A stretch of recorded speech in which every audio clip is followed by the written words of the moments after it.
Hello again, I am Jim Bob and welcome back to F1 Manager 24 Creative Team. We're here with our 2013 season playthrough. We're in Season 2.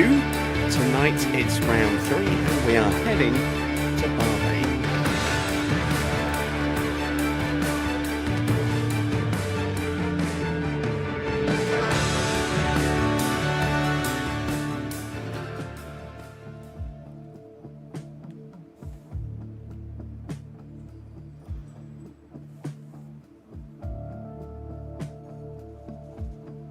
Hello again, I am Jim Bob and welcome back to our 2013 playthrough with Michael Schumacher as our challenge here to get him his 8th World Championship, and we've chopped it down from 3 seasons to 2, so we've got to do it this season.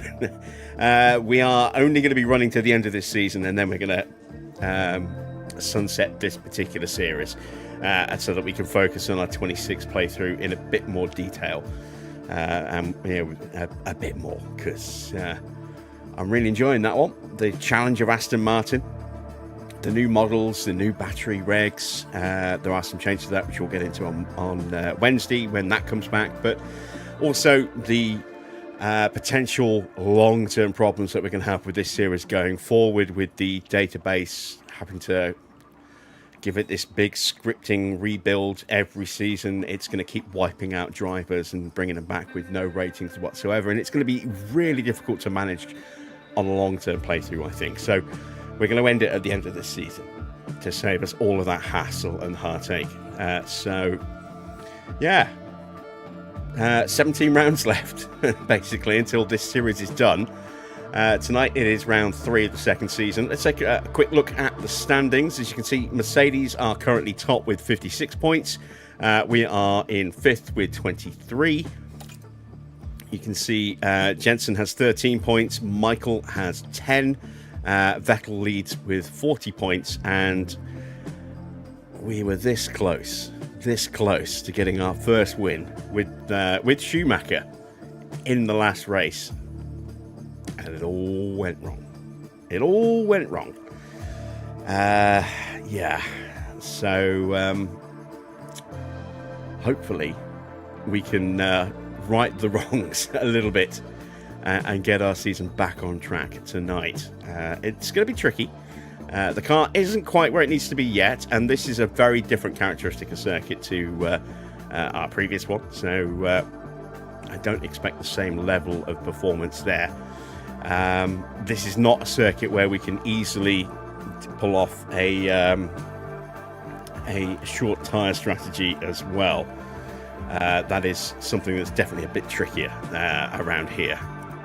So I'm not sure how to actually approach the race itself yet. I'm still umming and ahhing on that. Let's take a quick look at the car and see what the car looks like.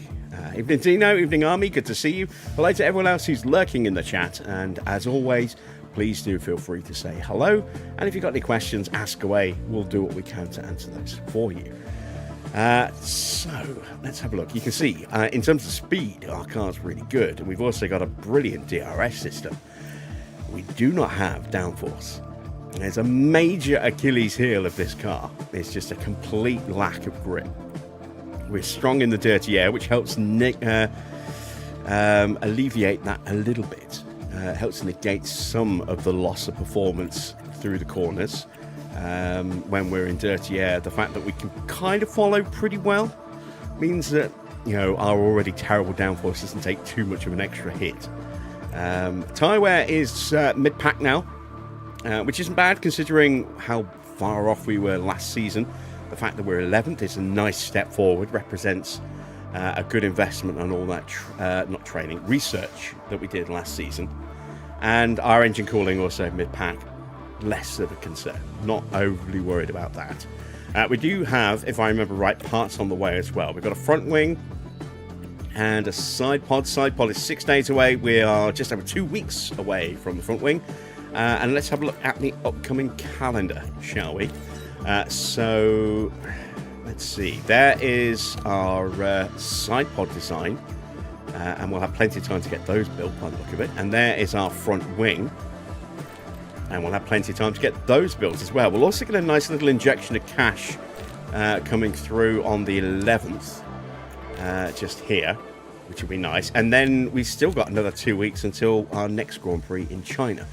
So we've got a real little window to get some upgrades on the car, maybe add in an extra couple of spares if we're a little short on spares, and get a bit more research and, well, a bit more development rolling as well. Try and really find a little bit of extra grip more than anything else. That is the biggest area we need to focus on now, is getting that downforce up, because it ain't where it needs to be by a long way. Back-to-back races then, from China straight to Spain. And we will talk about Spain when we get practice underway, because what a great weekend we actually had. Really good racing. I'm growing into these regulation changes more and more with every race. Granted, I'm only seeing the highlights on Channel 4, so I don't know how much I'm actually missing out on in terms of certain camera angles, in-car shots, things like that. I'm sure the broadcast teams, or the broadcast feed, which is sent out to all the different television companies, is also very carefully curated in terms of some of the shots to avoid any potentially damaging shots that might show just how much your car is having to lift. For example, at the end of the opening straight into turns 1 and 2. But the racing, I think, has been good. Since those first couple of races where it was just back and forth, instant overtake and re-overtake because it was just a battery thing, the drivers have got on top of that. As we were talking about at the beginning of the year, that within a few races, drivers would kind of figure that out, teams would figure that out, and it would become much more controlled, and it wouldn't just be a straight, I'm going to burn all my battery, and then the other guy's going to burn all his battery, and then I'm going to burn my battery, and just a constant yo-yoing of positions. That seems to have died right down, and now we're getting really good racing. So, yeah, I've already started talking about it. We'll get into that in a lot more detail when we get to practice. Let's get to practice first. Getting carried away. Let's take a quick look at the email. We've got warm, not expecting rain. I mean, it's Bahrain. It's never rainy here, is it? So warm means if we're not too careful, we could overheat the tyres. But we will need to be a little aggressive with them, I think. Let me just quickly double check as well, see what the spec situation's like with what they've actually got on the car. The wrong thing here. Here we go. Oh, it's not let me check for another design because I don't have another one. Same with the front wing. That's weird. Why is it not showing me that option here? I guess we still don't have one. Rear wings. Let's see. They're both on the Mark III rear wing. Side pods. We've got the new one coming. Underfloors. They're both on the same underfloor. And they're both on the same suspension. That's good. Right. Let's move on then. Do it this way. Yes, there we go. Both on the same chassis. So let's set some targets, shall we? So given that while downforce isn't great, speed and DRS are very, very good. Tyre wear isn't bad. Dirty air tolerance is pretty good. Probably going to err on the aggressive side of our targets. So 10th for Michael and 11th for Jensen. I think we can probably finish higher than that. Let's head to Spain. Welcome along to another exciting weekend of F1 action. Times are tough for McLaren's team principal. The board doesn't seem impressed with the direction the team are taking. Let's see then how the weekend unfolds.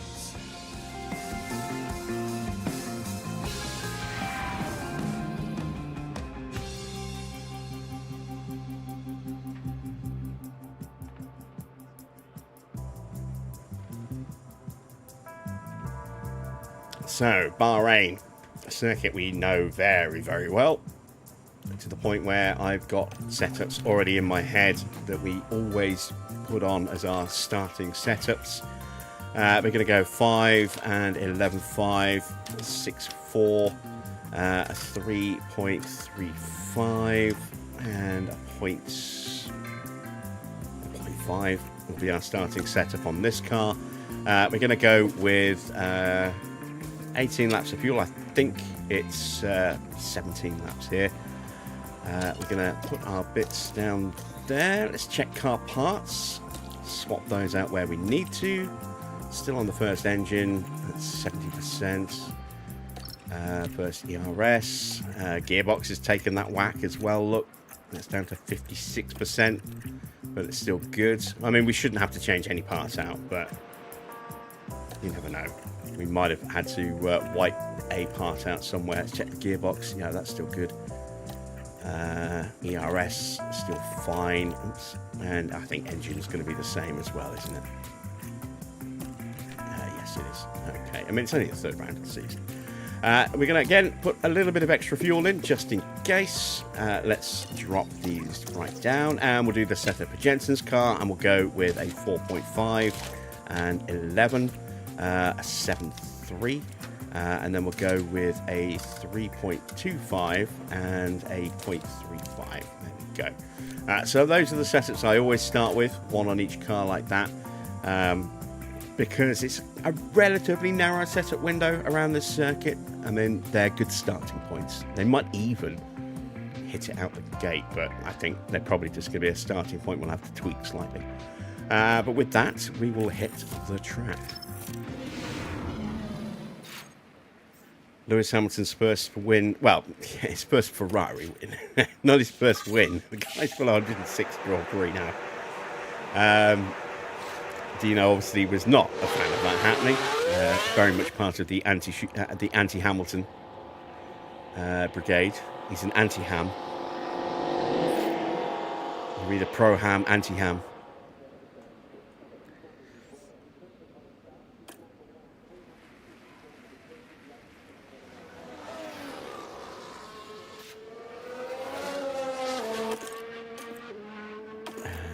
There we go. Yeah, we had the chance to win, and then we just got, I think we got taken out, didn't we? Or did Schumacher crash? I forget exactly what happened to Michael. Is the radio I know his car did not make it to the end. And then we're in a titanic fight with Jensen to try some temperature for this outlet. and get on the podium. And we got a little greedy trying to go from third to second, and ended up going from third to fourth by mistake. As the battery ran out. But, yeah, heartbreak. I was so close to that first win.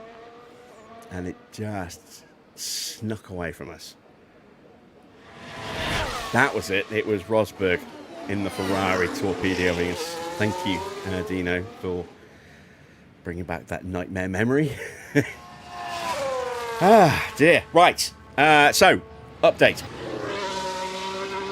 Obviously, we had the disaster of the Jordan delivery on Friday, which left me very, very angry. Rest of the weekend has been better. I got my safety car, which I'll break out in a moment, and then had 2 cars turn up today, and my tracking has just gone a bit weird.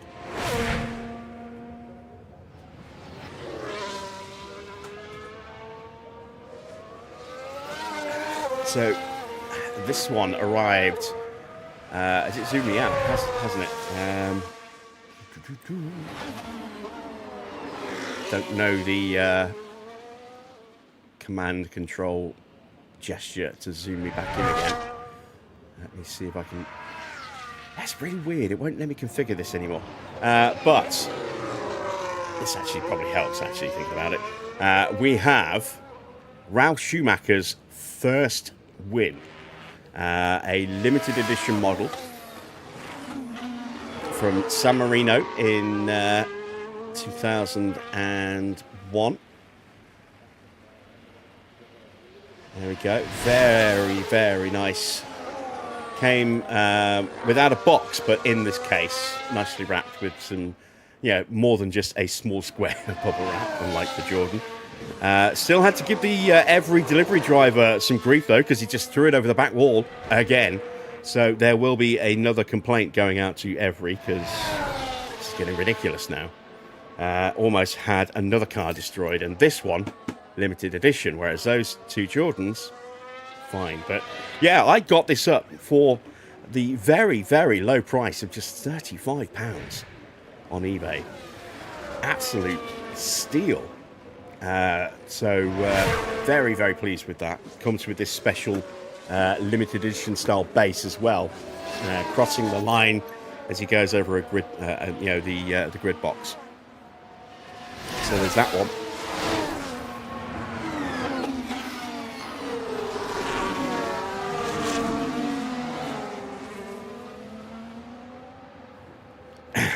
Here is my guilty pleasure.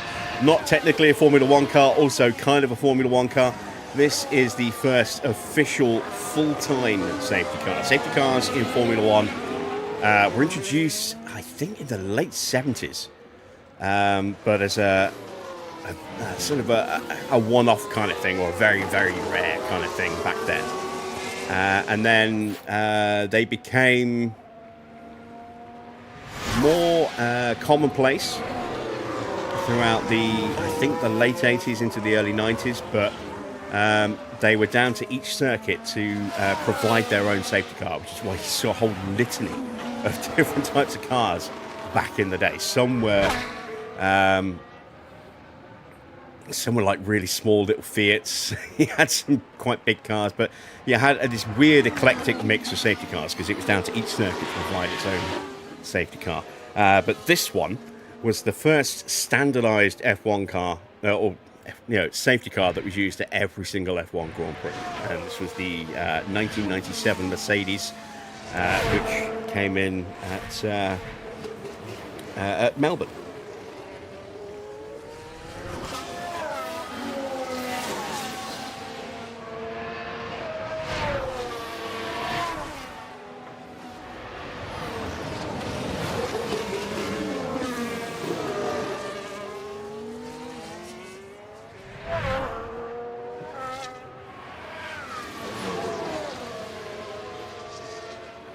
I think that's about 45 quid. So, not as cheap, but definitely heavier. That thing's pretty solid. Everything opens as well. Boot opens, bonnet opens, doors open. Bit of an odd one, that one. But that was that one. And then this was supposed to arrive last week and didn't. It was supposed to arrive last Thursday, and then was very, very late. So this arrived this morning, and again, for what it is and for the market rate, very cheap. £50 for this. But the reason I was so excited about this one is a West McLaren. It's Mika Hakkinen's 1999 West McLaren, so it has the number 1 because he won the title in 98. So this is the MP4-13, I believe. I think it's the 13.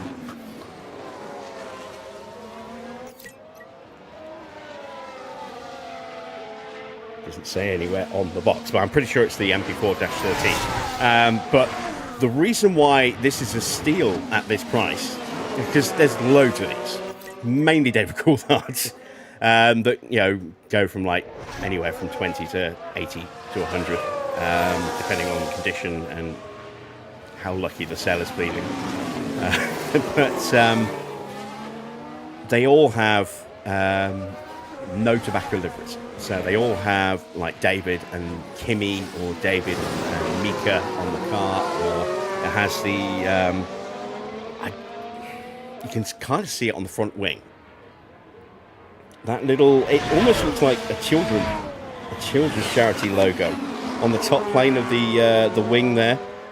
I don't know what that symbol actually represents. I don't know what the charity is, but it's a silhouette of two people, and you often see that on the rear wings or side pods sometimes.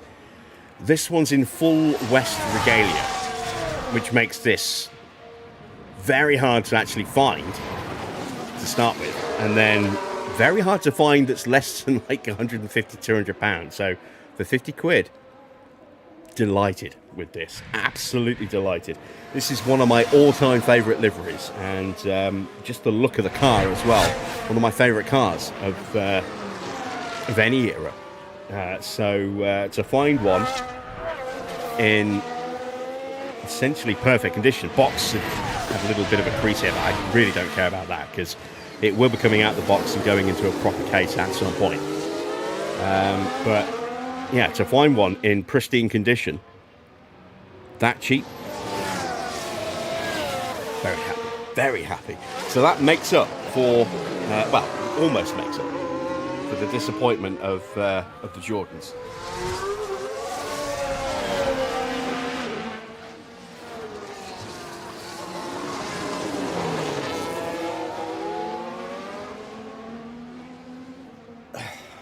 Doesn't quite fit either. Very, very tight to get it in there. But as I say, not concerned about the box on that one because it will come out the box and go into a proper display case at some point. So there are two more cars coming. Nothing quite so fancy. Potentially a third car will be fancy. I'm still umming and ahhing on that one. But the other two is the TF102, which is the 2002 Toyota. It's their debut car with Alan Nish in immaculate condition, 30 quid. And the other one is, I don't know if it's an R02 or an R03, but it's an Eddie Irvine Jaguar. And it's my favourite of the Jaguar era liveries. I like the first year, but years 2 and 3, the R2 and the R3 ran very, very, very similar liveries, but they had the big side pod, or not side pod, just before the side pod on the side of the car with the barge board blending in, big Bex symbol. It's almost impossible to find a car with any Bex branding. I haven't seen a single one with that big R2, R3 version of the livery with Bex on it. I've looked, I haven't seen one at all. It just says Bex instead of Bex. I have seen one of the R1s which had Bex on the barge board instead of Best, but I think that was just added in aftermarket with a transfer. I don't think that was legit. What it actually looked like, I'm not 100% certain, but yeah, again, excellent condition, fantastic, looks super clean. So they will be here in the next couple of days. I've got a couple of posters coming. One I had to have custom made, or custom ordered. Didn't cost me any extra. It's just had to get it put through the printers as a special request. And then, is there anything else? Oh, a couple more cats. I've got a really nice Jensen cat coming. Yeah, I've been busy scouring eBay for bargains where I can, and that's it. I'm tapped out now. So once those things turn up, with maybe that one extra special purchase, that's going to be it for quite some time, I think, because I can't afford to do that again. I had some money put aside for a very special purchase which I couldn't get, so I decided to splurge on trying to fill out the shelves with cheap but still nice quality cars to give us a little bit of a themed background display, and I'm very pleased with how those have turned out. So just sort of where to come out.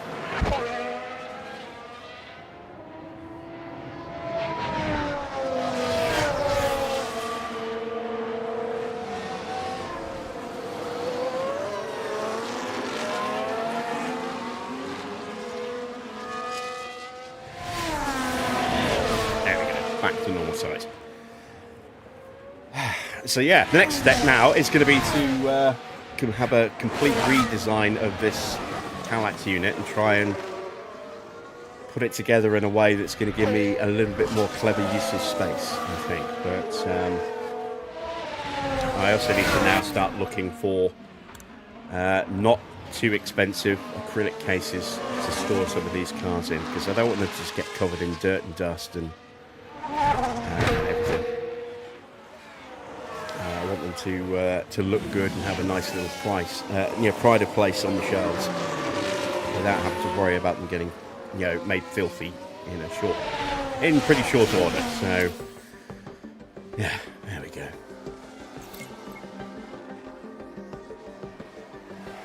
Let's get that first there, a bit of feedback. Because I've been waffling for a bit. We've got 95% there. As Stevens has had a spin. 95, it's a pretty good start. 86 though for Jensen, so maybe he needs a little bit more rear wing. Maybe the roll bar needs to change, maybe a bit of both. Let's see. Got 11 laps. What's their feedback rating at? 44, 43. Minus the feedbacks. Well, feedbacks haven't been counted yet, so they don't need a huge amount. 6-7% more, assuming that we hit 100 on the feedback on the setup satisfaction. We only need to find 6% on the rest of their prep now to get them fully prepped at 100%. That's pretty good after just 11 laps. So we are going to call them in and have a little tweak of those setups and send them back out again.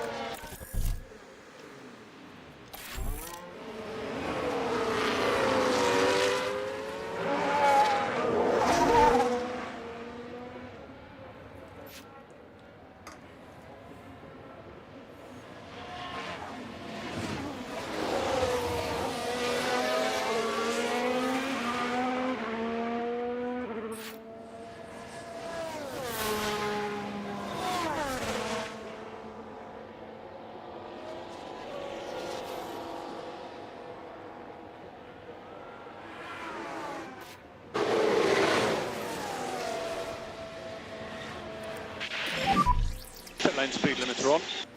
Stop in front of the garage. So, what do we want to change? I don't really want to change the front wing,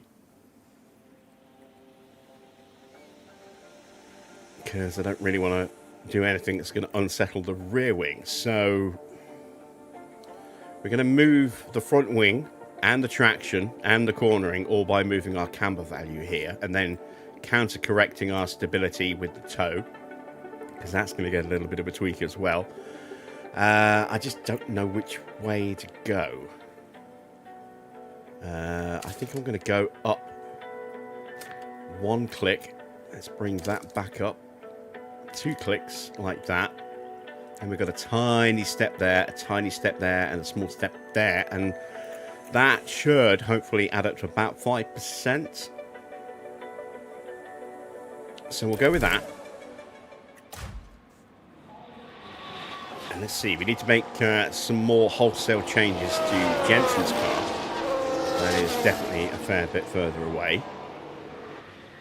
Let's see what is involved on that one.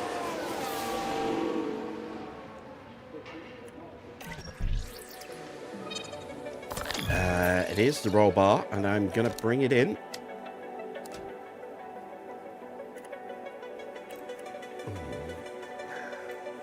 Again, I don't really want to move the front wing because I don't want to mess with the rear wing. So we're going to correct that by pushing that up 2 clicks like that. And we're going to bring that up just a touch.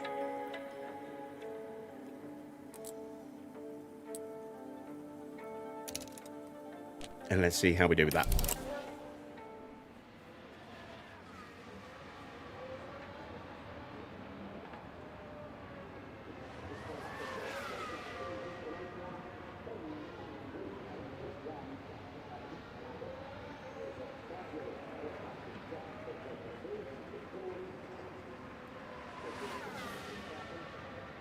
Oh, God. This is weird. I keep getting these weird TikTok ads pop up. Or ads for apps on, but shot in a TikTok gorilla style with, you know, vertical display and the, and whatever it is that's being shown in the background with a badly superimposed close-up in the bottom part of the screen of whoever's doing the commentary or the selling or whatever it is that they're talking about. And there's this one that keeps popping up, and I've never ever heard the audio because it's always muted, because it's how I monitor my stream.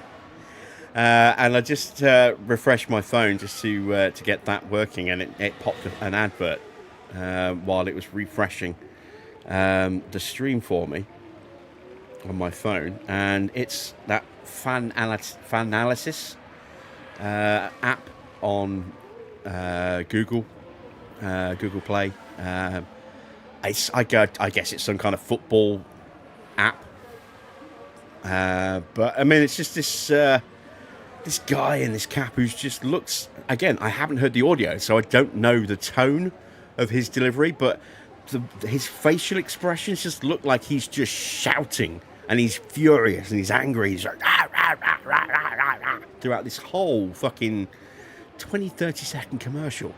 It's bizarre, and it's weird how when you see something and you don't hear the audio that goes with it, sometimes you will have a very different interpretation of what is actually being presented.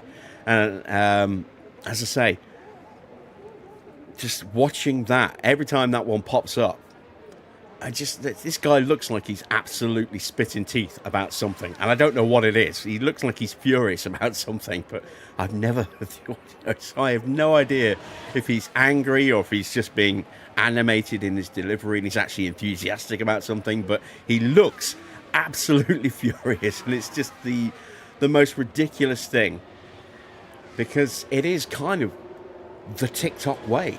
From what I've seen on shorts and TikTok stuff that gets imported onto YouTube, it is, you know, just have something on in the background and do this weird low-cost style of presentation, and just shout, and or that you put one of the same 4 backing songs over the clip, you know.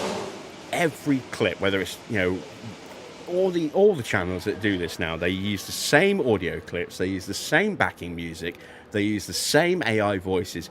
Every bit of content is just trash for the most part, but also there's just nothing that separates it from anything else. It's all just the same bits of music, and you know exactly where it's going the second you hear that opening first couple of notes. It's just, oh, it's going to be one of those videos, is it? Yeah, straight away. And the people who put really, really bad laugh tracks over their clips as well, just, is that stuff really popular? I mean, am I that old? Am I that out of touch that is actually really good content? Because it doesn't look like it. Every now and again I'll start doom scrolling through the shorts, because I'll see something in my feed from, you know, someone that I have enjoyed some stuff from, and I'll look on a short, and then I'll start to doom scroll, and it just starts randomly spitting out the most turgid, ridiculously boring, crappy, lame, regurgitated content over and over and over again. And it's just, is that what you need to be successful these days? Because if it is, I'm quite happy with my small audience here on YouTube. You know, just keeping it authentic. Really, really don't want to go down that fake manufactured route just to try and drive a few extra views, because it's just not good. It's just really not good. But because it's like, you know, 10, 15 seconds, you just end up watching it just to get it over with, I think. Yeah, it's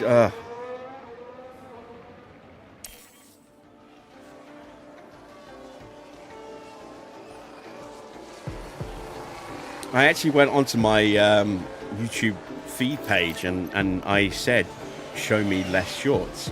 And it did for like a day. Now I'm back to just getting a ton of shorts posted in my feed every day again. And it's just, oh.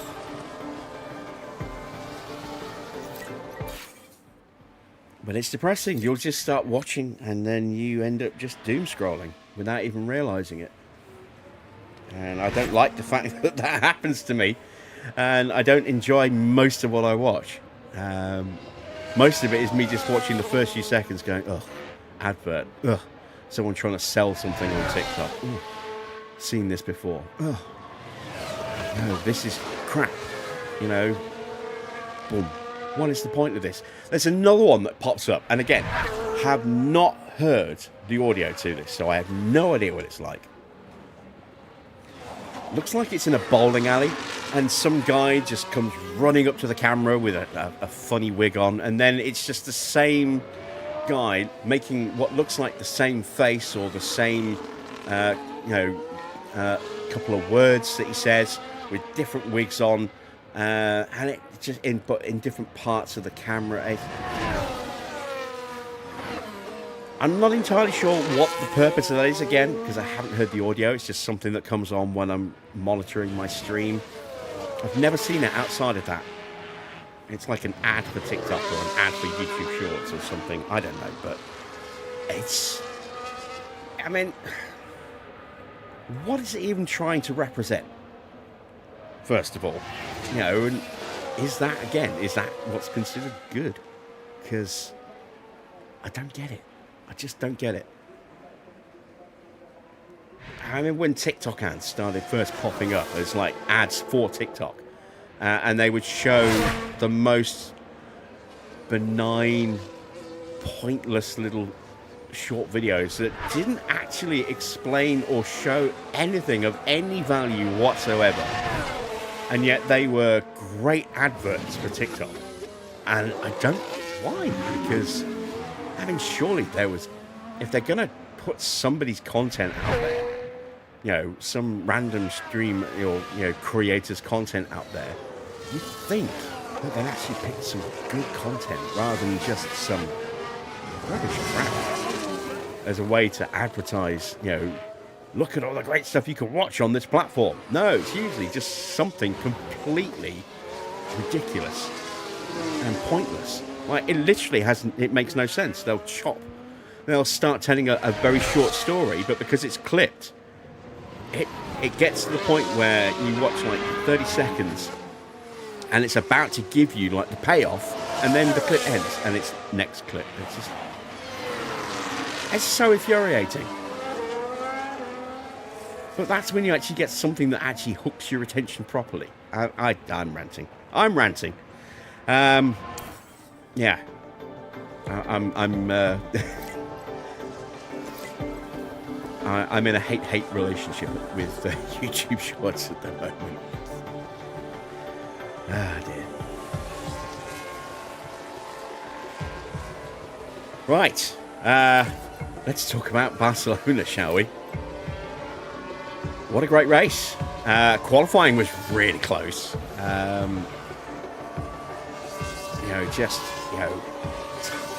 Tiny margins between Hamilton and Russell. And Russell getting pole started to look like he was going to be back on form this weekend. But in reality, not really. You know, the Ferrari was clearly the better car over the weekend. You know, and Hamilton back to his absolute best. That second stop of his, when he went onto the mediums and just started pushing and pushing and pushing, he was taking 2.5 seconds a lap, every lap, consistently out of them. That gap was shrinking so fast. You know, and then George's pace starts to struggle when he's on the hard tyres, and Kimi starts to put him under pressure. And Kimi eventually gets through and then immediately retires. Well, no, wait, no. Alonso retired first, didn't he? And that gave Hamilton the window to box under a VSC and put on a fresh set of tyres and get that still in the lead. I think he could still have won the Grand Prix without that VSC. It would have been a lot harder, that's for certain. But, I mean, just the pace that he showed once that VSC came out. There was 4 or 5 laps difference between Hamilton's tyres and that of the 2 Mercedes drivers, I think. Not a huge margin, but, you know, noticeable when you've got a circuit where tyre deg is high. But, yeah, I mean, he just blitzed away from them really quickly over a few laps, and then he ended up over a pit. He was over a pit stop clear when Antonelli retired, and there was every chance. You know, they were thinking about calling him in for a set of soft tyres, but he could have boxed, and I think they were just waiting just in case it got converted to a full safety car. But yeah, he could have boxed and gone out on soft tyres in front of George very comfortably, and not needed in the end. He just had that race by the scruff of the neck. You know, his pace was exhilarating at times. It was actually a joy to see him kind of back to his best, because it's been a while, hasn't it? I mean, we had the win at Silverstone last year, which was special. But no, was it last year or was it the year before last? It was the year before last, when it was his last year at Mercedes. It feels so long ago already.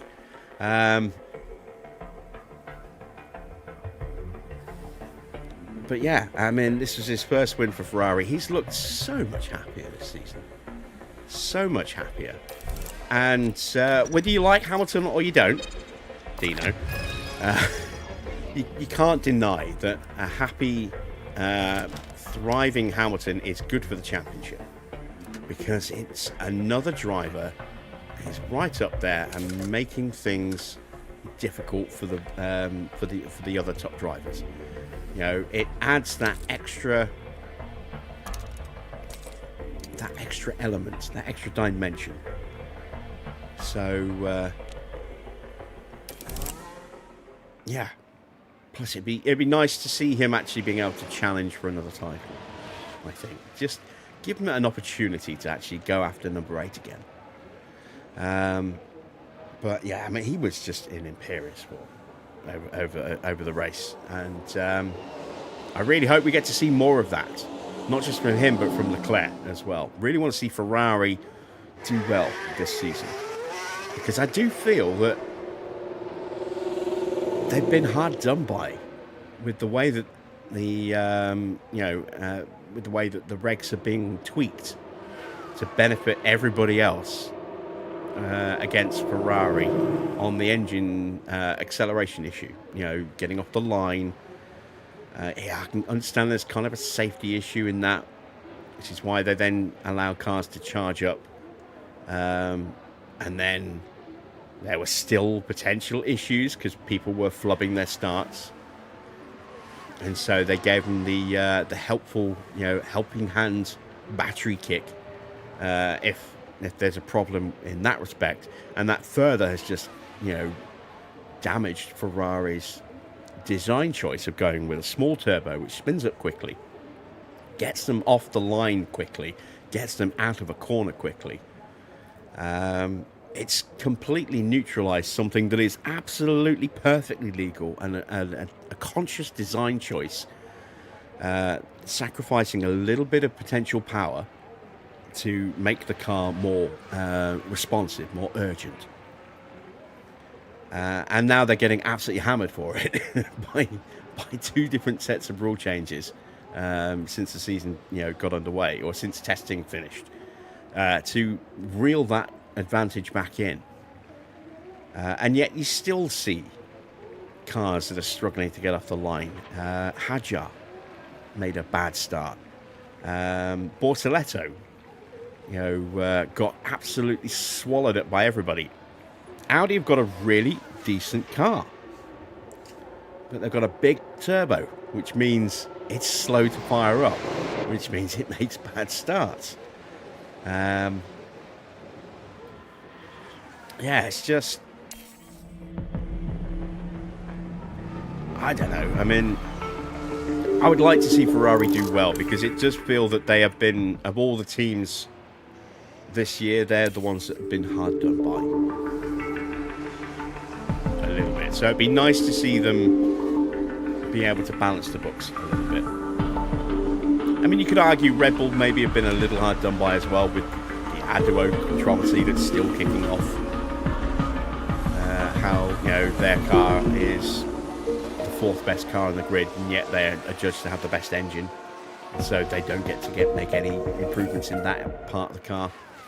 Maybe it is just a really bad chassis. Maybe the aero work just isn't that good. I don't know. I don't think that's definitely going to be the case. I think there's definitely going to be some losses within the powertrain for them, but not the engine itself, apparently. So I don't know.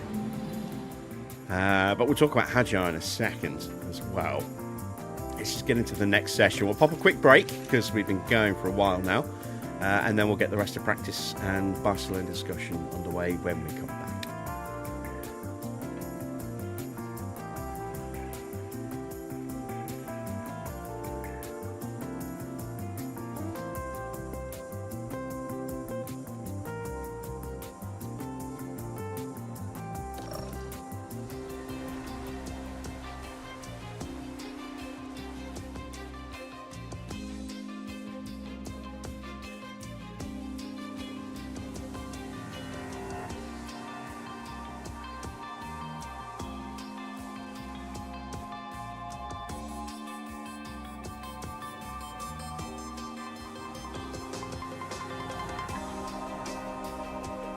All right, so we have new setups on the car. We're going to run the medium tyres, and we're going to run another set of medium tyres in third practice, or maybe in this session as well, so we can carry extra softs across. It's all about the softs at this circuit. Looks like we don't need to go any more than 15 laps of fuel. We've been getting our feedback within about 10 or 11 laps, so we'll leave it at just 15. We will still continue to protect the car as much as we can while we continue to fine-tune the setups.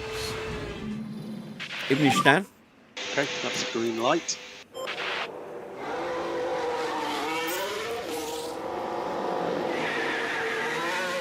$608 since his last win. Yeah, also the first all-British podium in Formula One in almost 60 years, 58 years.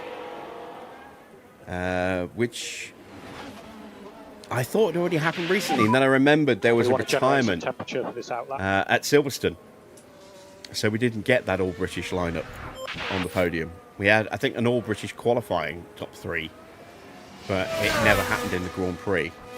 Is it Norris that retired, or was it George? It was Norris, wasn't it?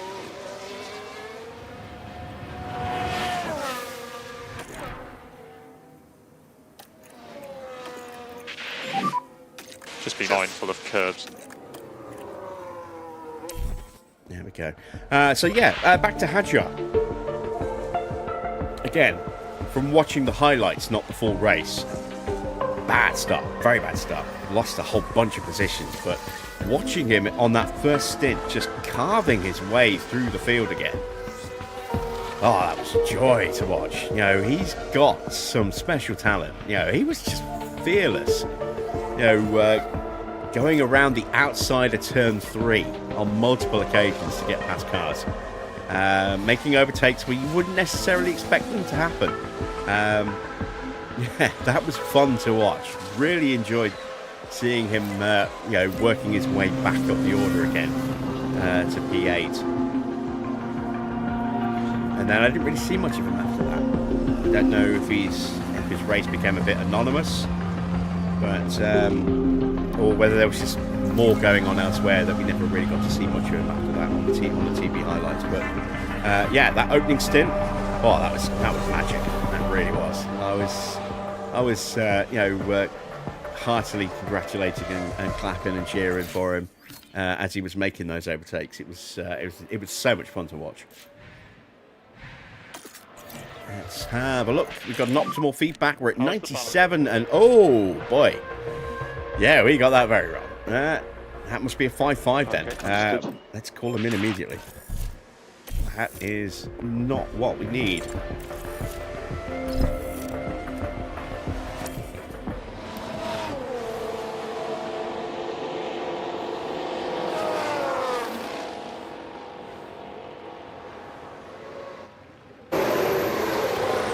Mercedes have got to be worried now about reliability issues because that's two of their cars that have retired in very quick succession.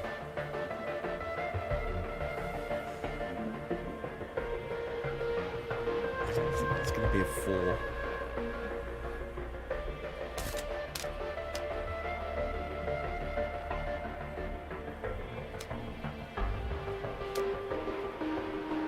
might have to be.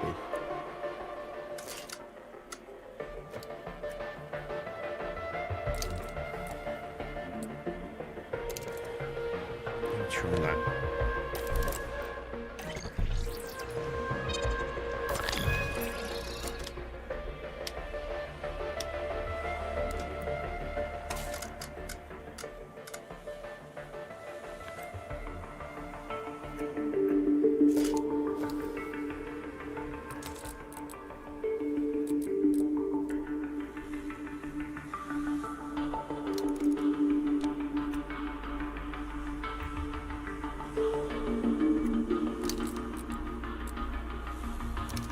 Let's go with that.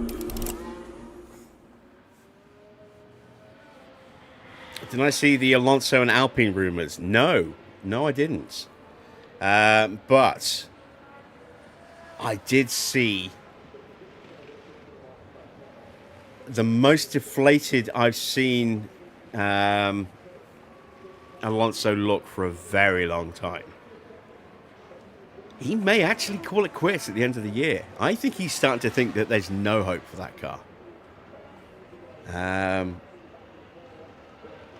I mean, it's what I was talking about last week, where he's in that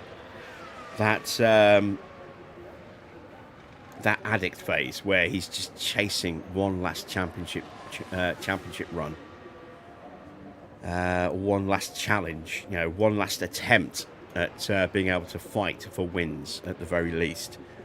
And I think he's starting to come to the realization that it's probably not going to happen. So I was adamant that he would not quit this season, that next season would probably be his last season. I think he might walk away this year. And given how absolutely dejected he looked, and not like angry dejected, just like given up dejected.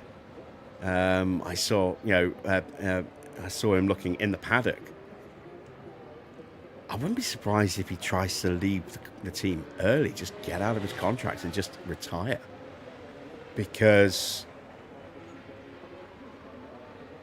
I don't know, it just... Yeah, I mean, it makes sense that Flavio would go after Alonso. It really does. I mean...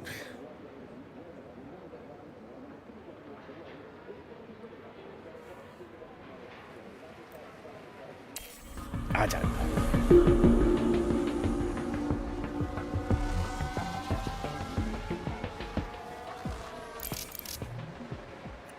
There's no guarantee that Alpine are going to actually make that step that they need. I mean, it wouldn't surprise you if Flavio brings him back. Well, it wouldn't be the first time. It'd be his 4th stint at the team, wouldn't it? He went there after Minardi. Then he went to McLaren. Then he went back there. Back to Renault again. Then he went to Ferrari. Then he left the sport. Then he went to McLaren again. And then he left the sport for a couple of years. And then he came back with Renault again. So he's had...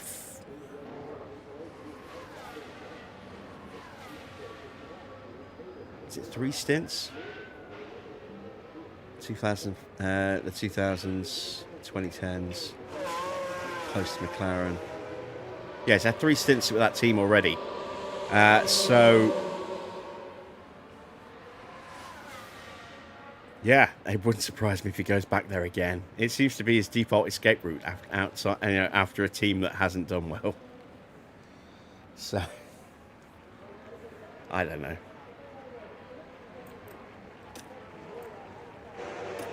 I mean, he's knocking on now, isn't he? He's, what, 44 years old? I think.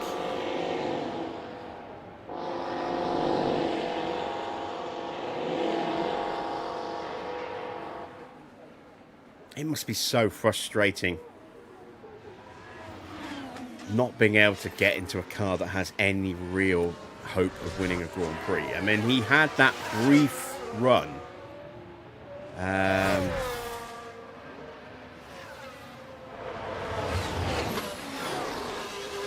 In what was it, 20? Was it 24?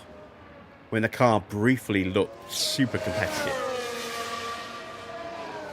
and he was getting podiums, and he got quite a few podiums, but he was never quite on the pace to win. But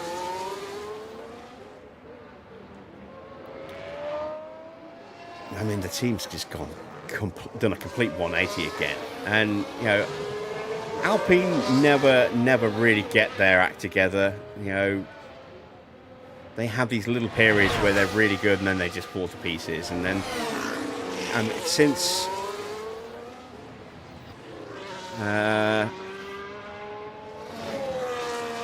since Alonso's win, they haven't looked like winning a title.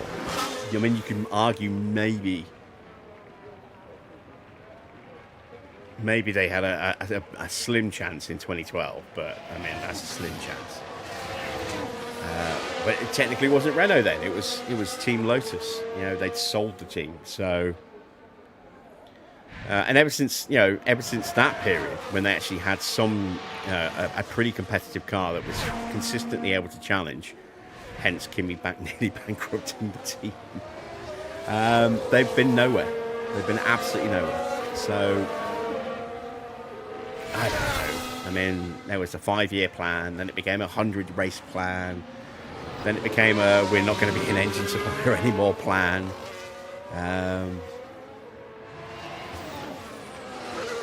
I don't have any faith that they'll be able to make that step to get all the way up there. And I don't think many other people do either. Whether Flavio can somehow sing that little song of Temptation Fernando's Way, I don't know. But it'll be interesting to see if he does go there for a 4th run at that team, which I think would be a record.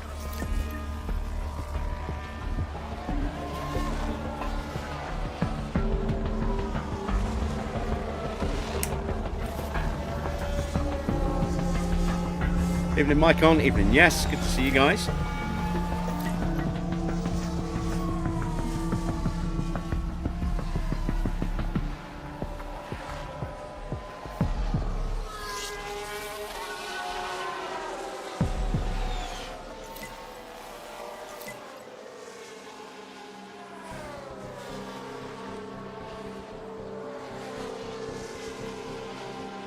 What's different at Aston Martin, especially Lawrence Stroll's way in building his team, is in allocating key stats in the role where they should be at. I don't necessarily agree with that. I think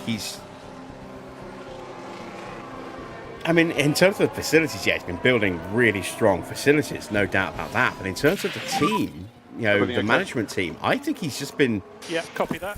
Grabbing whoever becomes available.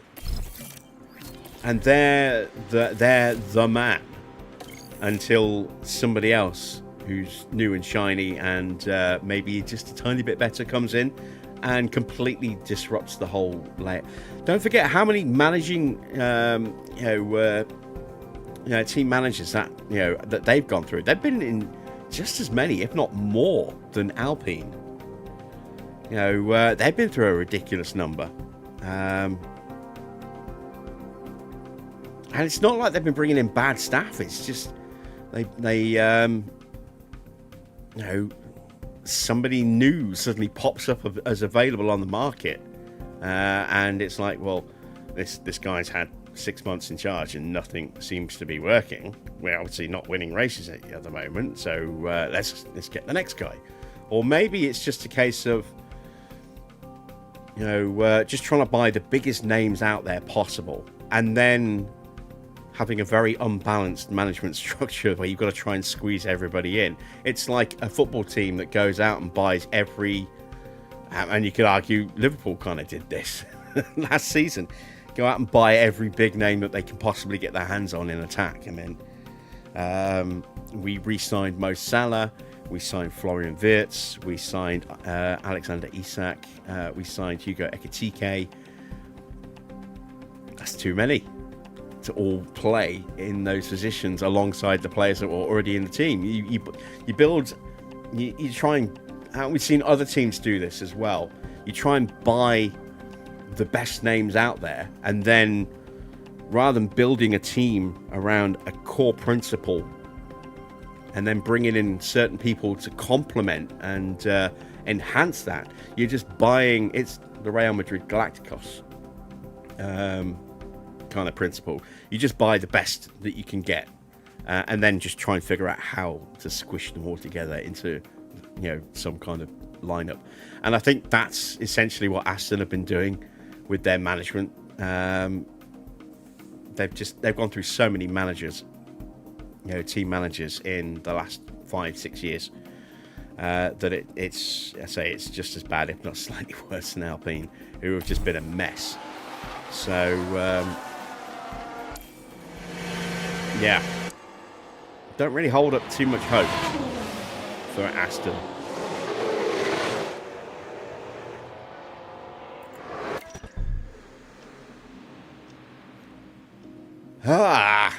We cannot find this car setup.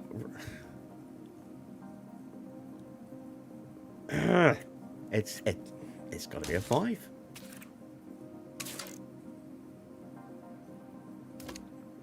It's got to be. Yeah, it's constant disruption. When you have that many people at the top as well, nobody really, I think, knows who they're reporting to, which also doesn't help.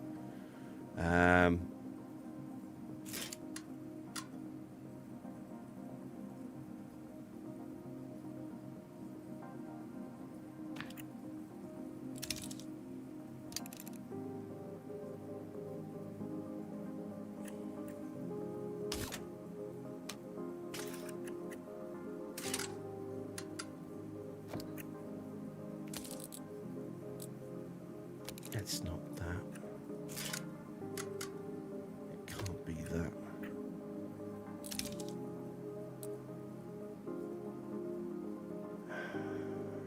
It could be that. I don't know where I'm going wrong with these cars today. I'm a little distracted with, lots of rambling thoughts in my head as well, so I'm not quite sure if I've tried some of these already, but yeah.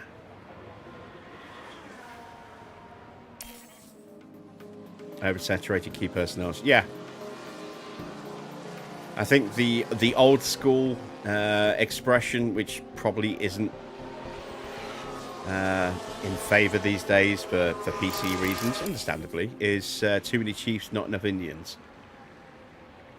Too many people at the top, not enough people underneath to actually do what all the different people at the top are telling the rest of everyone else to do. They're top heavy. Too many people trying to make decisions, not enough people actually carrying out, the decisions.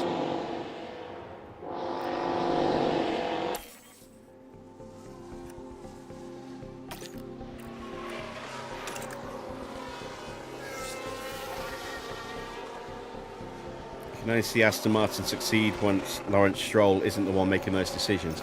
Well, if Lawrence Stroll isn't the ones making those decisions, the team ceases to be Aston Martin. He'll sell the team, and it won't be using Aston Martin's name anymore.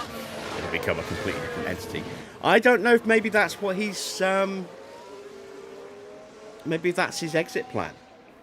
Is to try and sell the team to a manufacturer.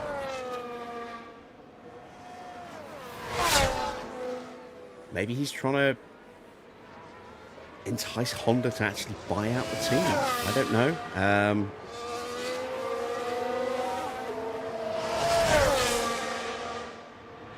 I think that would be a mistake because, you know, Honda would likely just pull out within a few years of taking ownership. They have been a bit flip-floppy. Okay, that's the checkered flag.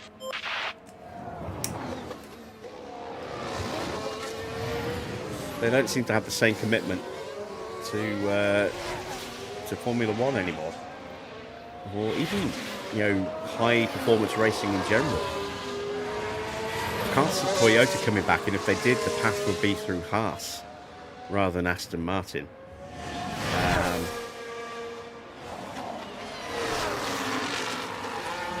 Maybe BYD buys the team. They want on the grid. They're going to have a potential large investment from government backing behind them. So maybe it's BYD that buys that team.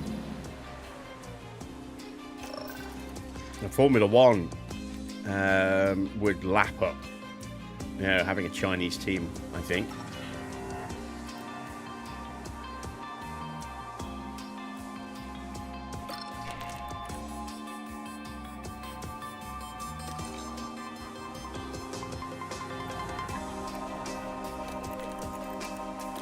One last roll of the dice with these cars. Try and get these. I want to get these setups nailed. I mean, I'm running way more than I need to. But, I mean, I've been kind of a little bit distracted and not really paying as much attention as I probably should. And I just want to nail these setups now because they're starting to frustrate me. So, yeah, we'll have another crack. We'll see what we can do. But this might be the last run that we make because we've comfortably surpassed the threshold we need for a 100% prep. But I want to get the aero as good as possible because realistic racing does have a bearing.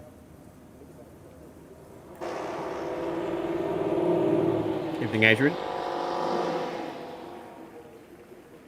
Lawrence just thinks hiring super successful key figures would help them start winning quickly. He wouldn't be the first to think that. And we've seen it in a lot of other sports where people come in and they just throw money around like it's a bottomless pit. I mean, sometimes it works, sometimes it doesn't. No curbs. I will point you to the early days of the Premier League and Middlesbrough United. Actually, no, they weren't United. Were they Middlesbrough United? Or were they Middlesbrough Town? Middlesbrough. Borough. Spent big. Brought in big names on some big salaries, including Fabrizio Ravanelli. Won the League Cup, won the FA Cup, got relegated. Leeds United under David O'Leary started spending big, too big, trying to buy instant success. Did pretty well. Got into the Champions League. Got all the way to the semi-finals. But was not looking like they actually would make it. You know, they were down in the first leg. Didn't look like they would be really able to pull it back in the second leg. Because they were hit with injuries and all sorts. Could have sacrificed the Champions League second leg semi-final and focused on the league to make sure they got back into the top three to qualify for the Champions League the following season. Didn't. Threw everything at the second leg. Didn't win. Didn't win enough to actually make it into the final. So they went out of the Champions League and then got battered in the league. didn't qualify for the Champions League. Team now under a lot of financial pressure because they don't have the money coming in that they need to balance the books. A couple of seasons later, they're relegated and into administration. So, yeah.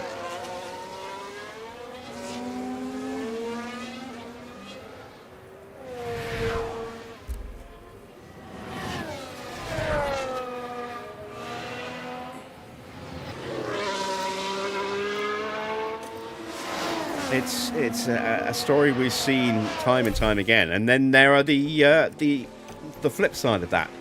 Roman Abramovich at Chelsea came in, spent a ton of money, just bought players like they were going out of fashion, and changed his manager every couple of seasons, but kept getting success.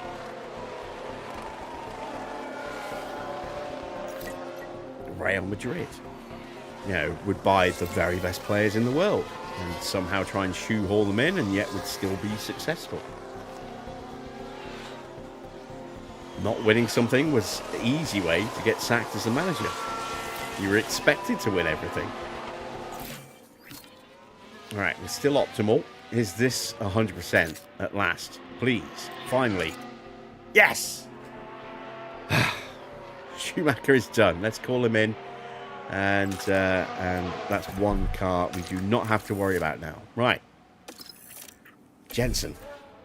Come on, Jensen. Do this for me.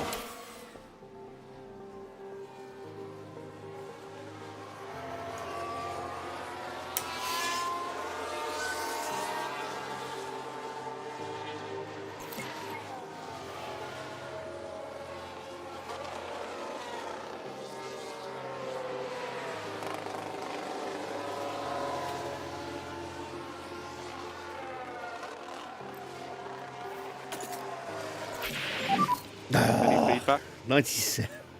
97. Ah.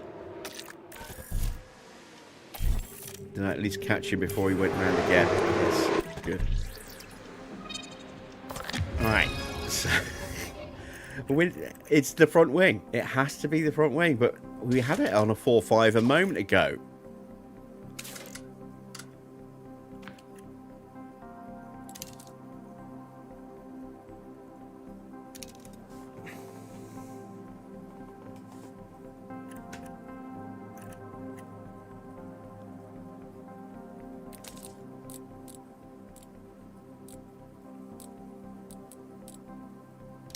Ah, damn it. I'm going with that.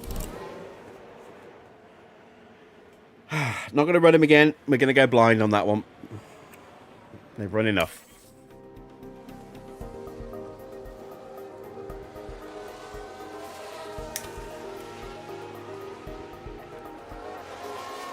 The problem with Stroll is that he allocates key technical figures to roles they shouldn't be doing and not the... Yeah, but at the same time, everyone is allowed to try and progress.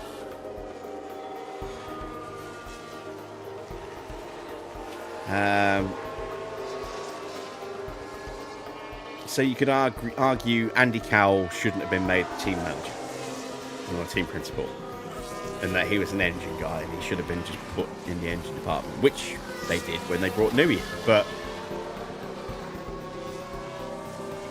everyone deserves a chance to try and further their career, advance. I mean,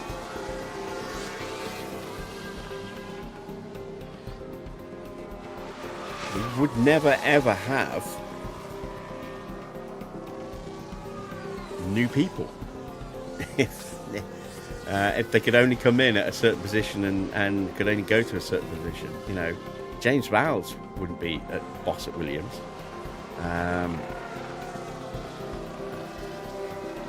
You look at people like Bono and GP. They're not just senior race engineer now. They're also, they're not just a race engineer now. They're like the senior race engineer. They oversee other duties now, which is why GP is not always there as Max's engineer now. I think Bono is still full-time with Kimi, but that might well change. soon.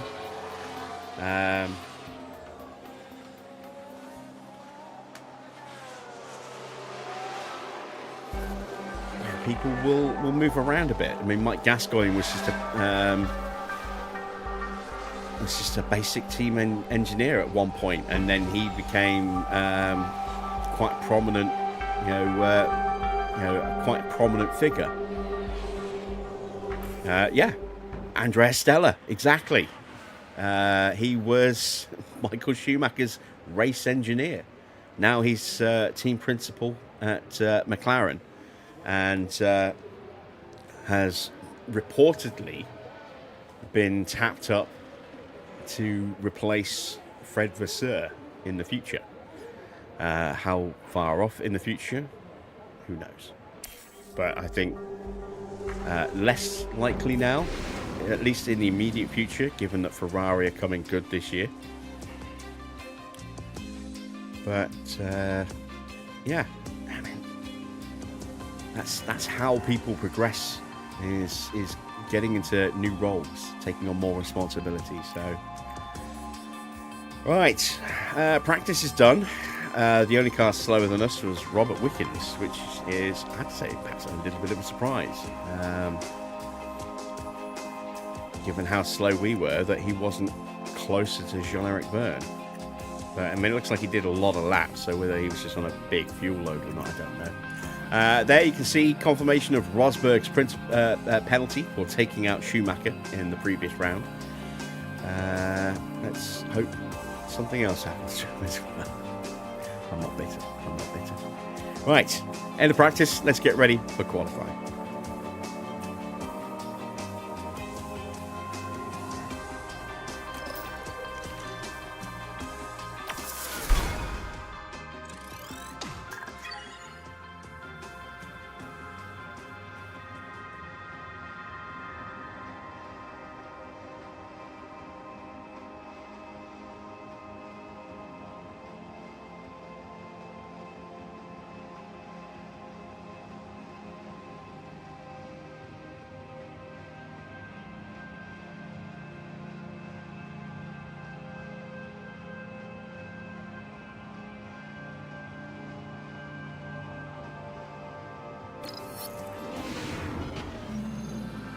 Our weekend continues with qualifying, as the drivers fight it out for a strong grid position.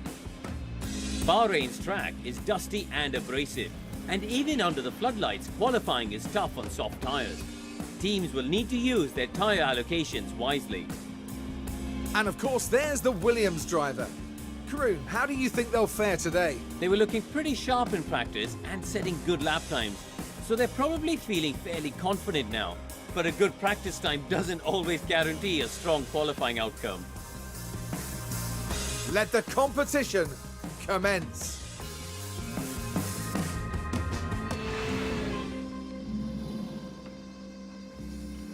Right.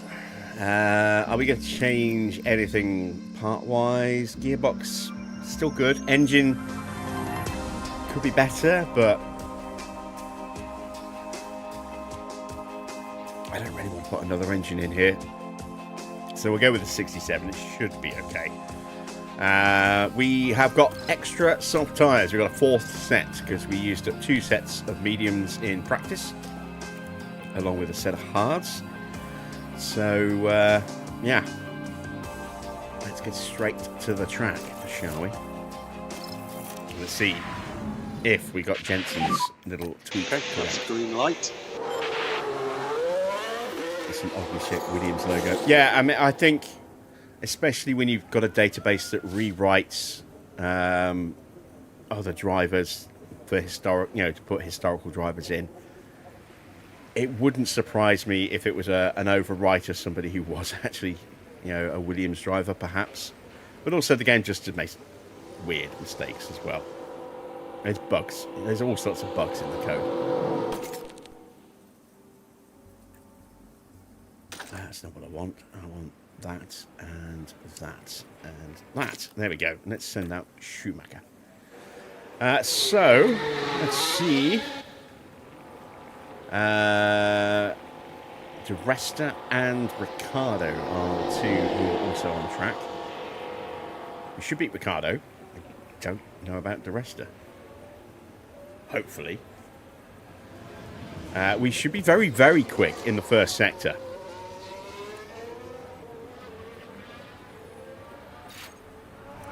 Not sure about the middle sector or the final sector. Actually, no, final sector we should be pretty good because it's out of turn 13 down a long straight, couple of very slowish corners, and then a run to the line. So it's the middle sector that's going to be rough for us, but we should be pretty competitive in the opening sector and possibly the third sector as well. We do carry a bit more speed through these corners here than we do through turns 1 and 2.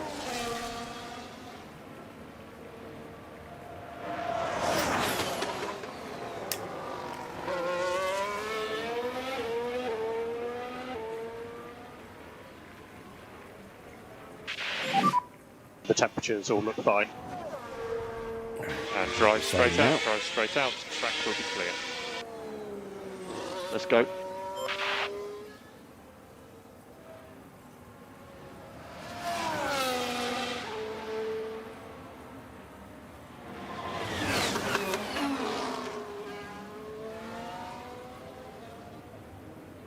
So many notifications to clear off.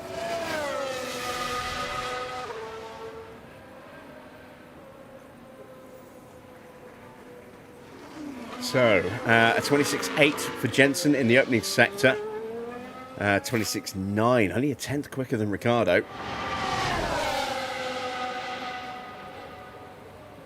Let's see what Schumacher can do, and let's see what the rest does as well. Splits about here.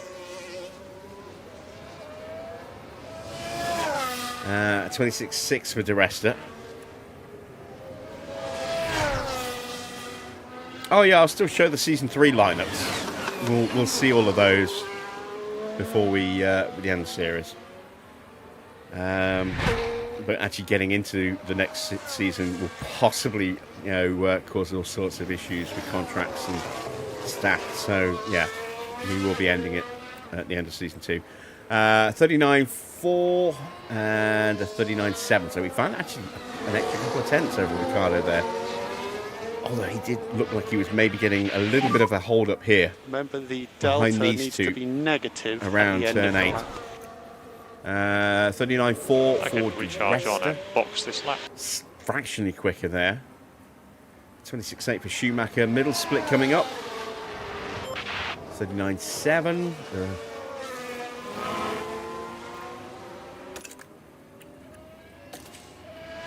Tyres are more than hot enough at this point, but I didn't see what they were across the start of the lap.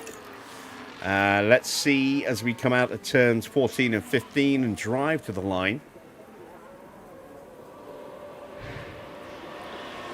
Not a good lap for Schumacher. Once again, he just doesn't seem to switch it on in qualifying, which is a bit odd.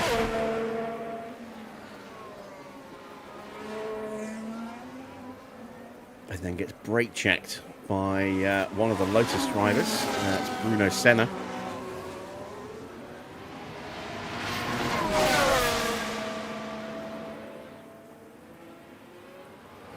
No, Michael's got one more year on his contract. That's why it was initially set to be a 3-season run, because it was a 3-year contract.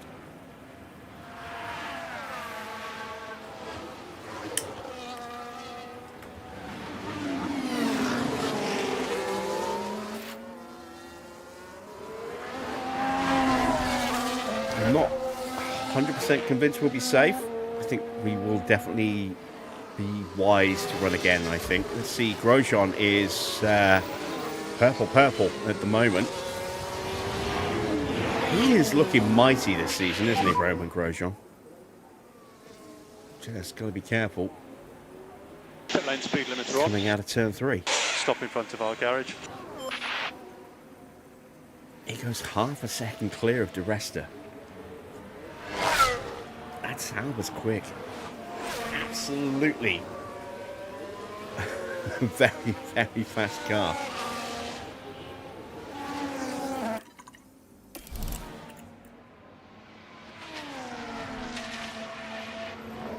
Grosjean should have been in the Red Bull. It would have been very interesting to see Grosjean alongside Vettel in that second Red Bull, as opposed to Pastor Maldonado. Would have been very interesting indeed. Fair amount of traffic on the track at the moment. Both Ferraris going through. Alonso completes his lap. Rosberg about to start his lap.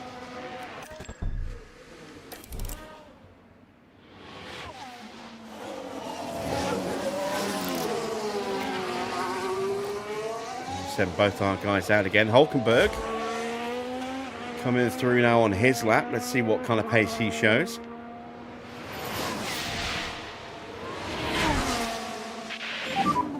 And we want to generate some temperature for this outlap. He's often struggled in qualifying compared to Grosjean this season. It says after just 3 races, after just 2 rounds so far. But Grosjean has looked to have the edge over Hulkenberg so far this year. So Hulkenberg has just gone purple in the middle sector.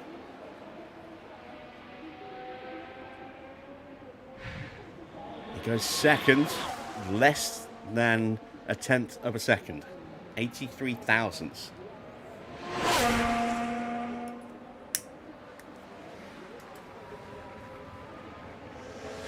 How do I think the rest has been doing in the Mercedes? A decent, if unspectacular job. He's just, been plodding away. I'd say he's probably been doing a better job than Maldonado's been doing in the second Red Bull. It's just the power of that car might lead you to think otherwise, but here he comes. Chance to go top and flubs it. Goes second. Vettel's on an outlap. Hamilton's on an outlap. We'll get to see some genuine pace from these two. Let's watch Jensen this time. Is that Williams boxing behind us? Good gap in front. Yes, it is. There it goes. Let's go.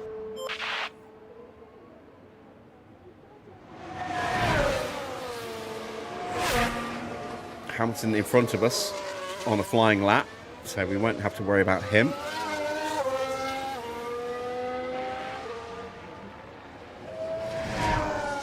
So we've got Toro Rosso pushing behind us. That's got to be Gutierrez, it is.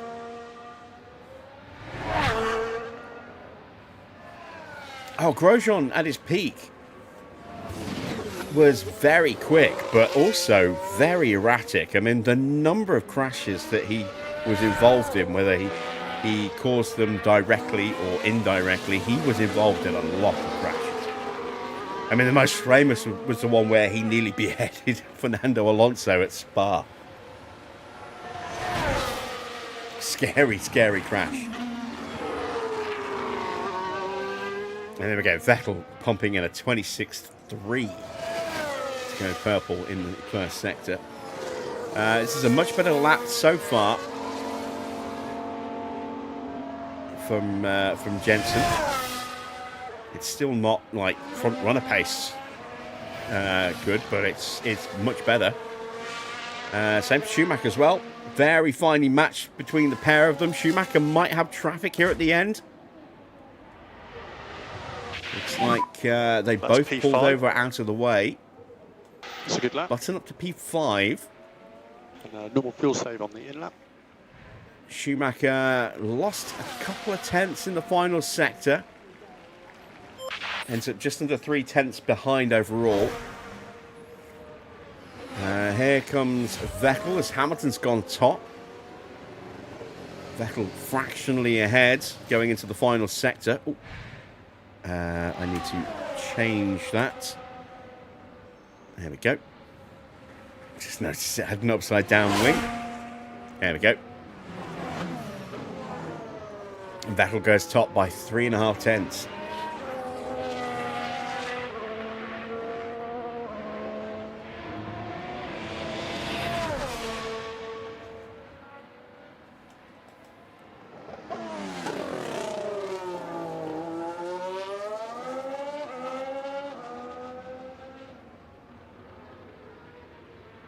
The rest are on another lap.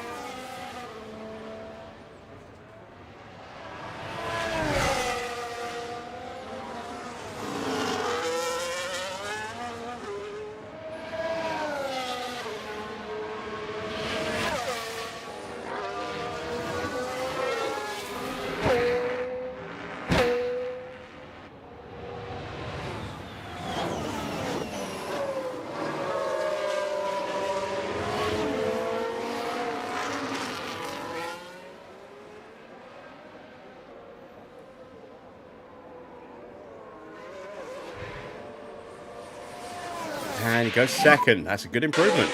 Goes ahead of Hamilton. The track is definitely improving. Let's take a look at the track graph. There you can see the level of grip and rubber on the circuit improving. Getting into that nice little upward angle here for the final laps. We're good enough to stay in the garage now. We don't need to go again. Well, actually, I've just seen it. It's down to 12. Maybe we do need to go again. I really hope we don't. We're going to need 2 sets of softs for the Grand Prix. We're going to have 5 in total. We've used 1 set. Take out the other 2. That leaves us 2 sets for the rest of qualifying. If we're going to get into Q3, we're going to need a new set for Q3. So we've only really got 1 more set to play with, and I was going to use that at the end of Q2. Really don't want to run again on these tyres because below 90%, I don't know how much extra we'd actually get out of them on this. And it would potentially just wear them down a bit so that they'd be useless in Q2. So I think we just tough it out now and hope. Let's keep an eye on Valtteri Bottas. One of the drivers below us that will be looking to improve.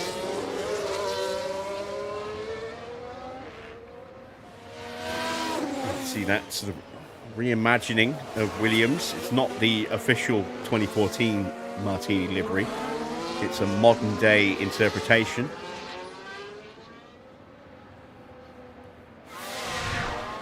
What Martini would have looked like if they were on the car last year or possibly the year before.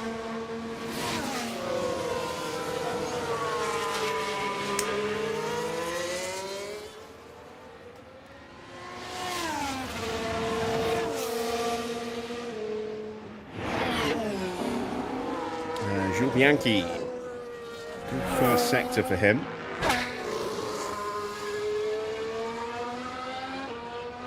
Is that Grosjean warming up? It is. So this could potentially give Valtteri a very nice slipstream, at least in the opening sector.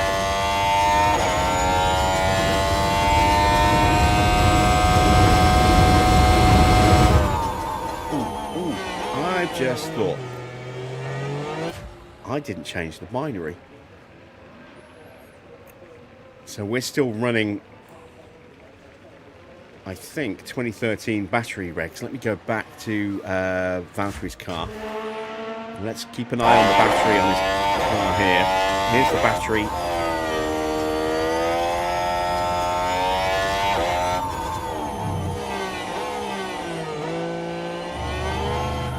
Oh, round he goes.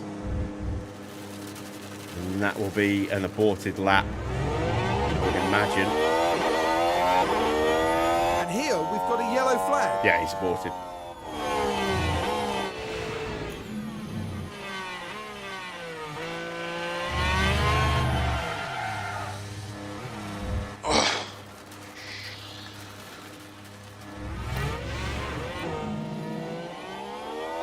Yankee up to 13, yeah, not that far behind Schumacher either. I think batteries are wrong because I forgot to take out the binary for the updated version, the 2026 1.2 update for realistic racing, which dropped over the weekend.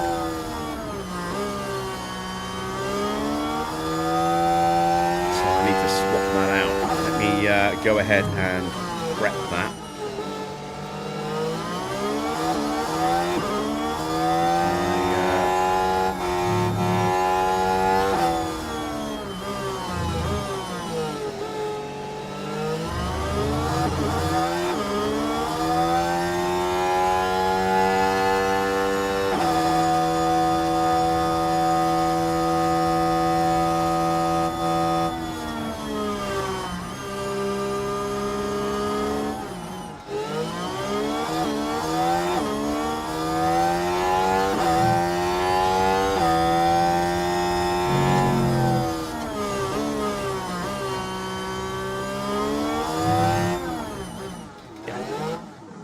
So I've got it prepped.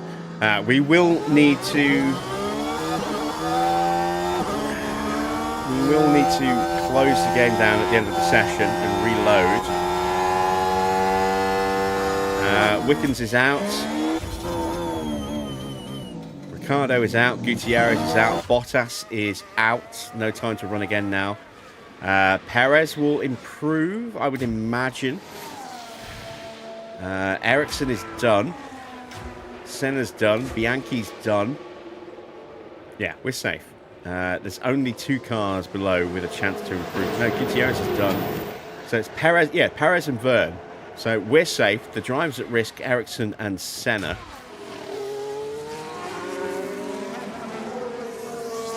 The lineup from Caterham is probably the strongest of all the drivers they had in real life. Yeah, probably.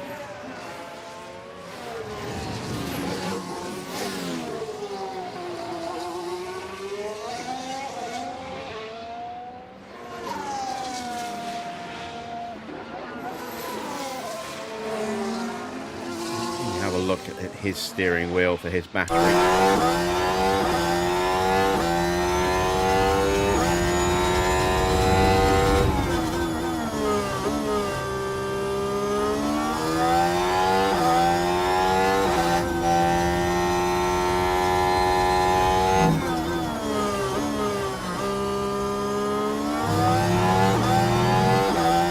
tell. Watch Verne, he's got a lot more of the lap to do. Batteries in the bottom left.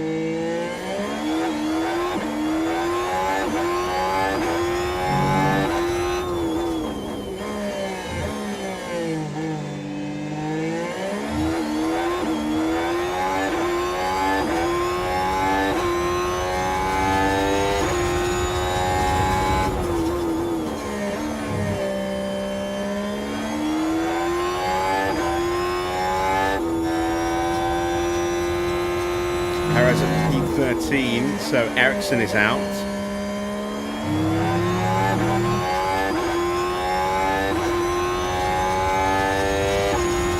Looks like Verne's going to make it. Yeah, that battery should be near, not at 0, but should be a lot lower than it is. Definitely wrong. Verne out in P21. So we're going to say goodbye to both Marussias in 21st and 22nd. That's Verne ahead of Wickens. Gutierrez ahead of Ricardo in 19th and 20th. And then the 2 Williams drivers in 17th and 18th. So 3 teams completely eliminated. Both Caterhams making it through. Right. Let's get into the next session. There we go. Now we've done that, we need to close the game down. So let's pop the display. There we go. Let me pop an ad while I'm doing this as well. There we go. Did I leave it in here? No, I did not. Okay, didn't think I did. So I don't need that. All I do need is my shortcut to packs. And no, not shortcut to packs. Shortcut to binaries.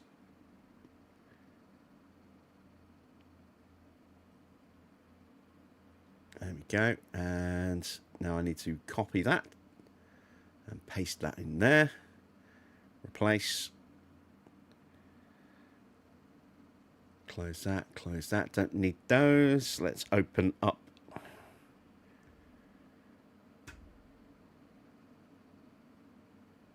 It's always going to pop that when you first run it, when you change the binary.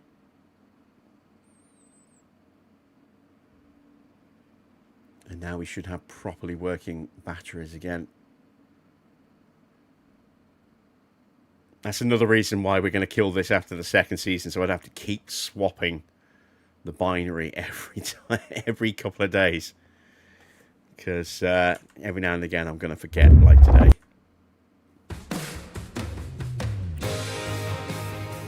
And now we can go back into qualifying.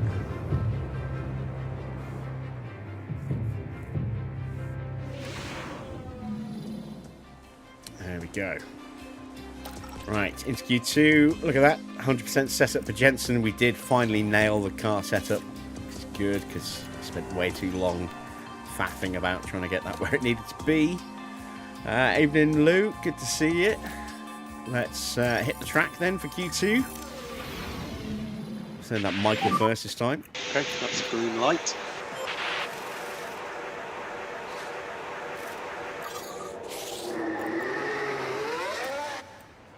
There he goes.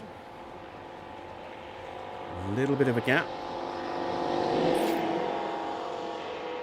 And now we'll send Jensen.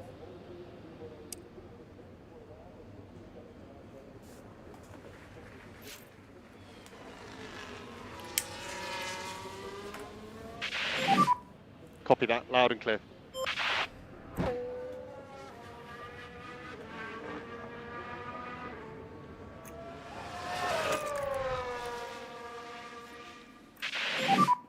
Warm the tyres where you can.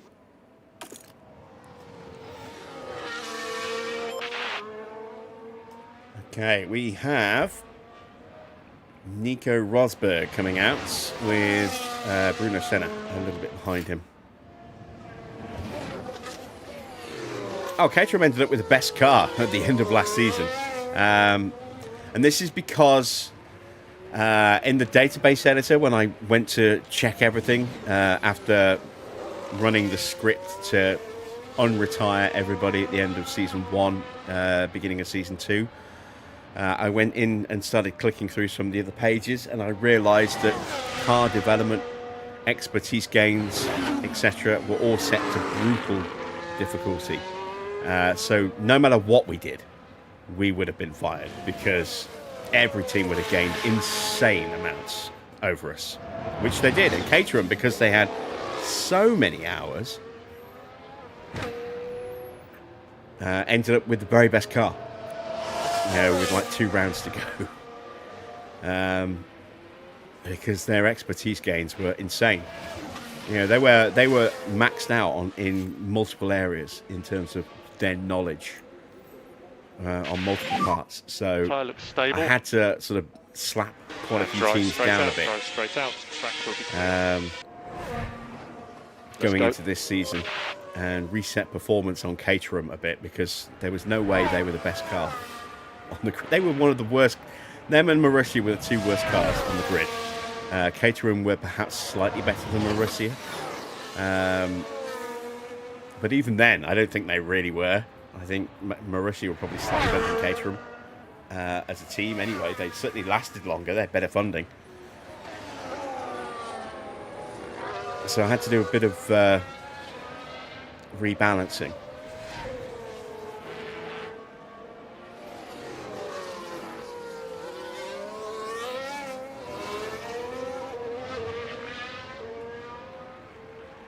This time it's Button who's slower than Schumacher. Maybe it's just who goes out first gets the better run. I don't know. I don't know why we see this inconsistency in qualifying laps sometimes. I did change his tyres, didn't I? Put them back on. Yes, I did. He's on the scrubs. So is Jensen. There we go. Matching in the middle sector. Maybe just Jensen had to get past somebody in the beginning of the lap, which I didn't spot. I don't know. Don't think he did.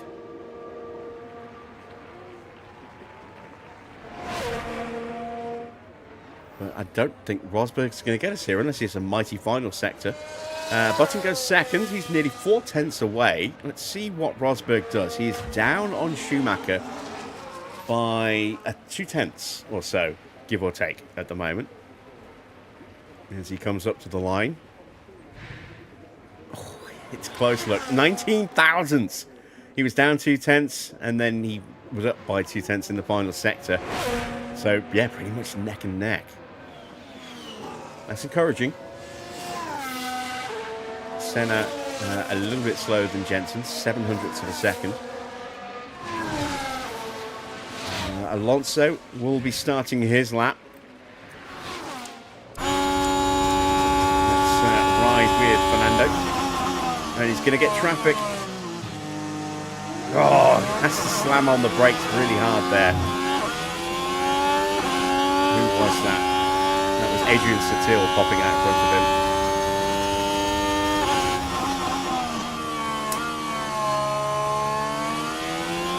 Probably going to cost him a couple of seconds. Yeah, 28.5. Yeah, not good. Not good. And then you see a 27.3 for Hulkenberg.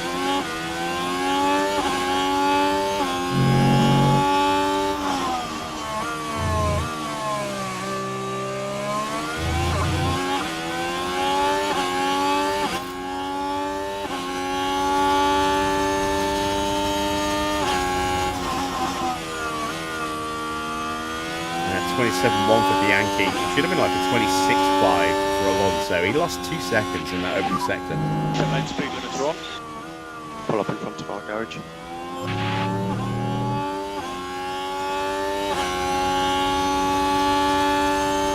Well, maybe not a 26.5, but it should have been a low 27. Let's say he lost a second and a half. And Vettel was a 26.8.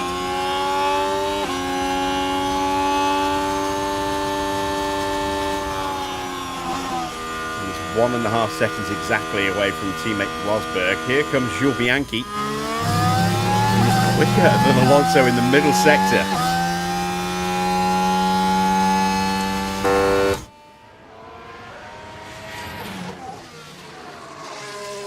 Quicker than Hulkenberg in the middle sector and the first sector as well. This is going to be a good lap from Jules Bianchi here.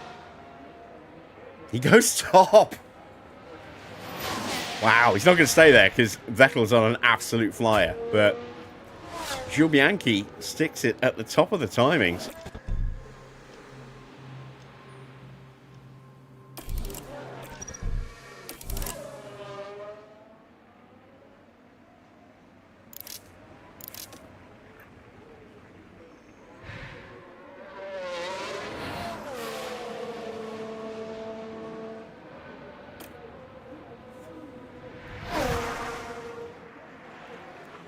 And there we go, our first proper flying lap. 0.8 of a second quicker. Maldonado goes second, 2.5 tenths away. That's respectable, considering who his teammate is. We've got Di Resta coming up to the last line now.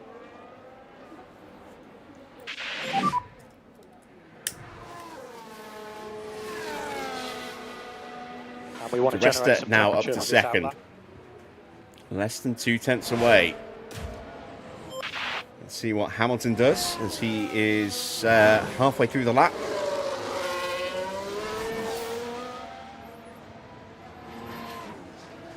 He turns 12 and into 13. Split time 39.5.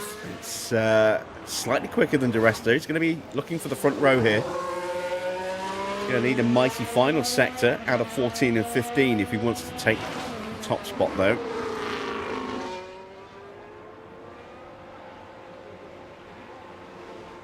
Here he comes, and it's good enough for the front row. 64 thousandths away from Vettel's time. All of a sudden we are looking much slower, aren't we? Grosjean, Raikkonen, Perez all out there. Perez putting in a good first sector, as did Raikkonen.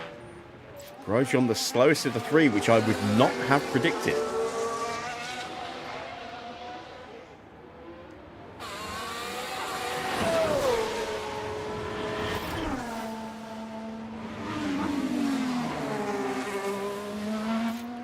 he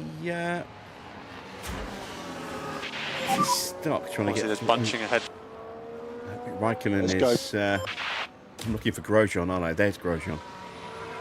Raikkonen goes P6. Here comes Grosjean with Perez just a little bit further back.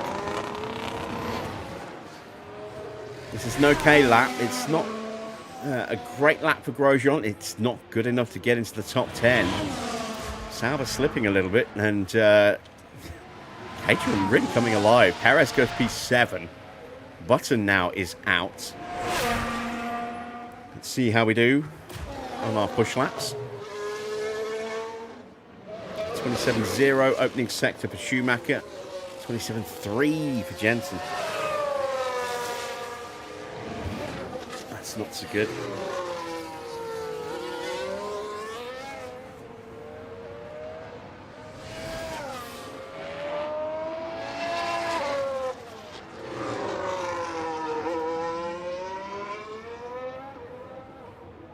I don't think we're going to improve here. Caterham have plenty of speed here. They've still got a pretty decent car. Like I said, I had to do some rebalancing. I didn't want to completely neuter them, but I did dial them back a bit. But I mean, they still had they still got a lot of hours this season because they didn't finish that high in the championship overall last year. So they ended with the best car and a crap ton of hours for this season as well. So, I neutered the car a little bit, but they're still going to get a lot of hours to continue to push that development. So you are P11. Look after the fuel on the in-lap.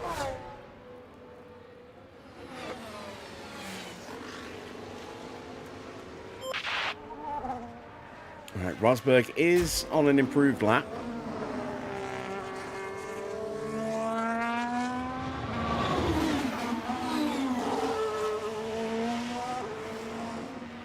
What's he going to pull out here?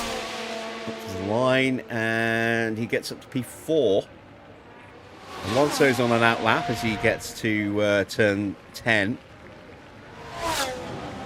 He needs something special on this lap. Our boys need to get a wriggle on if they want to get back to the pits in time to have another go. Let's take manual control. Get them back a little bit quicker.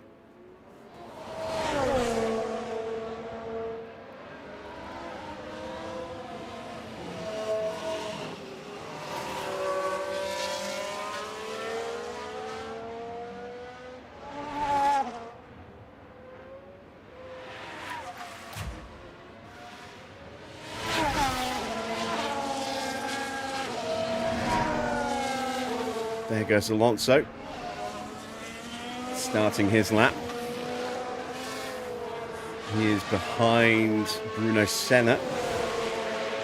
Car's starting to peel out of the pit lanes. Maldonado and Al-Shwari and Sergio Perez, who arrive into turn 1 just as Hulkenberg arrived there. So Hulkenberg won't be happy. He's going to have a ton of traffic to get through here.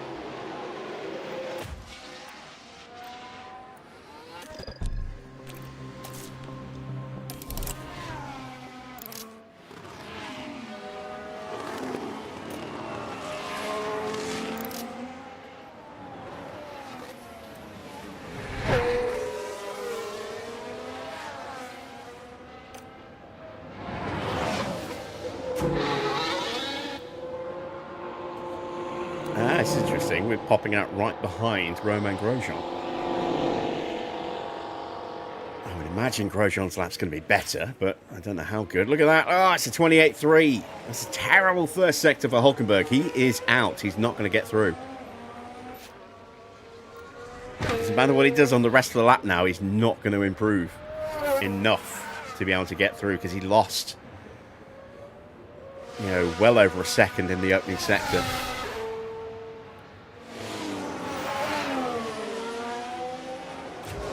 Out Fernando. 39.7 doesn't feel that quick in the middle sector. Goes to P8, just ahead of Bruno Senna. He's looking vulnerable. And if we can get our act together here, put in a good time, he's definitely going to be at risk. Hulkenberg is out in P14 for now. Grosjean is in between our two drivers. Who else is out there? Perez starts his lap, as does Kimi Räikkönen. Oh, and there's a little bit of a delay there with Bianchi in the way at turn 1. He's going to get in Maldonado's way, potentially.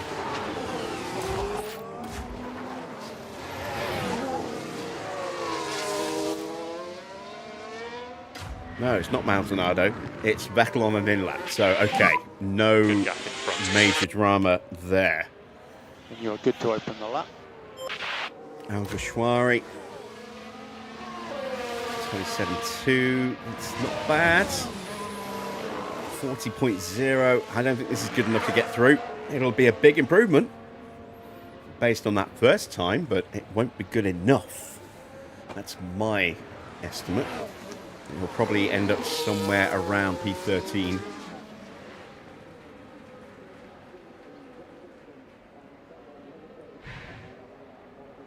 No, he stays bottom. Oh, identical time to Grosjean. Grosjean set that first, and Grosjean's improving. Button did a 27.2. It's his personal best. But still not that quick. I don't think he might make it through at this rate. Schumacher. Right nationality. German. Did a 27.0. Not a personal best, but still decent in the opening sector. Perez is currently through. Bianchi is out. Perez is definitely vulnerable here. Schumacher's middle split, 39.7. We are 2 tenths up on Perez. And Jensen is down 2 tenths to Perez. Right, here comes Schumacher up to the line. Gets to 9th. Grosjean will probably go ahead of us. He goes to 6th. Schumacher will either get through or be knocked out by Jensen. Jensen does not improve his position. Just his time slightly. So Jensen at P14. Schumacher is through to the top 10 shootout.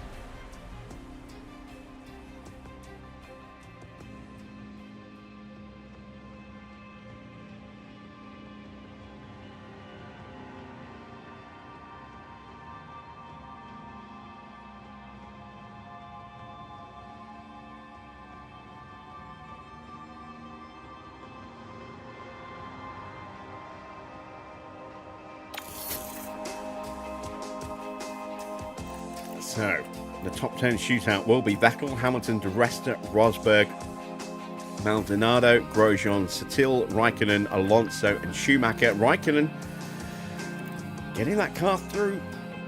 Didn't expect that, really, from what we've seen from Force India in the first 2 races of the season. And Rosberg has that penalty, 3-place penalty, which could knock him out. So here we are then, into the final session. We've got this set of tyres we're going to run first, and then we're going to put a new set on for the second run. And that will give us 2 new sets for the Grand Prix.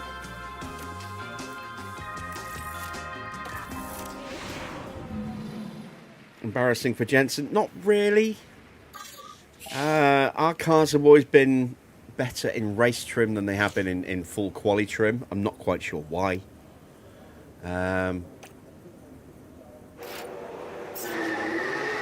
What I am going to do on this lap, just to make sure that the battery is working properly, is take manual control on this one.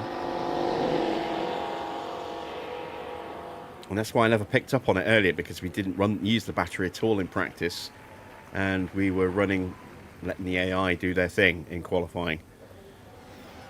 So we didn't see battery controls. Let's have a look. Yeah, there we go. Back to what it should be.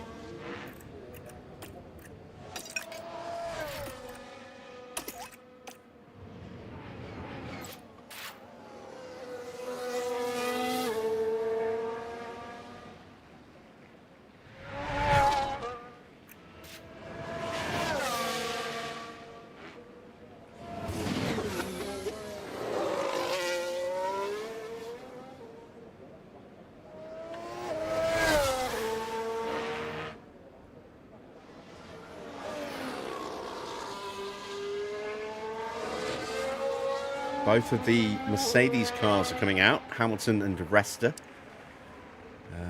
Which all three are they in? De Resta first, Hamilton second. Maldonado and Satil also coming out as well.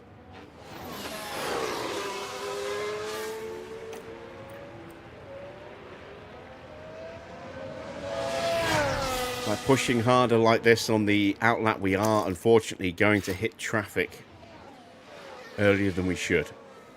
We probably wouldn't have hit traffic at all. It's going to be tight with Vettel into turn 1 here. There he is.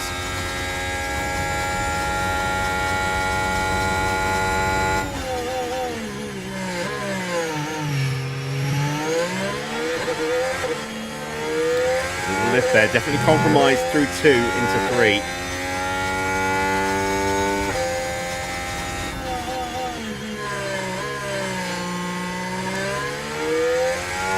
First split is a 27.1. That's not quick enough.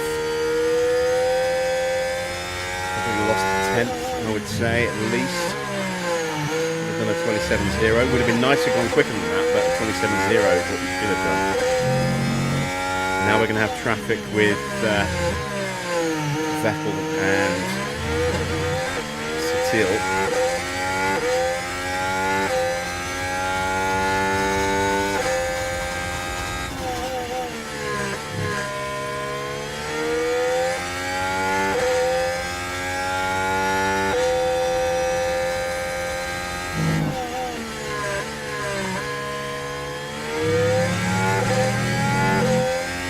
Maldonado's taken off. There he is. He's off and running at full speed.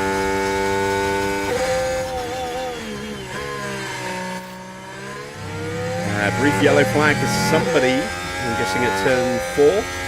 Yeah, a lock it for Paul di Resta. Let's see what happened there. Right, let's have a look as we go into turn 4. And there's the lockup. And they'll need to be mindful of the effect that that had on the tyres.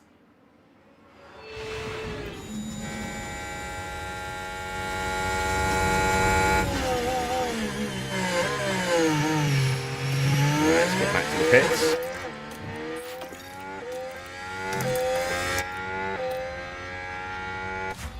See what Hamilton gets up to. 26.9. Oh, 29.4 for di Resta. Terrible. Maldonado, slightly quicker than Hamilton.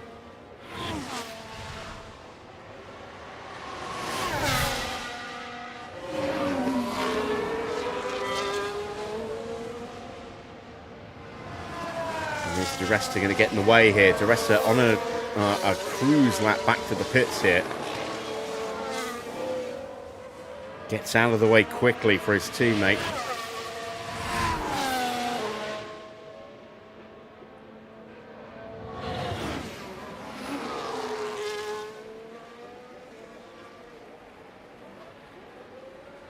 And Maldonado's quicker in the middle as well. So Hamilton goes top, but Maldonado's going to get him. And we're only 0.3 away from Hamilton's time. It's not too bad, considering we were on slightly scrubbed tyres. They weren't that bad. Here comes Pasta up to the line, and he is 2.5 tenths quicker. So now we're about 5.5 tenths away as we hit the pit lane.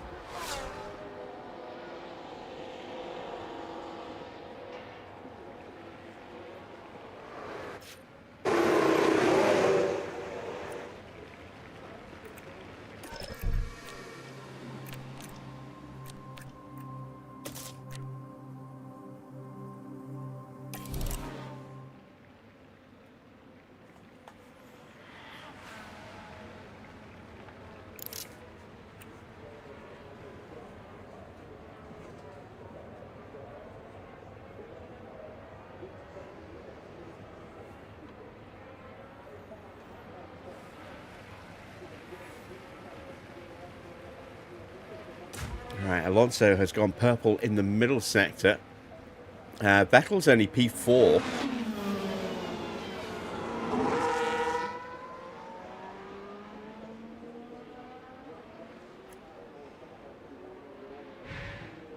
Fernando goes second. He's still 2/10 away.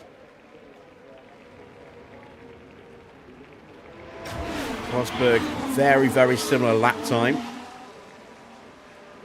Grosjean behind, got a slight benefit in the opening sector. Doesn't look like the middle sector was any real help to him. And about the same in the final sector. And that puts Grosjean into P4. Rosberg is P6. 10th difference, less than a 10th difference. And of course, that's not a straight 2/10 gap. That's rounding. So that might be a 39.65. And Rosberg a 39.49. So I mean, yeah, it rounds up and down to the nearest decimal. So the gaps aren't always what they could appear to be. You know, there's wiggle room on each of those. Right, 5 minutes to go. Less than 5 minutes to go in the session. De Resta's going early. This doesn't surprise me given that lockup.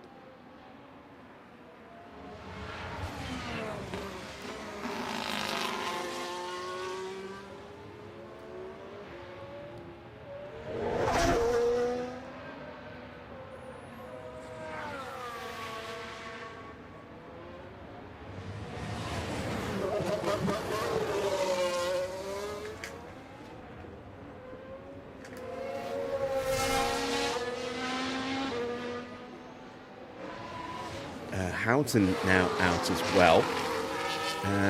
Vettel going again. As Rosberg returns to the pits. Along with Romain Grosjean.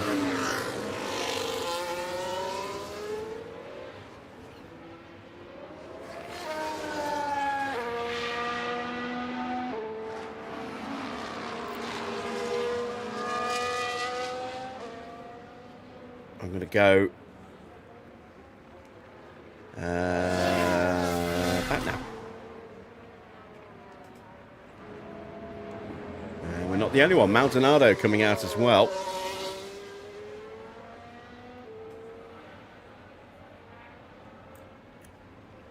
And there was an ulterior motive with me going out when I did. I wanted to block him because I was thinking this was Rosberg. It's not.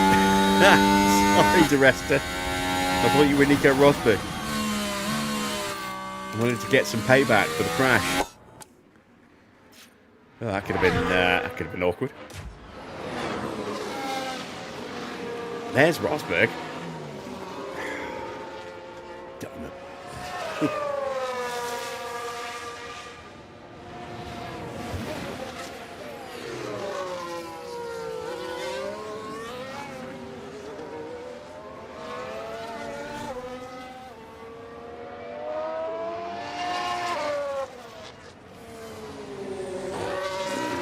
Hope that doesn't happen in reverse now and that we get held up by De Resta. That would be embarrassing.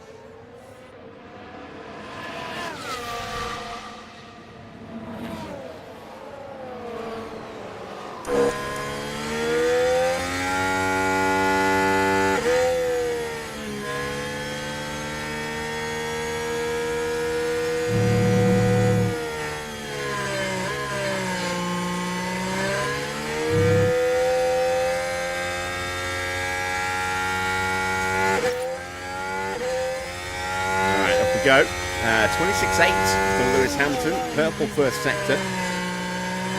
She's gone through turn 11 now. The long sweeping right-hander for 12. Crests the hill, hits the split, and he's purple in the middle sector as well.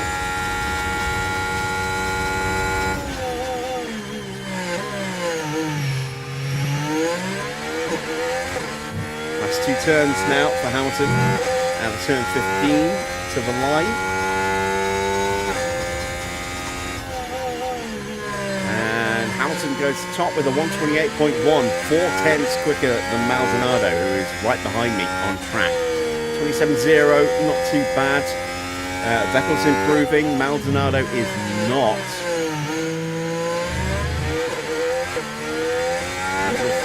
Dirty air from our car is playing a factor in that.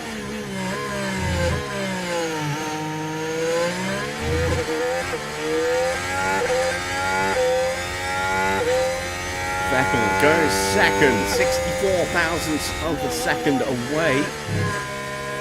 We're going to be the next pushing car to cross the line. Here comes Paul di Resta. He should get out of our way without causing any issues. It's a 39.7. It's not great. It's a personal best, but I mean, we're not going to be in contention for the front row, let alone pole. Nowhere near in contention. Top 6 finish would be nice, or top 6 start would be nice. No improvement in the final sector, and in the end, we only gained less than 400ths of a second. We're going to start from P10. Yeah. That's not so good. Maldonado stays P3. Let's see what Adrian Sutil does. He gets up to P5. He's ahead of Roman Grosjean. What about Nico Rosberg? Only 2 cars left. It's the 2 Ferraris.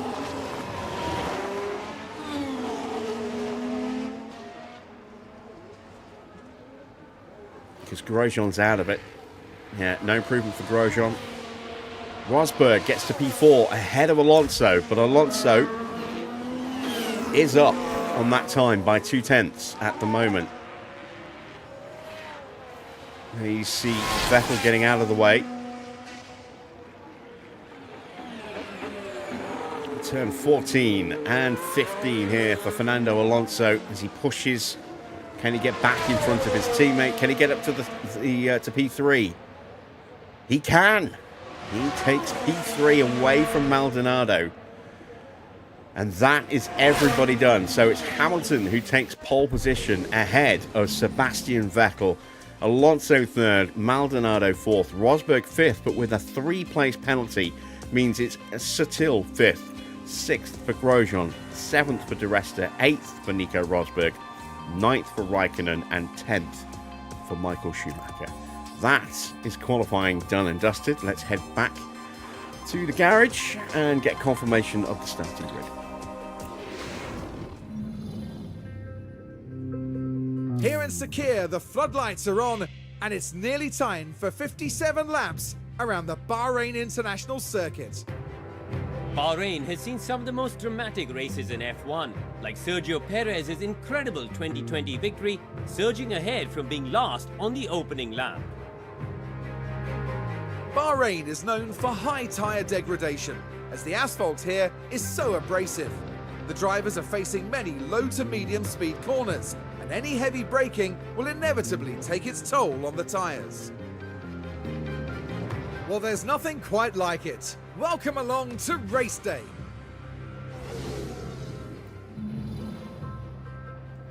Okay, so let's go into the results tab and double check the grid. There you see Rosberg down in 8th place thanks to that penalty. Nobody else with a penalty or a pit lane start. So let's get our strategy sorted, shall we? Could we maybe make the one stop work? It's a bit extreme.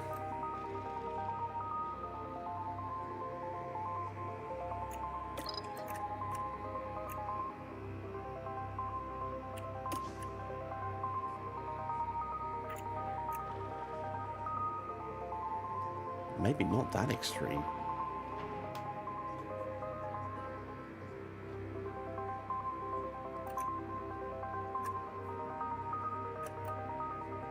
Wow, tyre wear is so much better than I was expecting. Evening, Wayne.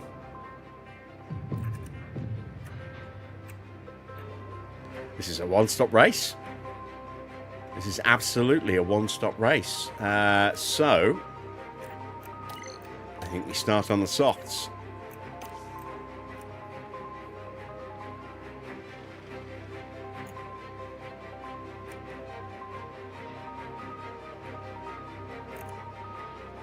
And I think we look at something like that. Or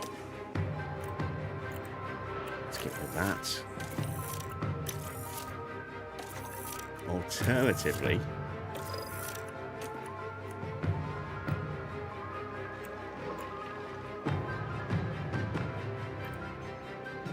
maybe look to go a bit more aggressive off the line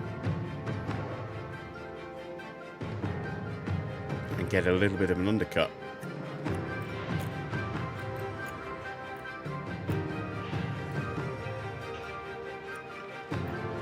Oh wow, that is much slower. That's much, yeah. That's the strategy. The only question again, and we could maybe go for an undercut. Wow, that makes no change look, does it? What about if we pushed and brought this forward?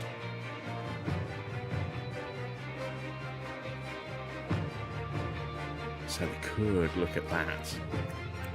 Stop around lap 22, 23. And do that. So we've got some options. We've got plenty of options to play about with. But it is going to be a soft to medium Grand Prix for us. So let's get in there and delete that out and bring this over. Looking at something along those lines. Fuel 1.8 kilos per lap. Let's add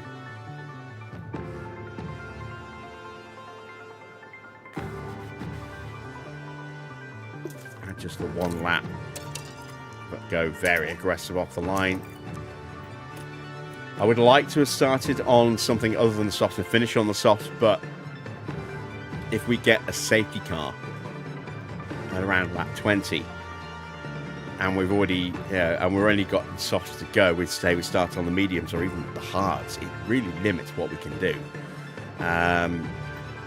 We certainly won't really be able to get away with putting softs on. So, yeah, starting on the soft tyres means that if we don't get an early safety car, we've got a chance to get at least a really good launch off the line, good first stint pace, maybe get an undercut on a couple of cars, and play it by ear. But also, if we do get an early-ish safety car, we could maybe still go mediums, or at the very worst, we could go hards and go to the end. It gives us a bit more flexibility. So we will go with that. There we go. 58 laps, one extra lap of fuel for both drivers. Instructions are given. That is what we're going to start with, and we will get the Grand Prix underway after these short messages.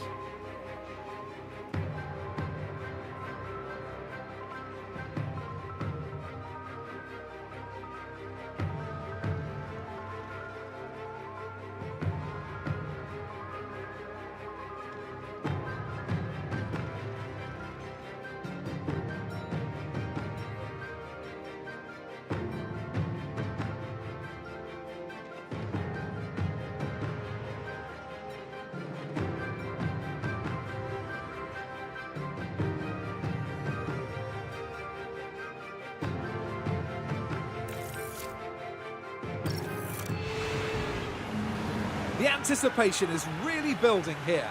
The fans in attendance are absolutely buzzing with excitement. Many people here and at home are wondering what the Haas driver can do. We witnessed some incredible feats in Formula One, but surely getting something from this P22 start is asking too much. But there's no more time left. We've got a race on our hands. Here we go with the Bahrain Grand Prix. And it's lights out, and away we go. All right, we are off and running. Let's see, 10th and 14th. Not making any progress off the line. In fact, Schumacher's gone backwards a position. Everyone's getting concertinaed up into these opening couple of corners. We're back ahead of Senna. Button briefly got ahead of Bianchi and then lost the place again.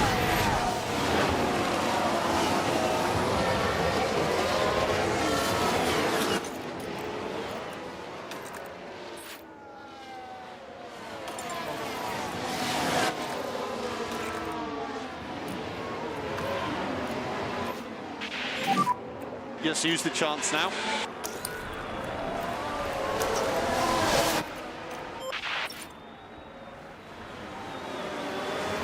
Hamilton, Satil, Bianchi, Ericsson and Ricciardo.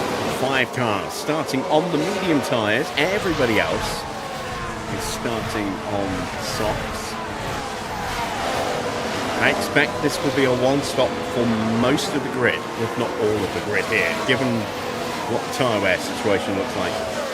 Remembering how easy this is a one-stop for us, we are 11th on tyre wear out of 22. 11th and 12th. So we are slap bang in the middle of the grid when it comes to tyre wear.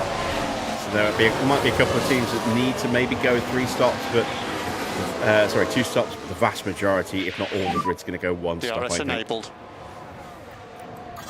Your P14. 0.4. Run here on the back of Raikkonen. And Raikkonen covers that off.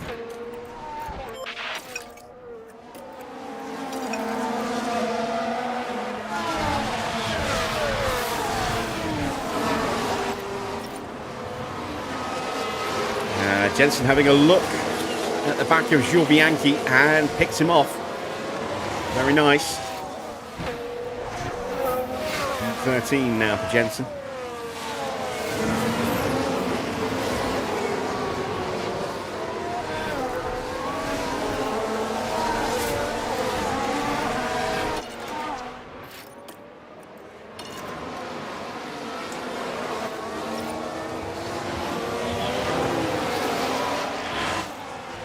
Up front, Alonso is having a look at Hamilton and gets him.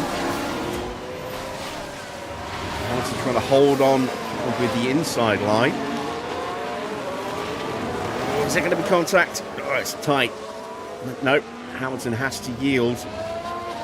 Better grip there for Alonso on those soft. Maldonado is ahead of Vettel, but not by much. Hamilton looking to come back, gets chopped off.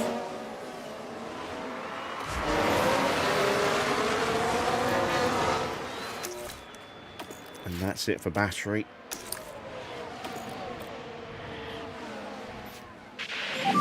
Tyre's still a little hot. Jensen, though, is going to have a little look at Perez, but Perez has got the slipstream, which is why you see Jensen constantly diving back in again. And that is Hulkenberg having a look at Bianchi. I think Bianchi will just about hold him back. And does so. Oh, Schumacher got Raikkonen. We missed it. Let's take a closer look. Look at the McLaren driver here. The opportunity's there. Alongside into turn 1, and then that was pretty straightforward there, wasn't it? It was done before we even got to 2. Beautiful manoeuvre. Lovely stuff. So Schumacher up to P9. Jensen has dropped back a little bit.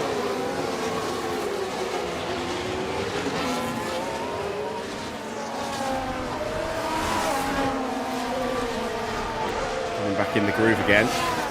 Schumacher's going to be under pressure here from Kimi. Tyres have cooled down a bit. Let's turn them back up again. We want to try and get after Nico Rosberg before we start getting dropped, but we haven't got much in the way of battery, if anything, really. We can use the pace. We'll deploy now. what we've got. In fact, let's go for it to make sure we do get in. Get back in that train.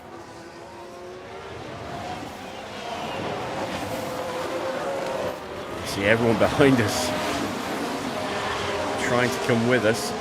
But that train behind Satil is very tight, look.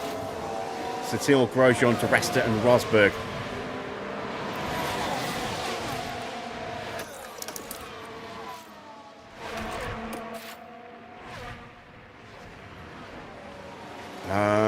Bianchi having a look at Jensen and gets him. Annoying. Into harvest mode, rebuild the battery. We're almost there. Almost there. Rosberg gets ahead of DeResta. So DeResta has lost out a couple of places. I think we've got a yellow flag. contact between Bottas and Gutierrez. We've got a yellow flag Valtteri here. has damage on the left-hand end plate there. So I'd imagine there's damage on the right end plate for Gutierrez. Yep. Someone hit me on the back. Quite up the back, Valtteri. It's not going the way the team had hoped today. That is for sure.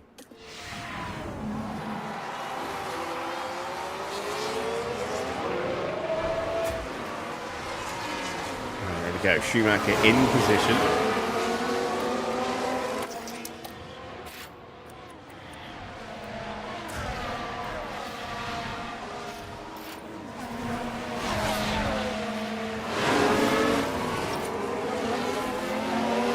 And that is a penalty for Gutierrez.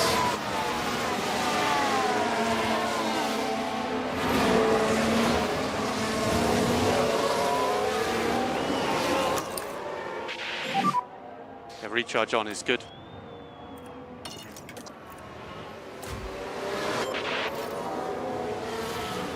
Really do with a little bit of clean air.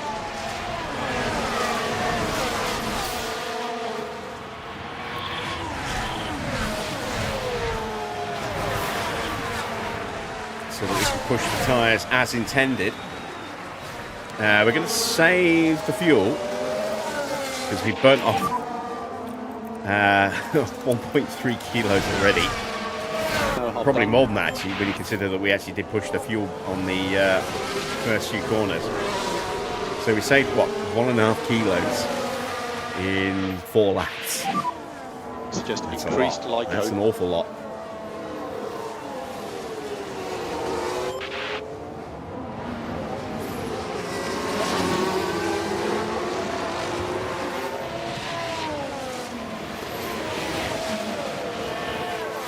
When I say saved, we burnt off, is what I should have said. We burnt off 1.5 kilos in 4 laps.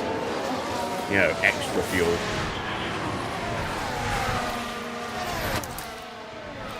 Now we're at risk of losing the DRS, and the position. Senna has a little look-see, and it gets us back into harvest. Where's Jensen? Jensen is right on the back of Bianchi, but not really a great place to make the move. Body recharge on. I want to get a little bit more battery so I can just push the tyres, push the fuel, push the battery, and just sprint. We've got a yellow flag. Somebody with a lockup. It's Valtteri. So Valtteri's Right then, struggling for you can grip take at a the look moment now. with that damaged Here wing. we are then, reaching turn 13. And the dirty air just making it Wheels tricky. just lock up there. But that's just the risk you take. The later you leave it. Ricardo goes through. And so did Verne as well.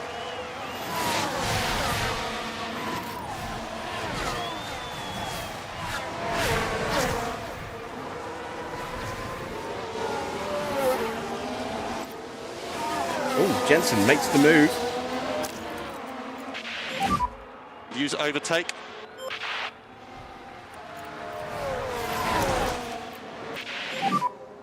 Recharge on. And there is Hulkenberg having a little look as well. And Hulkenberg gets through too. So Bianchi loses 2 positions in the space of a couple of corners there.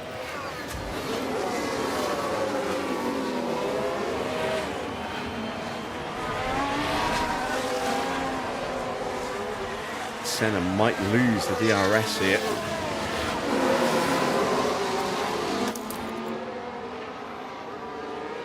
He did. Does this mean we get to make a move? Not yet. But we put the pressure on.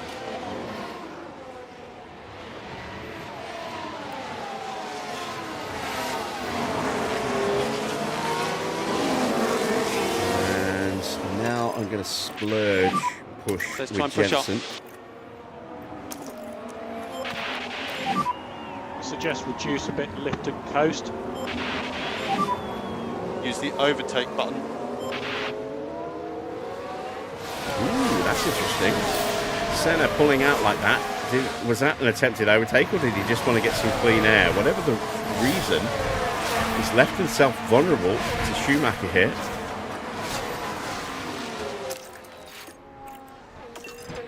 We're going to put Jensen on, Michael on full attack mode now as well.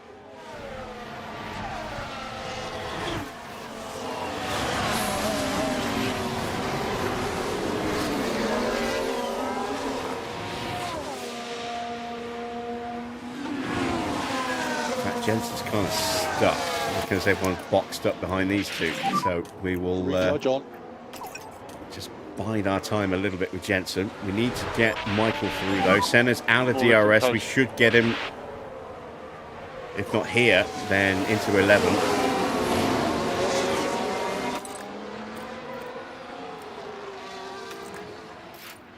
Let's give him a little encouragement there.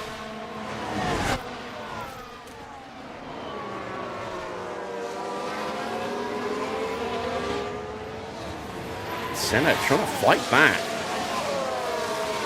We do finally complete the move. Oh, he's still there. He really does not want to give that up, does he? I mean, has that cost us our chance to get onto Di Resta? It might have done. It has.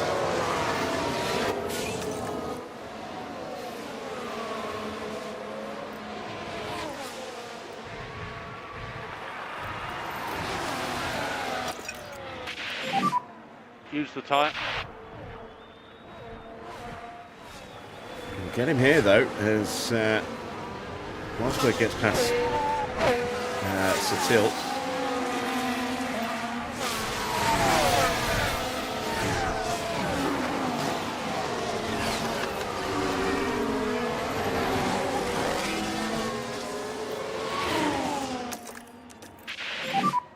Overtake available.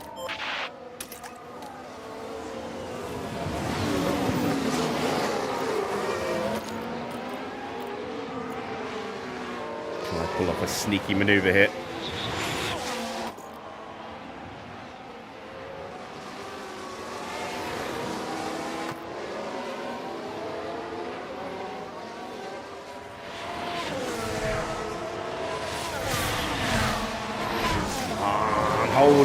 Hold it, yes, there we go.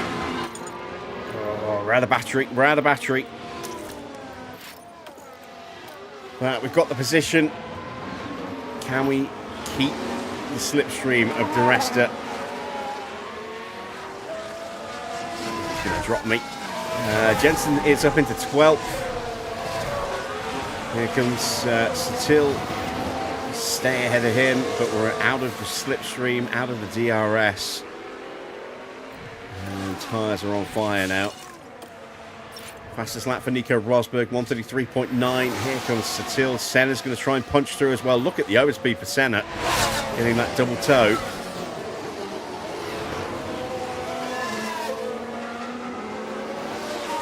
Oh, we couldn't quite hold Satil back.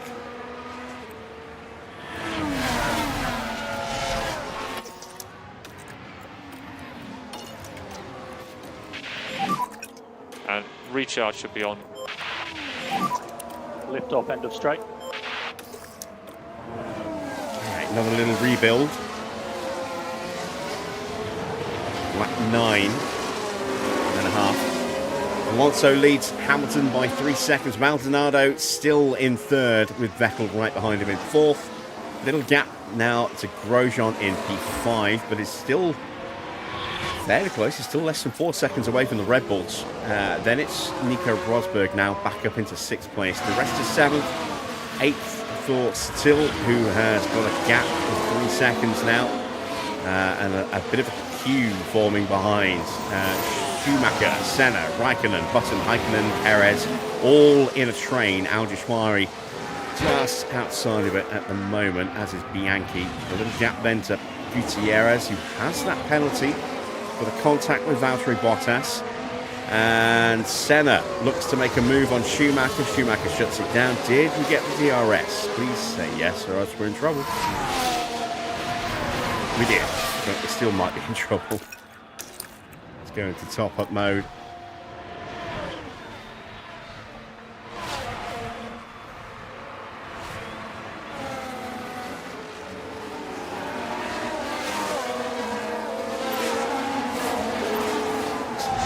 Tried to get alongside Raikkonen, couldn't quite make it work.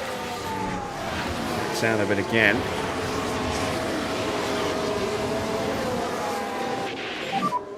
Tyre temperature management looking very good.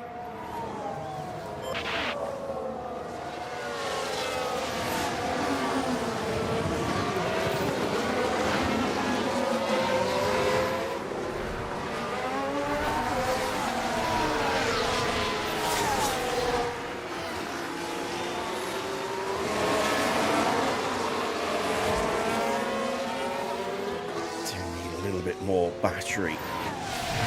Senna once again having a look. This time we might get the move done. Try and hold him off around the outside. And we do, actually, quite comprehensively.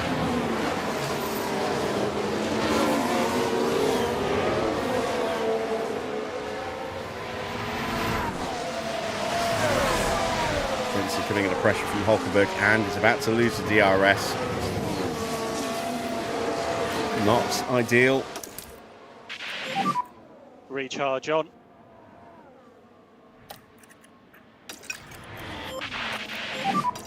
You can start pushing. Cover the inside line over Senna. And we shut that down pretty quickly. Hulkenberg had a look. He's alongside.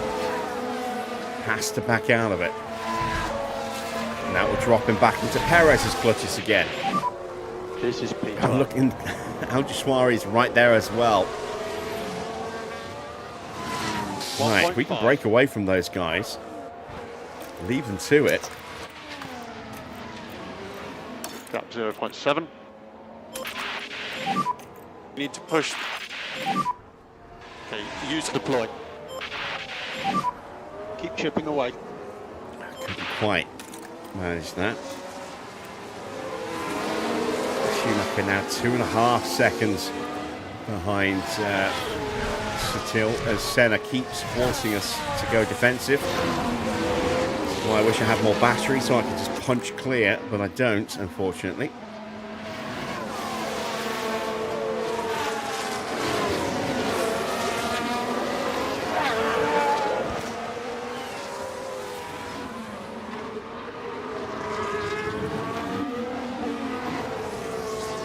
Hulkenberg has come with us.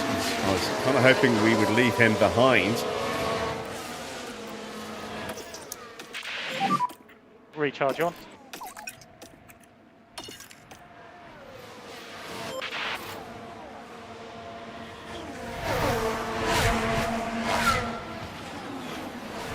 Another half look there from Bruno Senna, and we need now to punch away as quickly as we can, or else we're Tyre feedback when you can.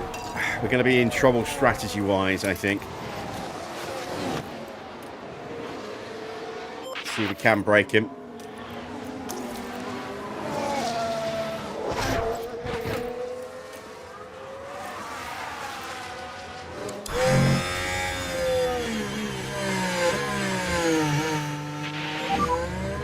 Reminder for recharge. He's staying right with us, look. This is a tricky place for us to try and do things like this because we've got no downforce. Straight line speed doesn't mean much in a DRS view. But it does look as though we have just about broken away from Senna.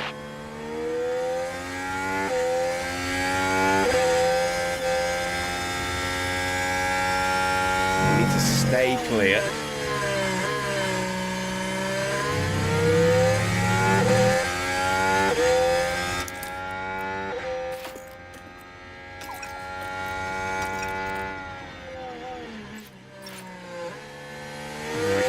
Small gap, and that's going to allow Raikkonen to start pushing up. Going to have to deal with Hulkenberg once again. Back in the same situation as in a few laps ago. Only this time, I don't think we're going to be able to fight that one off.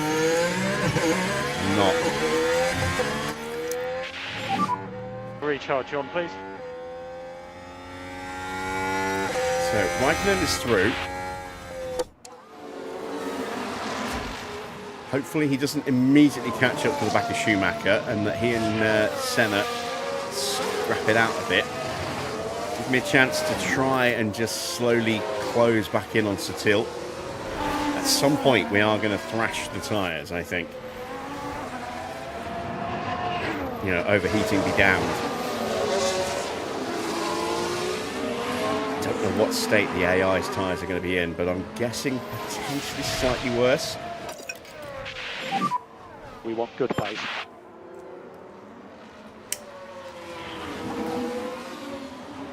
So if there is any undercutting going on, probably won't be my us.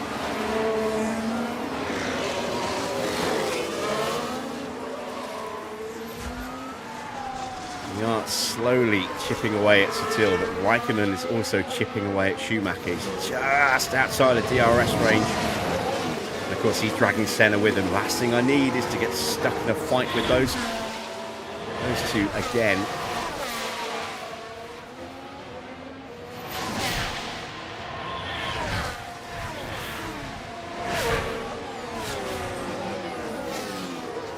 Jensen's dropped back a little bit, but I needed to get a little bit more battery in his car. Recharge on.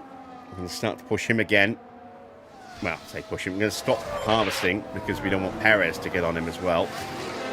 I can see Perez just in the background with Alpha right behind him. Raikkonen is now in range. Damn it. I need to save the battery. Let's try pushing the tyres and see if we can break Raikkonen that way.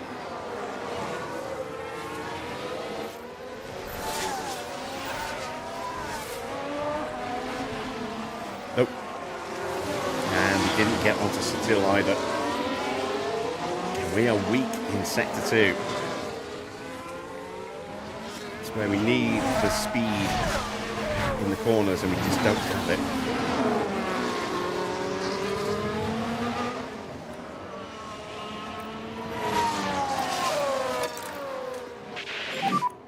Let's see what pace you can do. Right, I am on to Adrian Sutil here.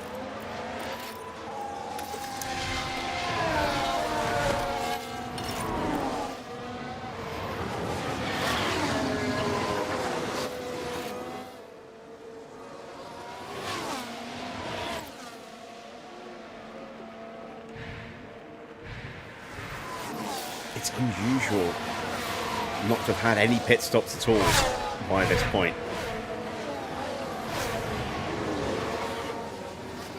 Again, just goes to show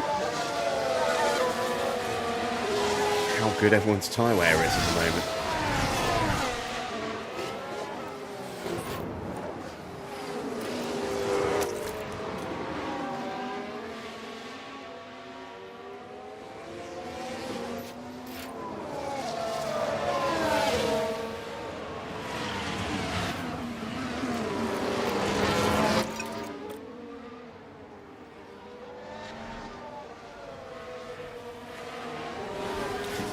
Just kept the DRS. It's going to be really tight. We're right on the edge of that protection line. There we go. We did get it. It's kind of just sort of flicking over and under and over the 1 second gap.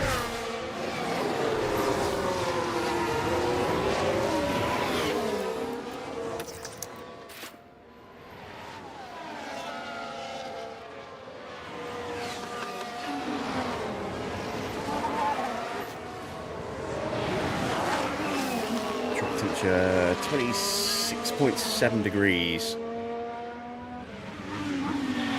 Might have just lost the DRS.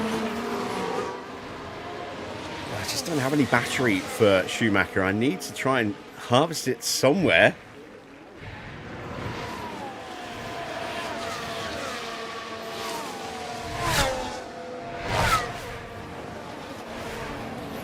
See Senna and Hulkenberg having a little battle side by side. Hulkenberg stays ahead, and we got our first pit stop. It's Valtteri starting on those softs. Had that collision that might have done some damage to his tyres. Had that lock-up as well. But is this a sort of a portent of things to come? Are we going to about to see a flurry of cars boxing?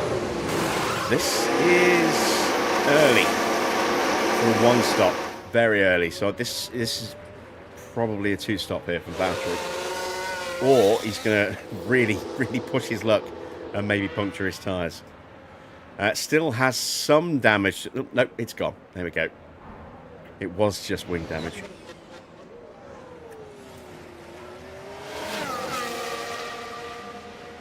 Right, I've got to try and get into clean air. I've got to push.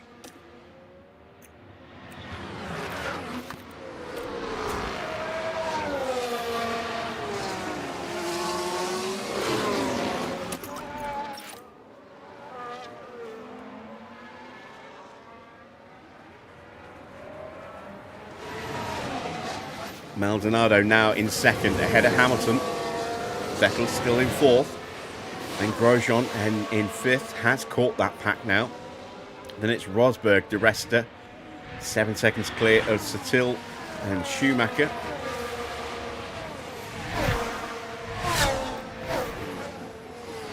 Did not get the DRS once again. What we probably have now is Sutil's tyres might be slightly better than ours. Ericsson's in. It's the second Williams driver, and he's coming in from medium, so this is a 2-stop for him as well. Is he going soft? Or is he going medium-soft? Soft tyres going on.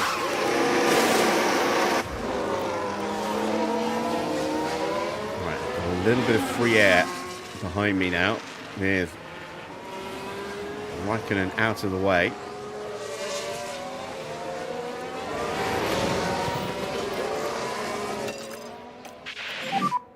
Let's attack.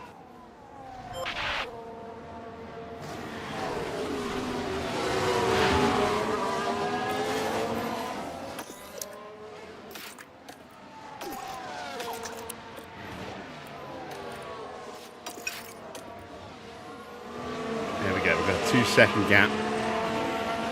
Chance to try and rebuild the battery slightly, but look how much gap we lost between turns 13 and 14.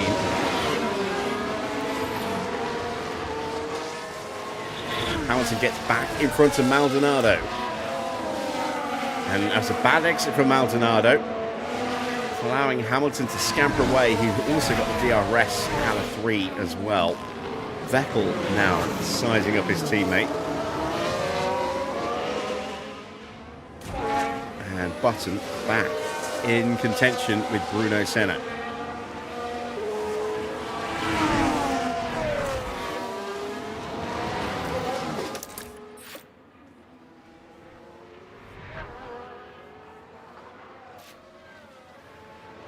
Yeah, Sutil definitely picked his pace up. All the cars in front were slow. Let's have a look. It was Sutil picking his pace up. So we got the DRS again.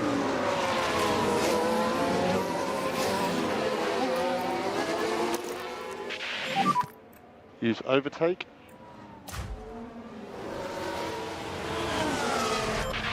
How did Senna get DRS?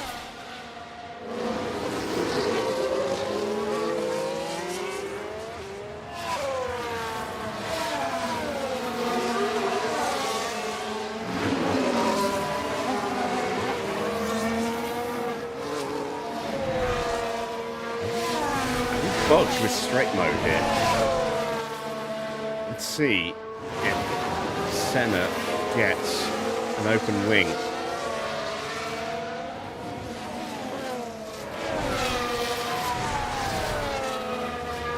No, he doesn't. Yeah, that's weird then. He may have just had a really bad exit, having been in range. Aldo Suarez into the pits. Have to get Jensen through.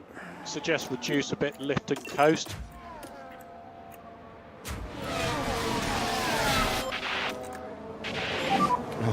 Look at that. Air if you can. All of a sudden, everyone's nose to tail again.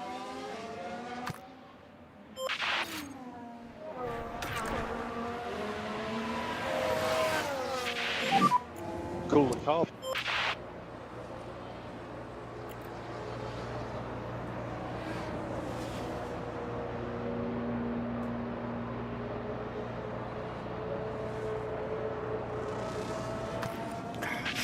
Through here. And now I'm out of battery again. Still plenty of opportunities. recharge on, recharge on. Suggest increased LICO. Come on, Schumacher, get this still. Maldonado now down to 5th as Grosjean's picked him off. So it looks like Maldonado's tyres falling away.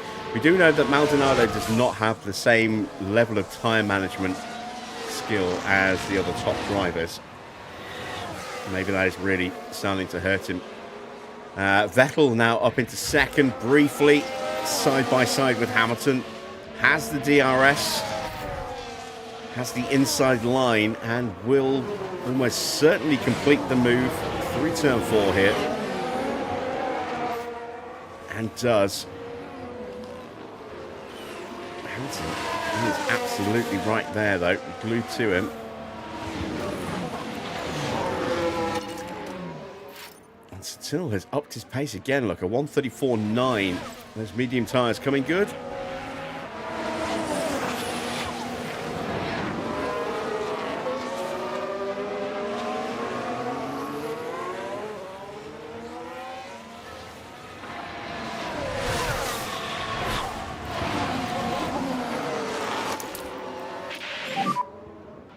Recharge on. I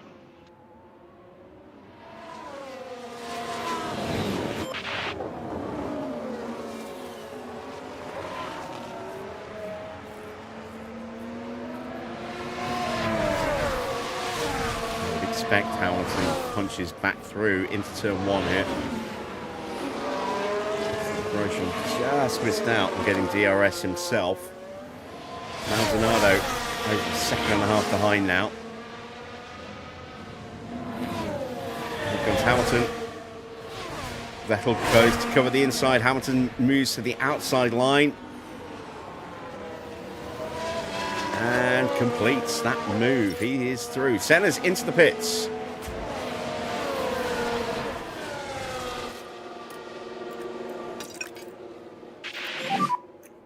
Go, Kate. Push.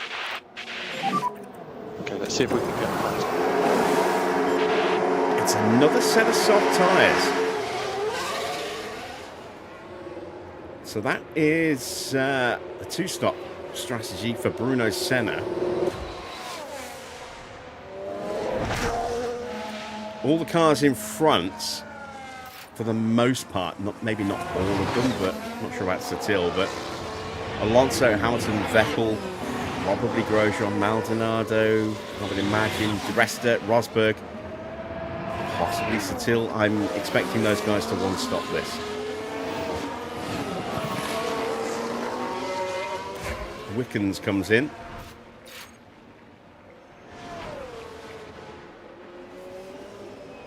Set of mediums, and those will go to the end if the tyre wear is good. I'm not sure what the tyre wear situation is like for Mauricio.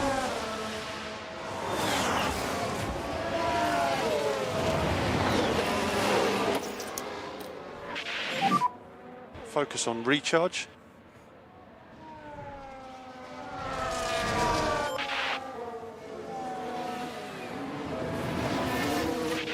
Lap 22 of 57, so we still have another 36 laps to go. Into the pits goes Nico Hulkenberg. 0.7. Car behind is Perez now. If this is another set of softs, which it looks like it is, then this is the 2-stop. Perez and Bianchi both coming in together as well. Once again, double stacking, which is going to screw over Bianchi a little bit here. Gutierrez coming in as well.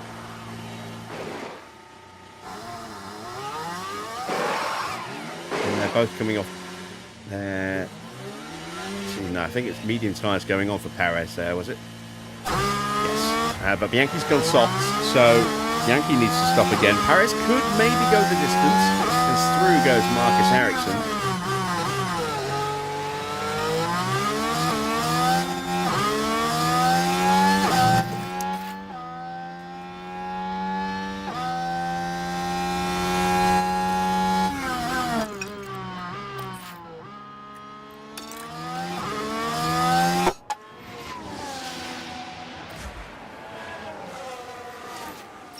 Maldonado now nearly 3 seconds behind Grosjean. I think of the front runners, he'll probably be the first in.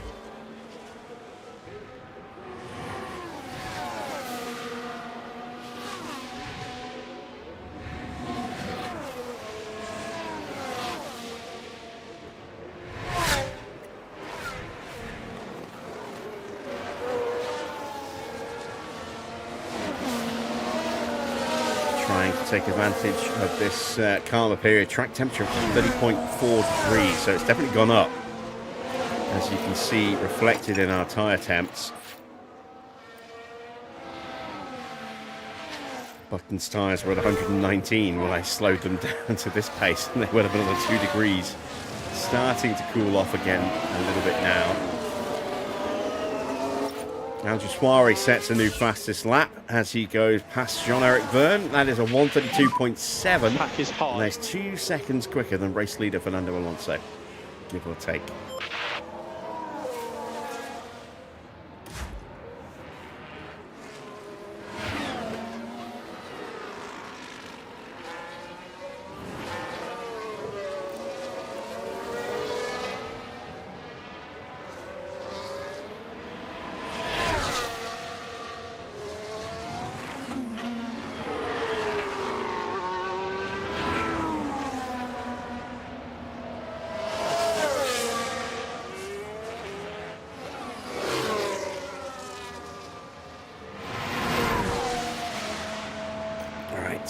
Into the pit window for Jensen. We'll be into the pit window for Schumacher at the end of the lap. We're going to start to push and shred what's left of these tyres. Maybe get an undercut on a couple of the guys in front of us. Okay, to close the gap. Almost done fuel saving, not fuel saving, battery saving as well. We're going to top up now for Jensen. One more lap of harvesting for Schumacher. We've got a 7-second gap between the two, so as long as we don't have an absolute disaster with a pit stop, we can comfortably box them on the same lap.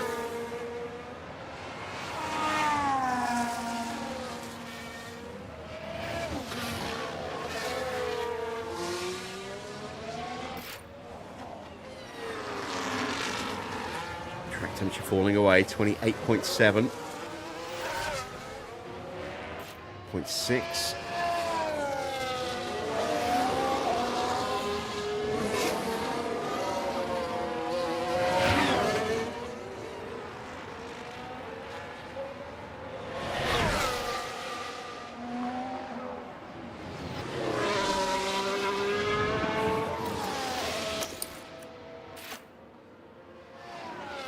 Go into top-up mode now for Schumacher as well.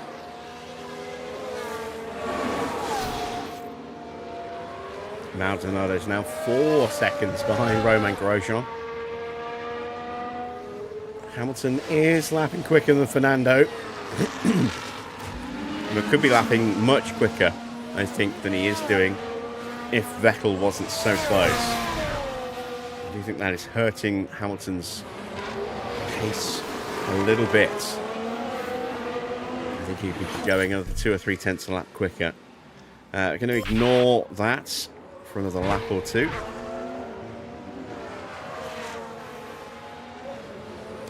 Just one more lap. Let's get him in at the end of the next lap. So medium tyres next lap. And same here as well.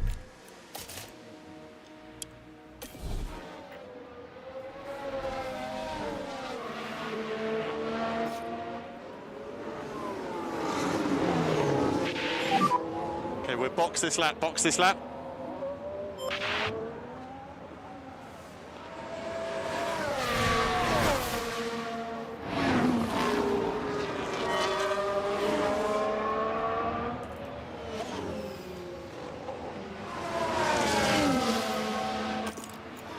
And we will have almost completely full batteries with which to attack when we come out of the pits. So now we're hoping that these guys are going to go an extra couple of laps longer, give us a chance to A, get our tyres up to temperature quickly, and B, try and get some kind of an undercut. And Vettel's into the pits, which means we might be about to see all the other guys on sus think about coming in too. So medium's going on. This will be a one stop for Seb. Decent looking stop. Where's he going to feed out? Ahead of Kimi Räikkönen. Assuming Räikkönen doesn't box it.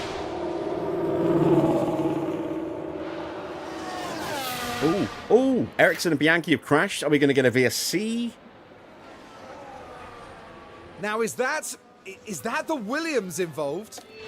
That would have been perfect. Actually, no, it wouldn't. Because the other guys need to stop as well. Oh, yeah. Off goes Jules Bianchi. Marcus Ericsson there. Just like that, with major damage to his front wing. Expect him in very soon to change that.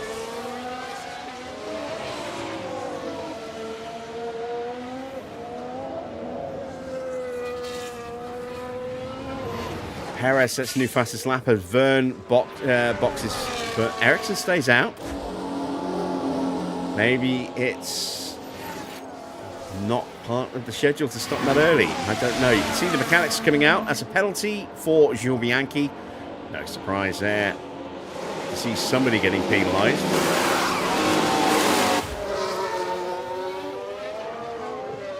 Oh, wow, our mechanics came out early, didn't they? Considering where we are, we're still ahead of Vettel. So this is not going to plan at the moment for Seb. What a shame.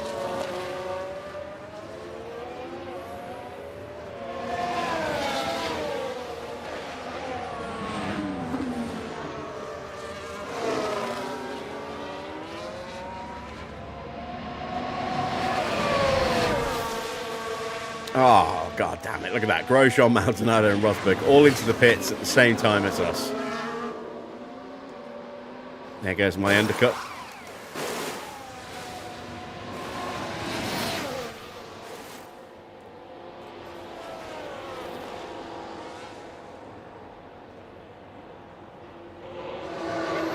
Räikkönen coming in at the same lap as Jensen as well. There goes another undercut. Oh, Jesus.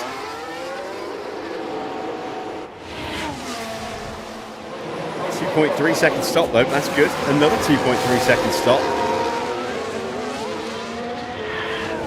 Räikkönen gets away though ahead of Jensen. There goes Checo. Checo gets through.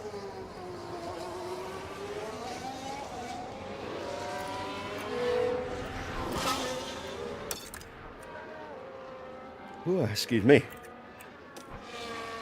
Big yawn. So, at least we're ahead of Aldriswari. Get these tyres fired up. And then we'll go on the attack. This is it for scheduled stops, and both of them were quick. So that's encouraging for the pit stop challenge at the very least. I don't know whether or not it's quick in relation to anyone else at the moment. As Hulkenberg gets out of Rosberg. 31 laps to go. Yeah, 31 laps when we crossed the line. Aldriswari has closed up onto the back of us.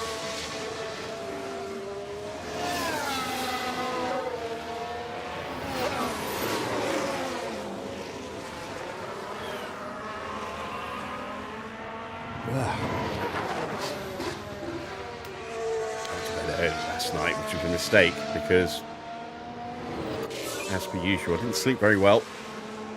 Woke up a few times. And I've been up very early. I tried getting some sleep this afternoon, didn't get a huge amount because I was cognizant of getting deliveries.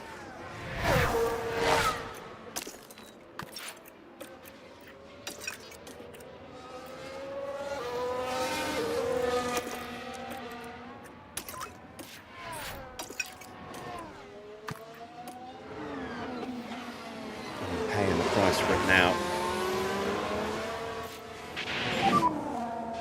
Okay, keep looking after the tyre.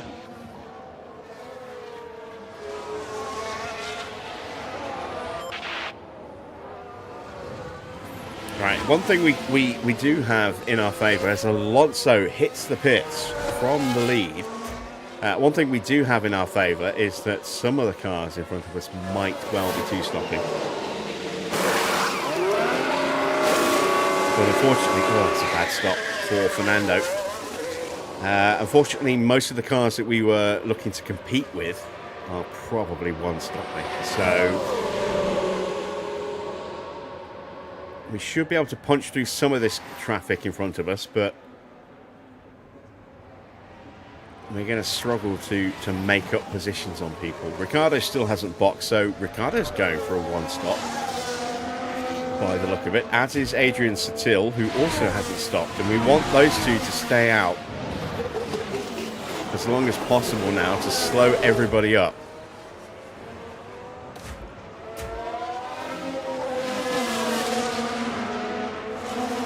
So that we can close up without putting too much stress on our car.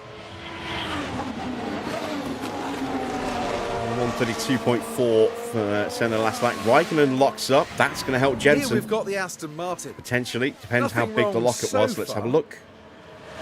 Struggling with the car. They were just unable to do Oh, that's a much very about odd it. place to lock up across the line. So that's not going to have any real detrimental impact, which is a bit of a shame.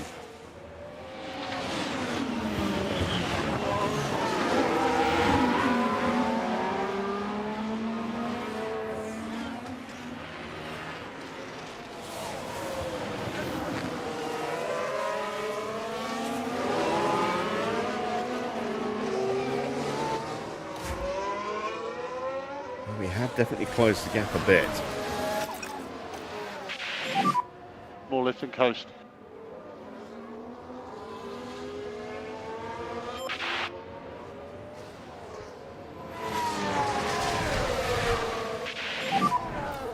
The tyre temperatures should be in a good place.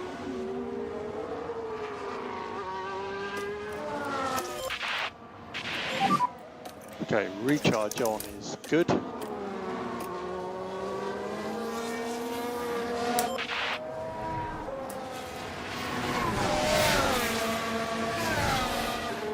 Okay. Senna. I thought he was pushing. He sets a new fastest lap, a 131.7. That's a good lap. A 132.5, which by no means is slow. It's 2 seconds quicker than Al Jaswari was doing on the previous lap. But yeah, Senna really pushing hard. He's got onto Rosberg, Maldonado and Ricciardo. And this is where I need Ricciardo to really start to slow things down. There's still opportunities here. Jensen closing in on the back of Perez, a 133.4, and is that a mistake for Maldonado? It was, yeah. Now we can see what happened. It's the Red Bull driver. Everything's all right here.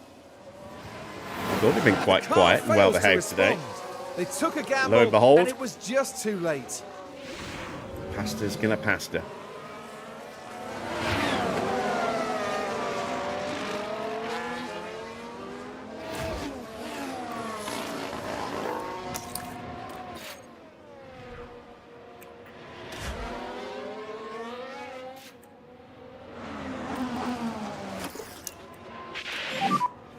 Recharge on.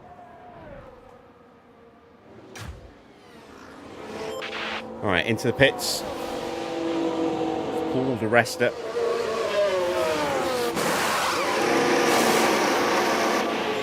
Some mediums. Perez. 1.1 now. Ricardo is We in, think there's still opportunities here. so that is going to release Hulkenberg and co. This might be tight here with Schumacher. There is Schumacher. Yeah, he's going to come out just behind. Ah, damn it. Just missed him. Ricardo's out behind Jensen. And a reminder for the recharge button.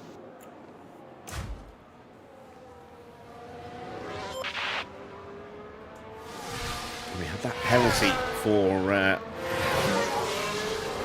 Bianchi to be served if Let's say when he stops again.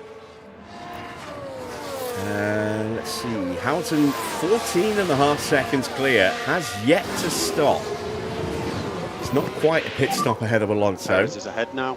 But he's only lapping a couple of pits slower. And there he is, into the pits. But he's going to come out now on soft tyres to go to the end. And he is going to be quick. He should come out close to Vettel. Maybe just ahead, just behind. It's a good stop. It's a very good stop. I think Vettel might get him. There's a chance. Oh, no, there's Satil into the pits. He hasn't stopped yet. Satil might get out in front of us. Hamilton's going to get out comfortably ahead of Grosjean. There's Satil. That was a quick stop. That was a quick stop. Soft tyres on. His one and only stop. Schumacher is on the Resta. And we are out ahead of Adrian Satil. That is excellent news. Let's see if we can get our way through here.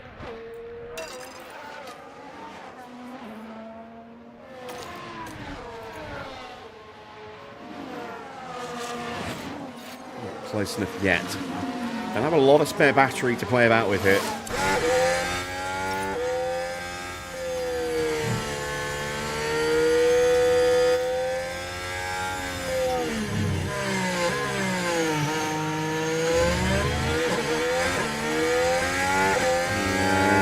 Resta has lost some ground.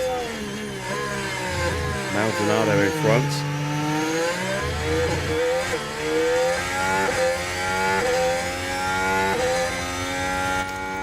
We're not going to make that position.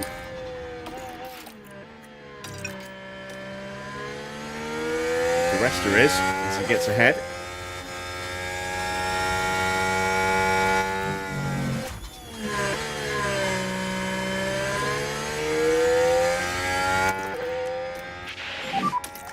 Overtake. Let's see if we can get past Perez here. Need a good exit. Let's keep pushing up to cars ahead.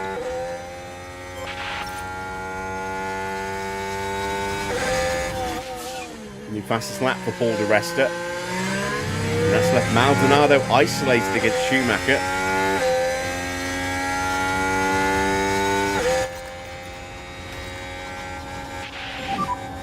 Maximum PU cooling.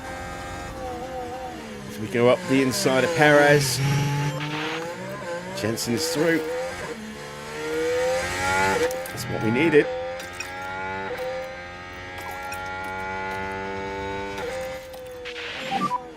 Lift off end of straight. And Schumacher's past Maldonado. Which is also what we needed. Overtake. Okay, recharge on.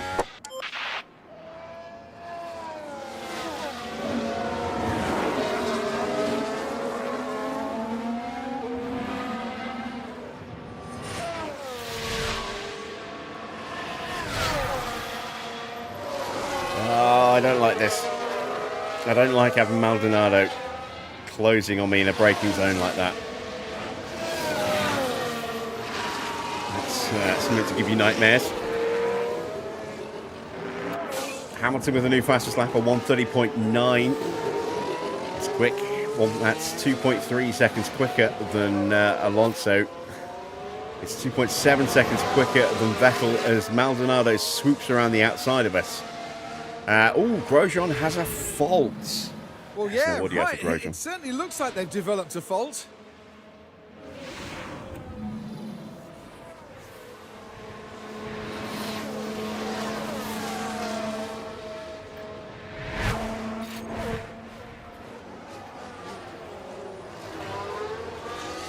So I have Adrian Satil right behind me as well now. Jensen is in range of Raikkonen, but Perez hasn't got away.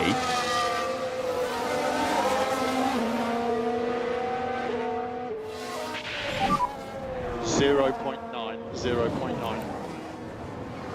Okay, we don't want to lose too much time.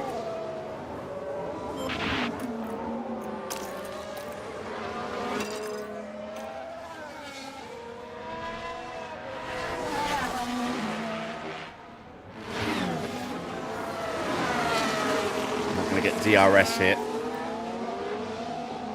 At least try and make sure I don't get jumped by Satil. It's going to mean I'm going to be vulnerable at the end of the lap, though. No battery left now. Let's go back to Jensen.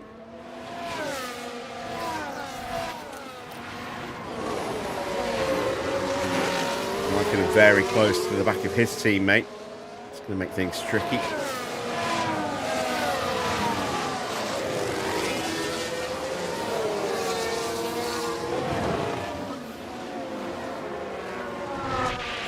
Ah, Satil got me. 0.8. No harm done. That's what I was worried about.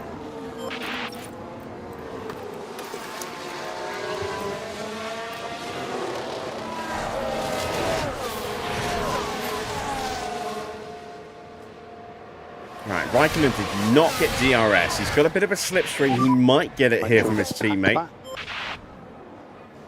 think he did. It's going to make it hard for Jensen to punch through. He's still got a long way to go in this race. He's still got 23 laps to go. Not planning on stopping again. I would start to save a little bit of tyre wear.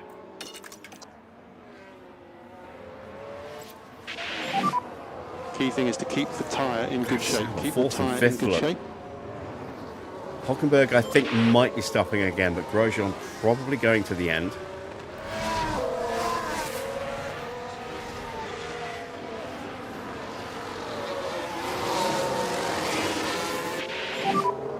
Got 0.7. There are opportunities ahead.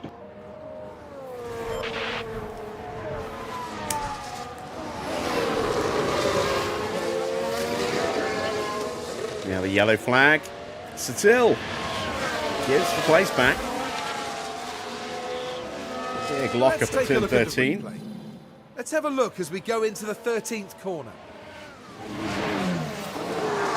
And there goes the steering. That's Now, going to they hurt did those leave it softs as very well, late. so we may yet see another stop out of Adrian Satil. That would be helpful. That would be very helpful. So, Schumacher, 2 seconds clear. Let's go into top-up mode. Now that we are not in someone's DRS.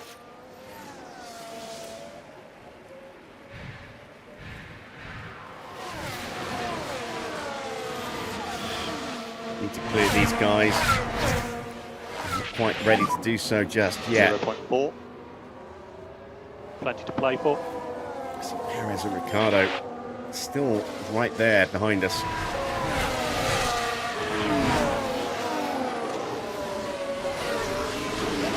Reminder of our race targets.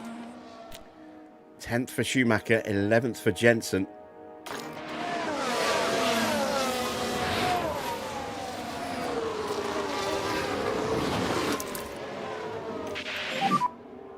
Okay, recharge on is good. Focus on recharge.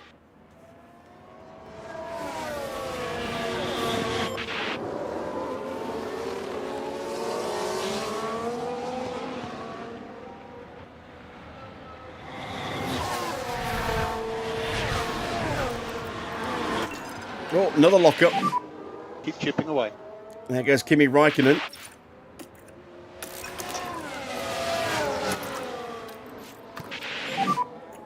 Use overtake. Now we should be able to take a look here. Here we are then at the 11th People corner. struggling in dirty air. Very heavy on the brakes. And they ended up their own passenger.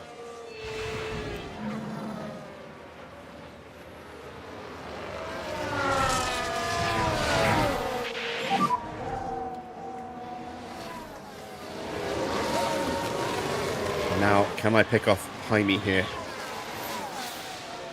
Still plenty of opportunities.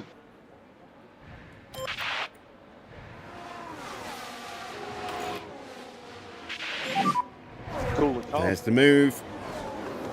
Up the inside. Lovely overtake from Jensen, and we're into P12. And we're going to keep pushing. We're already a second clear with DRS breaking away as well. Ricciardo straight onto the back of him. Textbook move there.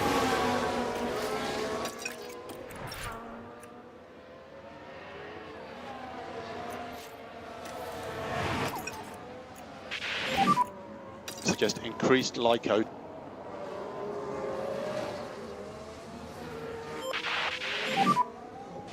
Okay, keep looking after the tyre.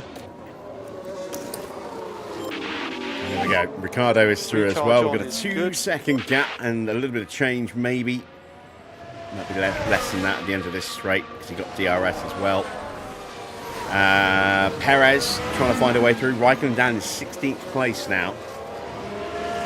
But we have cleared that awful clump of traffic for Jensen now, and hopefully we can start to push on a little bit and see what we can do. Satil was supposed to be going to the end, I think, on that set of tyres, but with that lockup, might make this a little bit trickier, especially with him now getting unwanted heat into the back of those tyres in the dirty air. Schumacher doing a good job of just keeping him at bay. Bianchi's in. This will be to serve a penalty as well.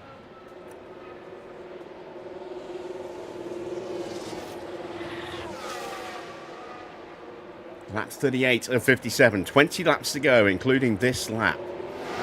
Alonso leads Hamilton by 2 seconds. Then Vettel a further 2.5 seconds back, and it's those three, really. With Grosjean now over 12 seconds back in fourth. Teammate Hulkenberg in fifth might well need to stop again. We've got a couple more stops. That's Esteban Gutierrez and Marcus Ericsson. Ericsson needing a new front wing. There we go. And he's going to pop out right in front of the leaders. There is Alonso and Hamilton. There's Vettel. Is he going to get in the way here?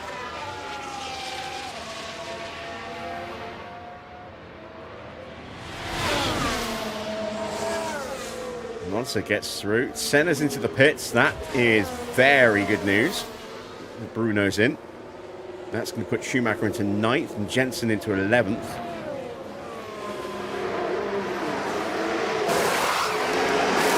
He's going for mediums. Still gets through, so we're into 10th. But we should have DRS. So we're 10th and 11th. We're in our target positions. Now we need to see if we can just edge further up than that. Ricardo is all over the back of Jensen. Let's put the battle assist on for that. Overtake available. Rosberg gets past Nico Hulkenberg, who I think will have to stop again, and is not far enough ahead of Schumacher, or I don't think Jensen, to stay ahead.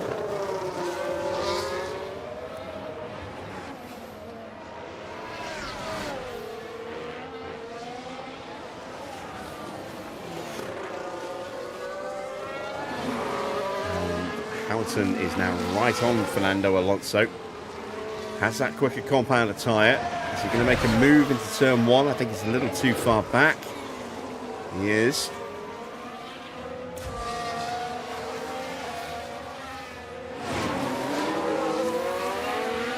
Still pushing on towards the back of Pasta.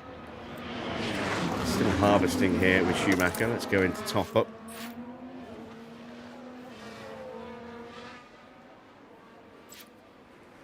I hadn't realised I was harvesting there, actually. I'm glad I checked that. Let's see if Ricardo makes his move. Looks to go to the inside. Gets up alongside us. Will he give us the DRS? Yes, he will. Will he hold the position from us? Unfortunately, yes, he will. So, let's go into harvest for Jensen. As R03 is in for a second stop. Recharge on.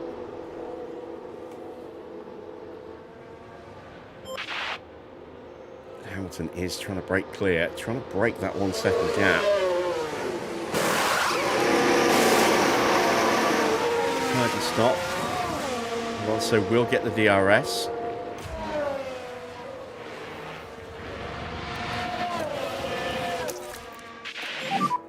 Your recharge on is good. And Satil has punched through past Pascal Maldonado.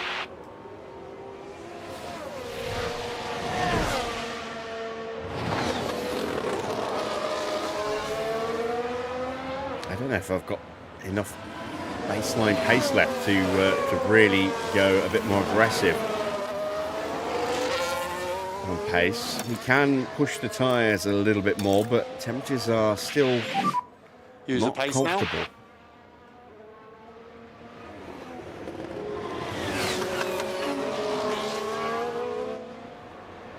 Ricardo's trying to break away from me. Al-Jaswari boxes.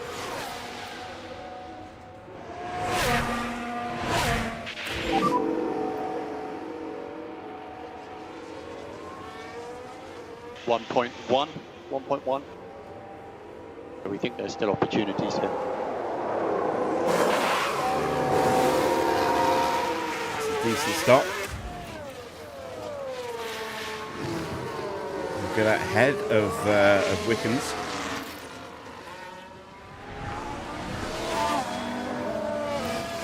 Click that again. No, But don't know why I there. did that. But Oh, that's dear, a that's not what second they need fault right or an escalation of the first fault.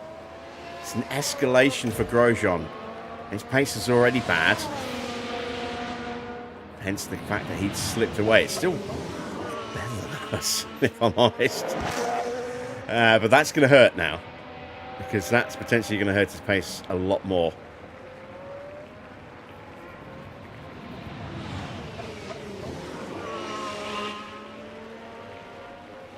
I suppose it all depends on exactly which part is faulty. Let's see what he does across the line. 134.0. I think he'll be slow on the next lap. And Hulkenberg is in. I thought he would have to stop again. He will get past by Schumacher. I think he'll get past by Jensen as well.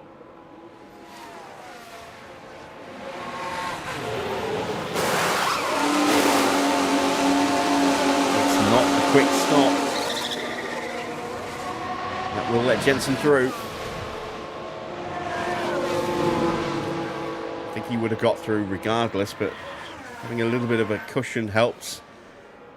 And he's going to come out behind Perez. Possibly. Ooh, that's tight. Just in front of Senna and Raikkonen. The tyres will not be up to temperature. He might yet be vulnerable.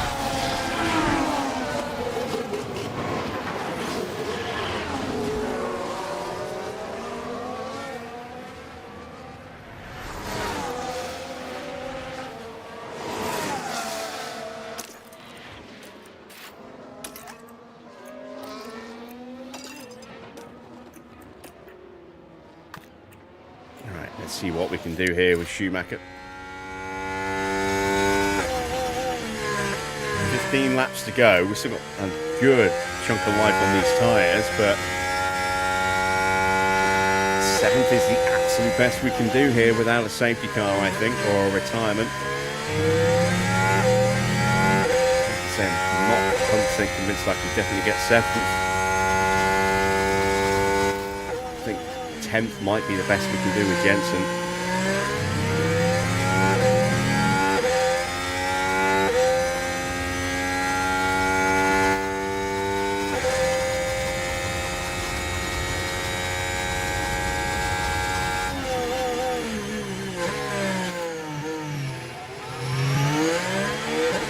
Jensen and Maldonado fighting in front of me. That is potentially helpful. It's also potentially difficult.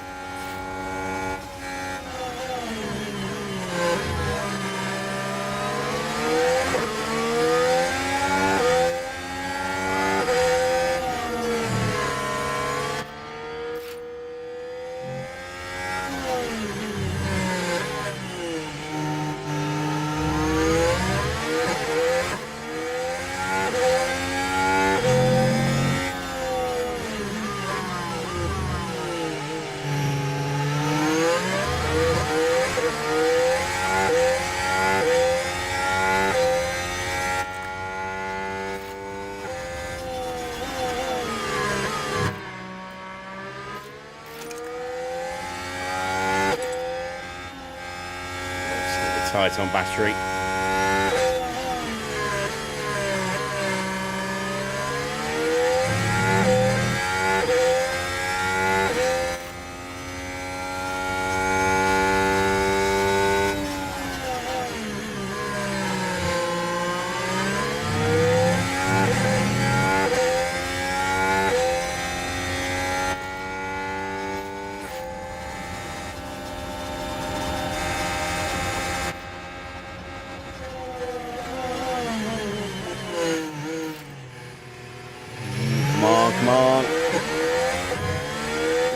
Yes, there we go.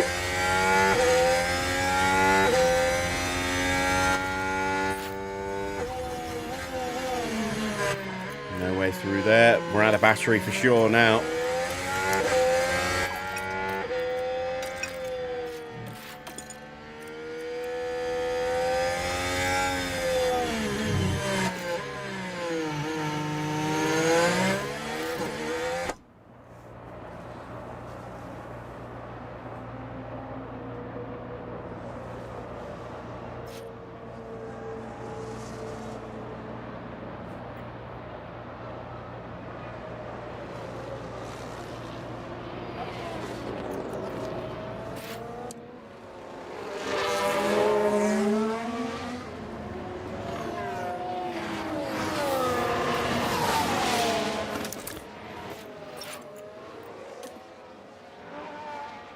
Please don't get dropped.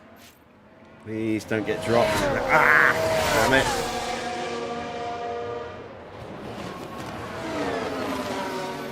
So down to the batteries to try and fight off any attack here. That's why I was pleading there.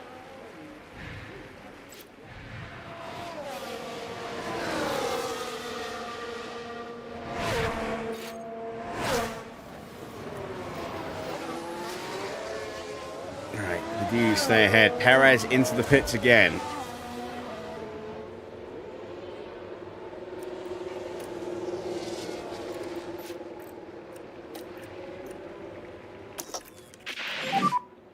Use the overtake button. Suggest reduce a bit the coast.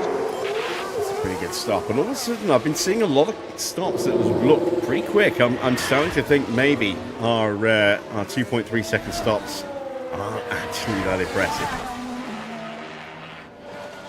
Let's have a little look, shall we?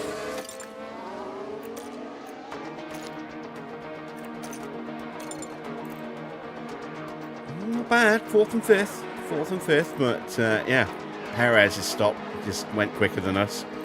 Grosjean's quicker than us, and Sotil's quicker than us as well.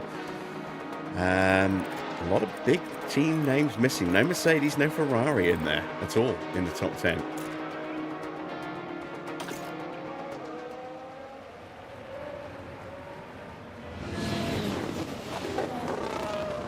Once again, I am stuck defending against a car which is allowing the other one in front to break away from me. So annoying. Remember, recharge.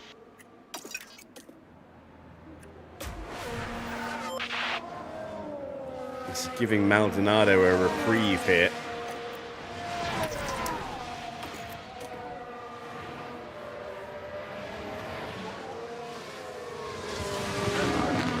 Ricardo closing in.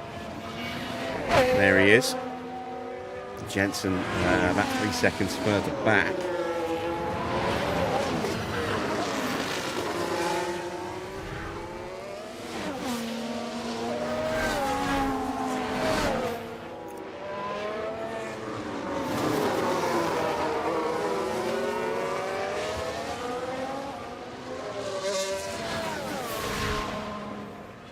Harrison is now nearly 5.5 seconds clear at the front. He's clear of a load of traffic. Alonso and Vettel still picking their way through it. Grosjean is now a long way back in P4. He's got De Resta and Rosberg behind and looking to close in.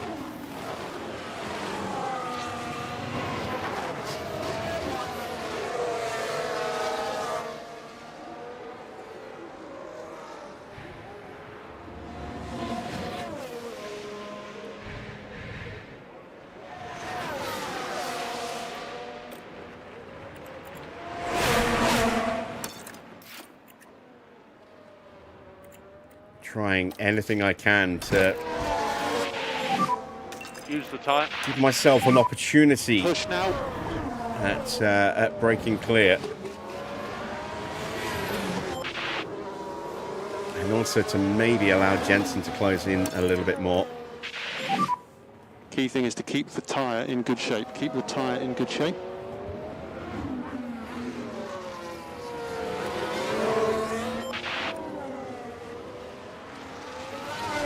Where Maldonado is using this as an opportunity to try and scamper away. Wicken's in for his second stop.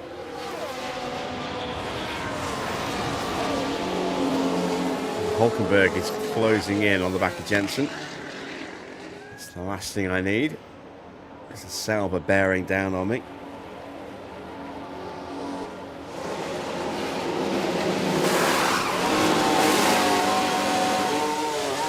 Not a bad stop. I don't think it's going to trouble the leaderboard too much.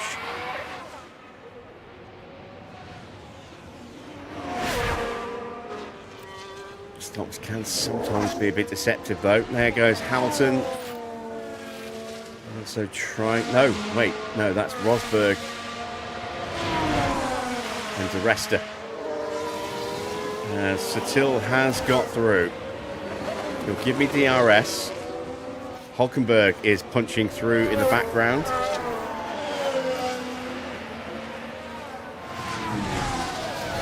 Trying to.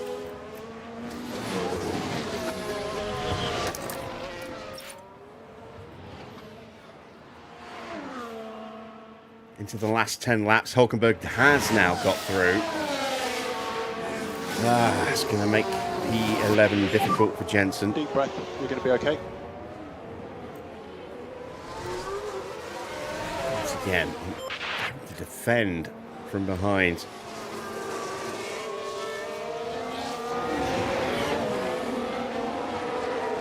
Now Sutil is going to try and break away from me.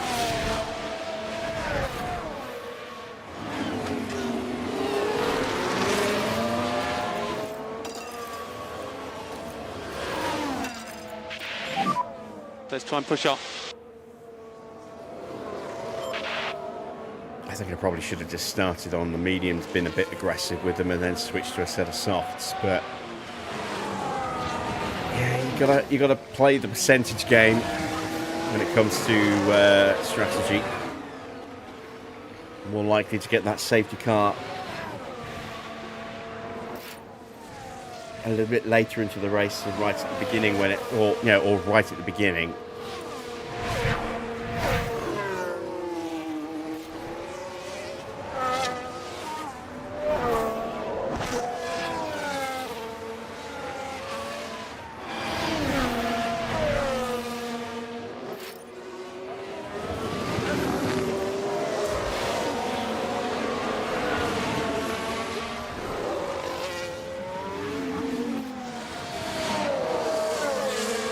Still taken off like a scalded cat, look. 131.8. Barely able to keep up with Ricardo here.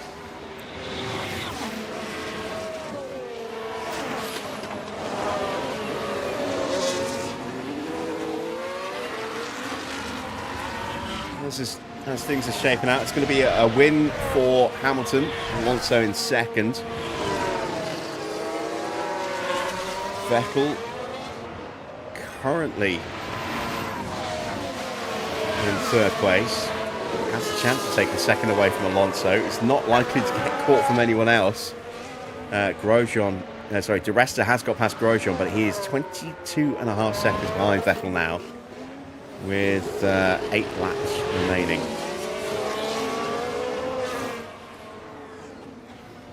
I can't keep up with the soft tyres at the moment. Now I've got Nico Hulkenberg bearing down on me as well. I do not want to lose yet another position.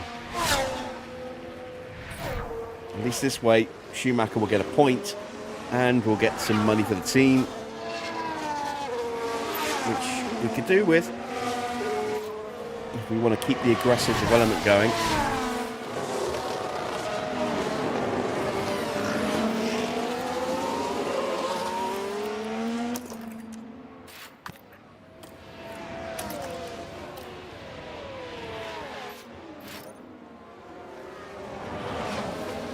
All over the back of Button now.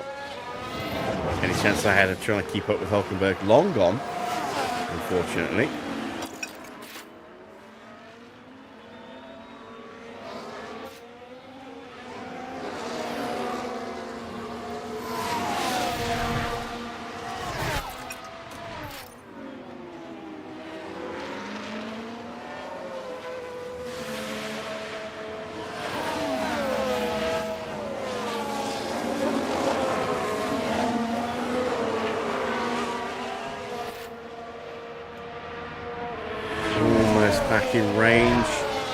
Ricardo. Yep, there we go. I got it. I think Hulkenberg got me as well.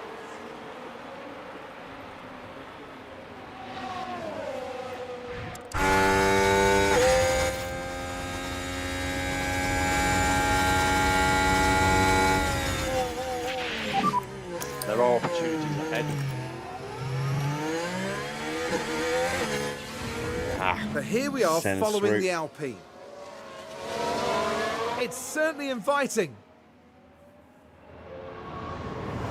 I was worried downforce would be the killer decider That's here. a great move by the And it Alpine. has proved to be the case. We just do not have any pace in the corners.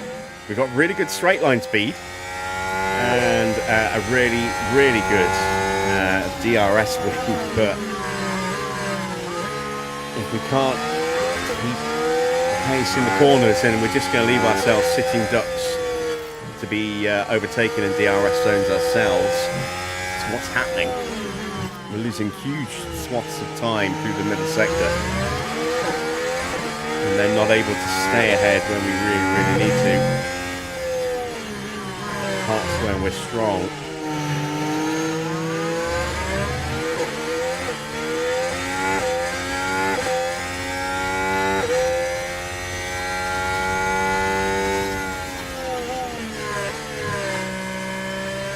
I've got Hulkenberg right at my backside as well. There he is.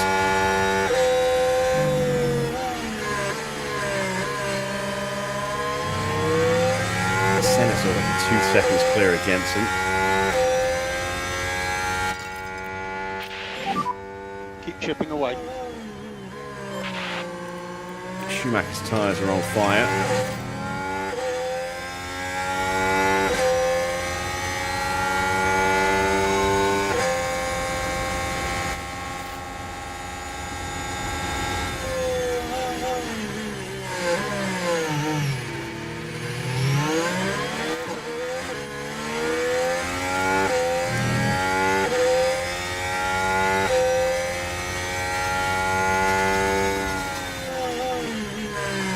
Just want to make sure that I can at least get one of my cars home on target.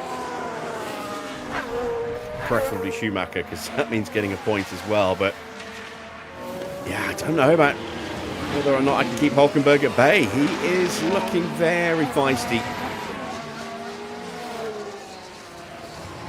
And he will have more grip than I do. Which means he can be more aggressive in the braking zones than I can.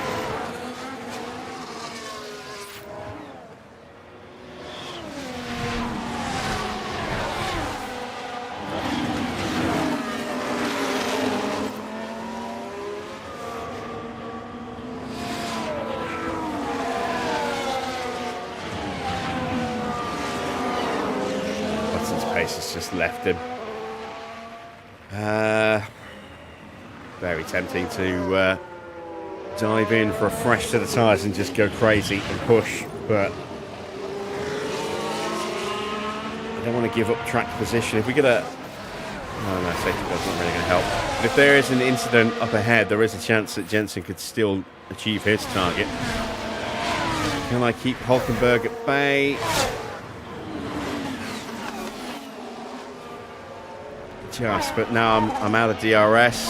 Oh, he's going to get me. He's going to get me. Or is he? Oh, we do shut the door on the run to turn 4. But now I'm in trouble because he's forced me to go defensive, and the gap to Satil has grown very quickly.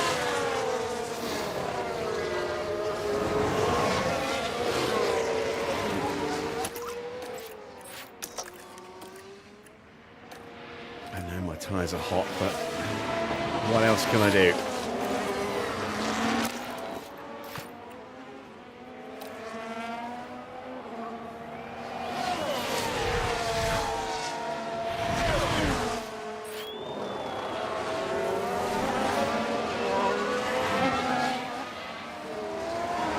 Grosjean is slowly tumbling down the order.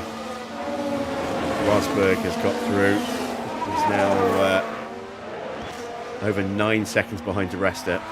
who was quite a little way behind him for a while, but just caught him and caught him and caught him.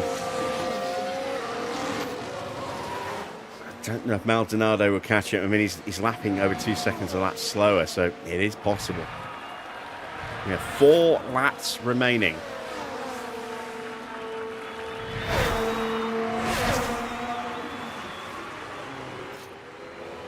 And I cannot get any pace going.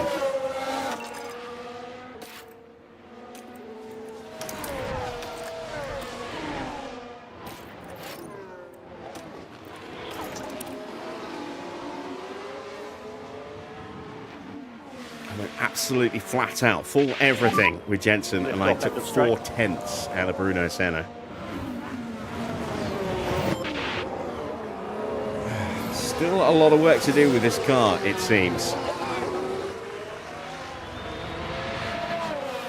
I really hope that the new side pod and front wing will give us, as a package, a decent amount of extra downforce, but we're still going to be lacking significantly against a lot of the cars, unfortunately. I don't think we can win this challenge of getting Schumacher his title this season. Not unless we somehow manage to go on a tear in the second half of the season. Alright, we've caught Satil. Is that because Satil is harvesting? Track is low. Driver of the day for this race is Ricardo. Possibly. We'll check, actually, see what the editor says. I think it might give it to someone like Hamilton.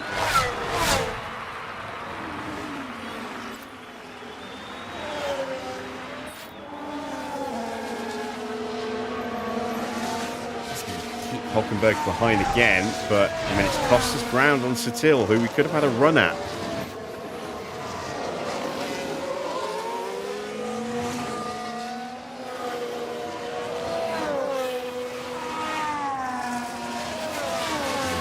Out of range again. Don't know if we can close it back up in time.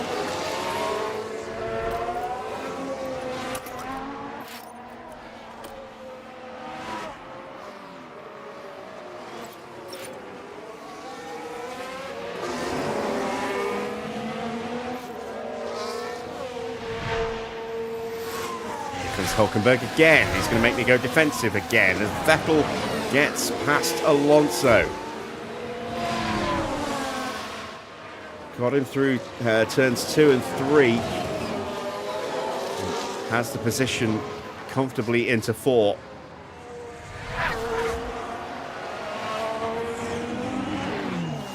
It's again having to defend for my life here. It's killing me.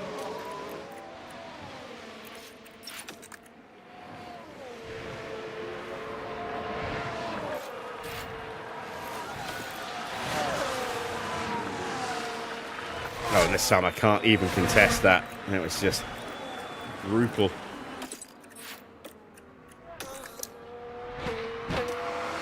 And I've got Senna right behind me. He's just blitzed away from Hamilton, from Button. I just want to get somebody. I just want to get one extra place. I want to get 10th place. And Schumacher here.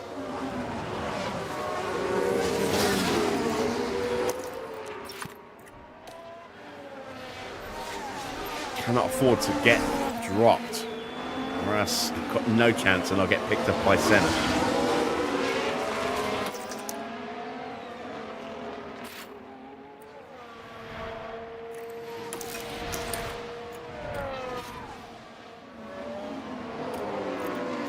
Gotta go full deployment here and hope.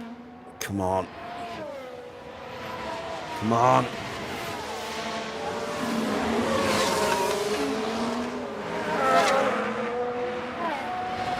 Maldonado has caught Grosjean. I'm too far away to get DRS off of Hülkenberg and Satil. But Satil got the cleaner exit. Hulkenberg did not get a clean exit. I'm out of battery. Can I possibly throw it up the inside of the braking zone? No, I can't.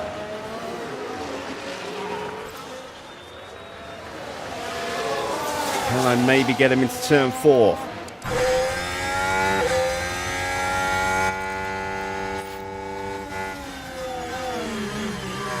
No, he's got that covered as well.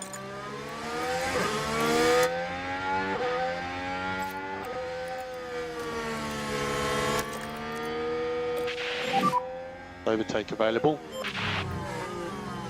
Oh, and it's Hamilton! Lewis Hamilton with the win today! Lewis Hamilton picks up the win.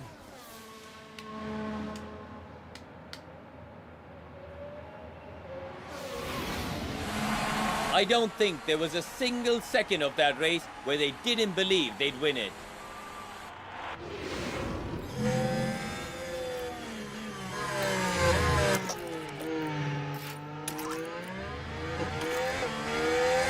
If I can't get him here, it's over.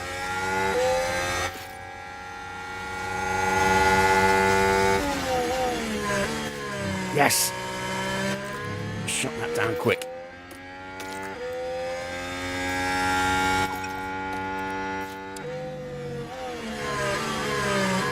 It's 10th. Can I hold 10th? There's going to be a lunge into turn 14 here.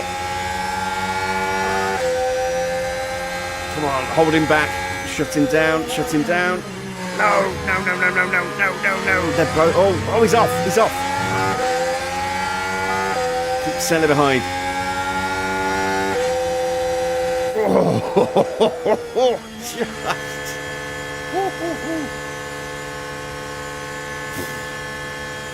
Wow. That was a little bit of luck there. I'm not going to lie, that was a little bit of luck. Yeah, hard race. I knew it would be. I didn't think it would be quite that hard. I thought we would be on for a double points finish, 9th and 10th maybe, or 8th and 10th. The McLaren driver. Just managing a finish in the points, having crossed the line in 10th. Maybe China will be a little kinder Now, to Karun, us. with that result in mind, what would they be feeling like down at McLaren? They did okay today, I'd say. I mean, we're talking about such a competitive field, and all things considered, the drivers did all right. And that is about that for this weekend's action here in Bahrain. Join us for the next round as we head to Shanghai for all the excitement of the Chinese Grand Prix.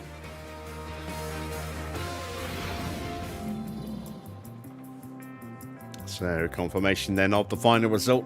It is a win for Hamilton ahead of Vettel and Alonso.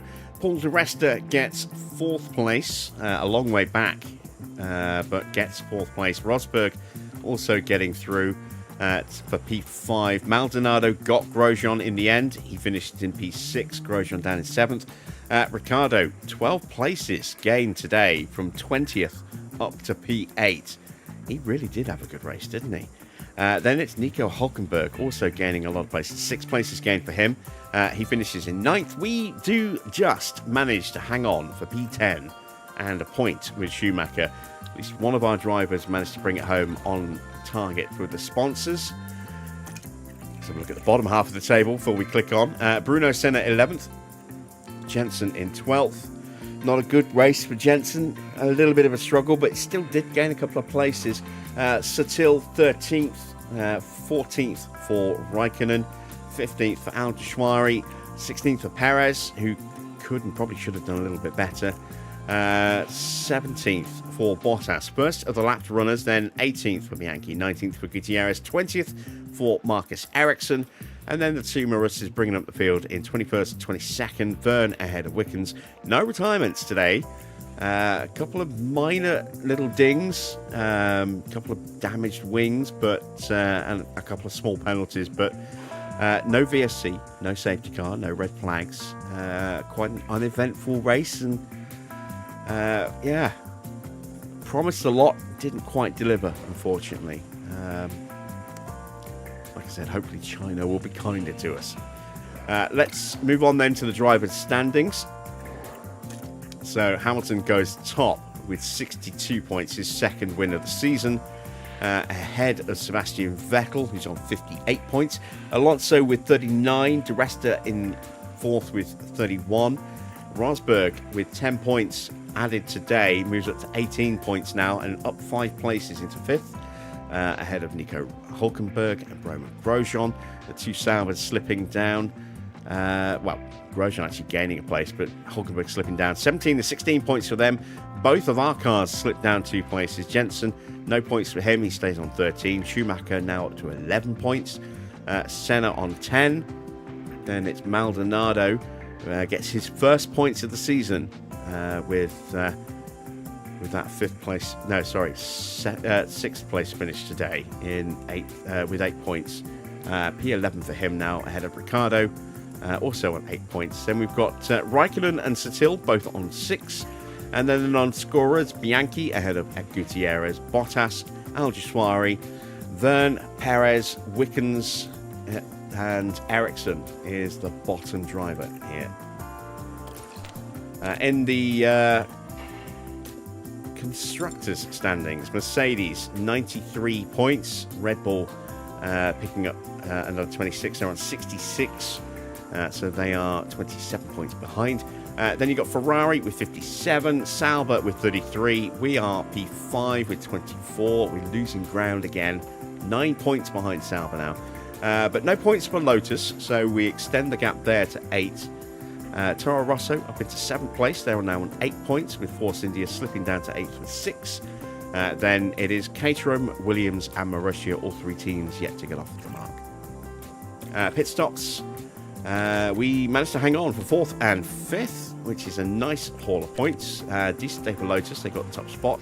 Caterham in 2nd and 7th. Sauber taking 3rd. Toro Rosso in 6th. 2 cars in the top 10 for Force India, and Rebel get the final point there with Vettel's stop. So we stay top, 87 points. We lose 3 points to Lotus. They're on to 53 points now. They move up into 2nd. So the gap at the top has come down ever so slightly. But Caterham, there you see, also outscoring us by 2 points. They drop down into 3rd place. They're on 52. Then it's Red Bull with 27, as are Sauber, also on 27. 18 points for Toro Rosso, 12 for Mercedes. Williams and Marussia both on 10.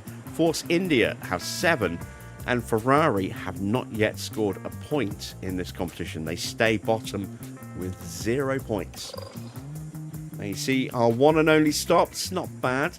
I think the strategy call was probably the right one. Just need more downforce, especially before we get to Barcelona. And only 1 car bringing it home on target, so 656k added. We do have a bit of cash to play about with, but not as much as I need or would like, unfortunately.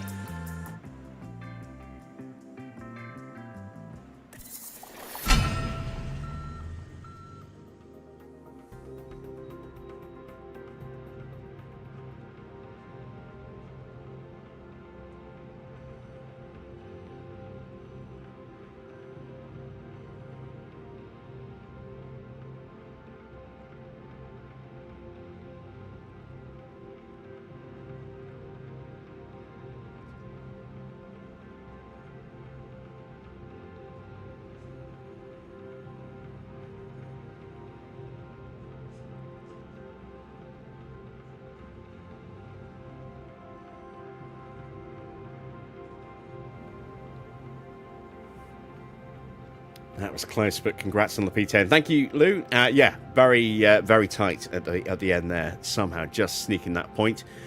Let's see. Weather Center Level 2 refurb complete. And that was it. We're now looking at the inbox. Let's take a look. New ATR period starts today, which is good because we need to put some hours into something. Let's see what Nui has to say. Cars came through unscathed.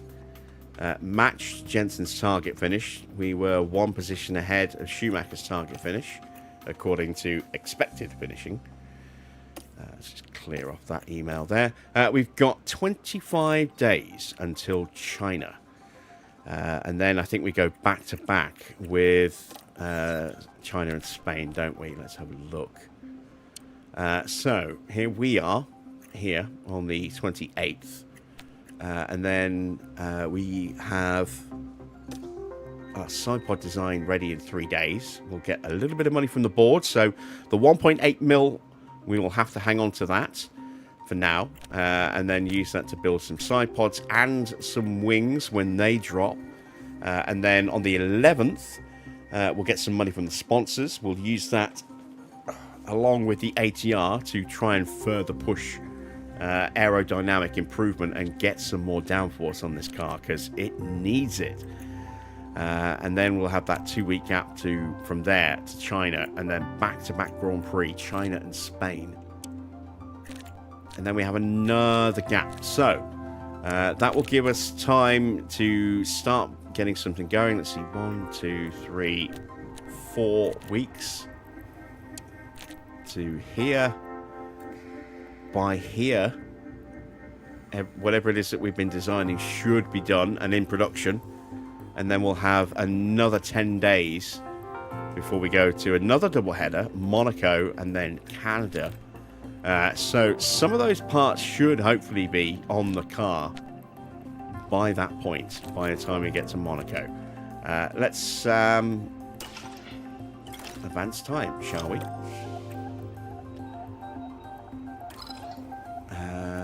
Let's have a look. Monthly affiliate updates. Good gains for Schumacher Jr. as expected. 53 now in cornering, 58 in adaptability, 52 in accuracy. Tom Blomqvist gains a point in cornering and overtaking. Ben Barnicoat gains a point in 2 points in braking, point in control, and then a point in adaptability and overtaking, and another point in accuracy. A good month for him. Nick de Vries also picks up an extra point in reactions. Glock and Heidfeld helping to develop our car, as is Oliver Turvey. No improvement for those guys.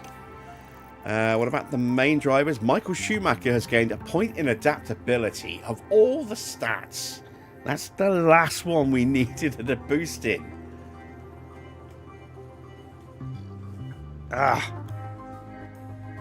Dear, oh dear.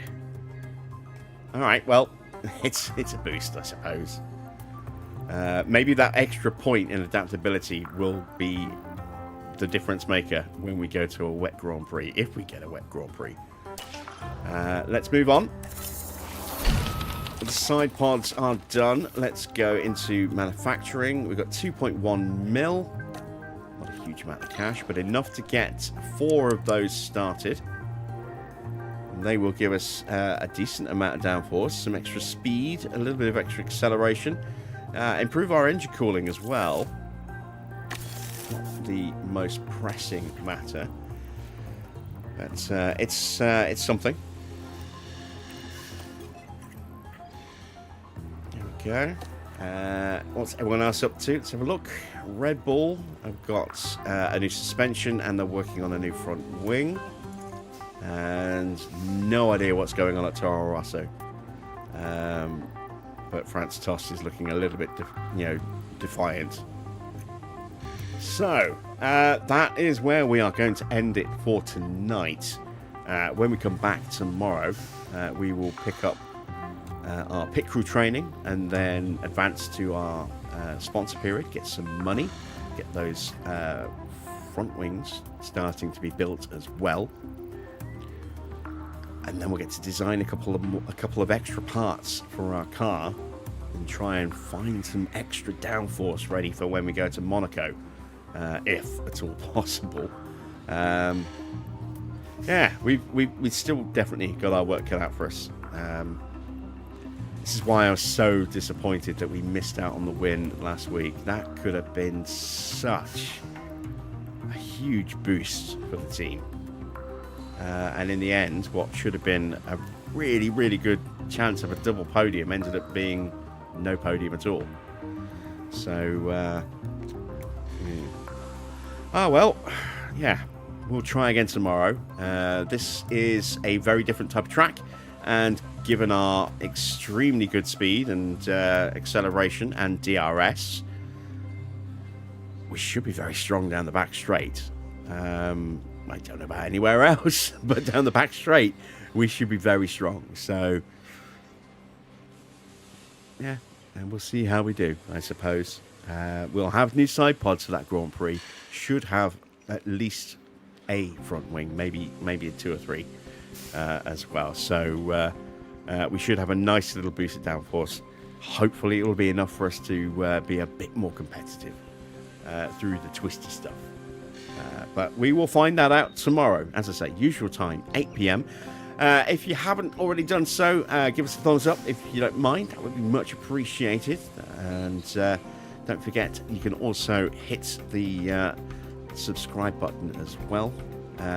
Click that bell for notifications on live stream starts and anything else that drops on the channel. For those of you that have stuck through this stream tonight, obviously with the World Cup going on, then thank you. I appreciate the company. And yeah, let's see how we do tomorrow. So that's it from me. Thanks for watching. I am Jim Bob, and I'll be back with more F1 Manager very soon.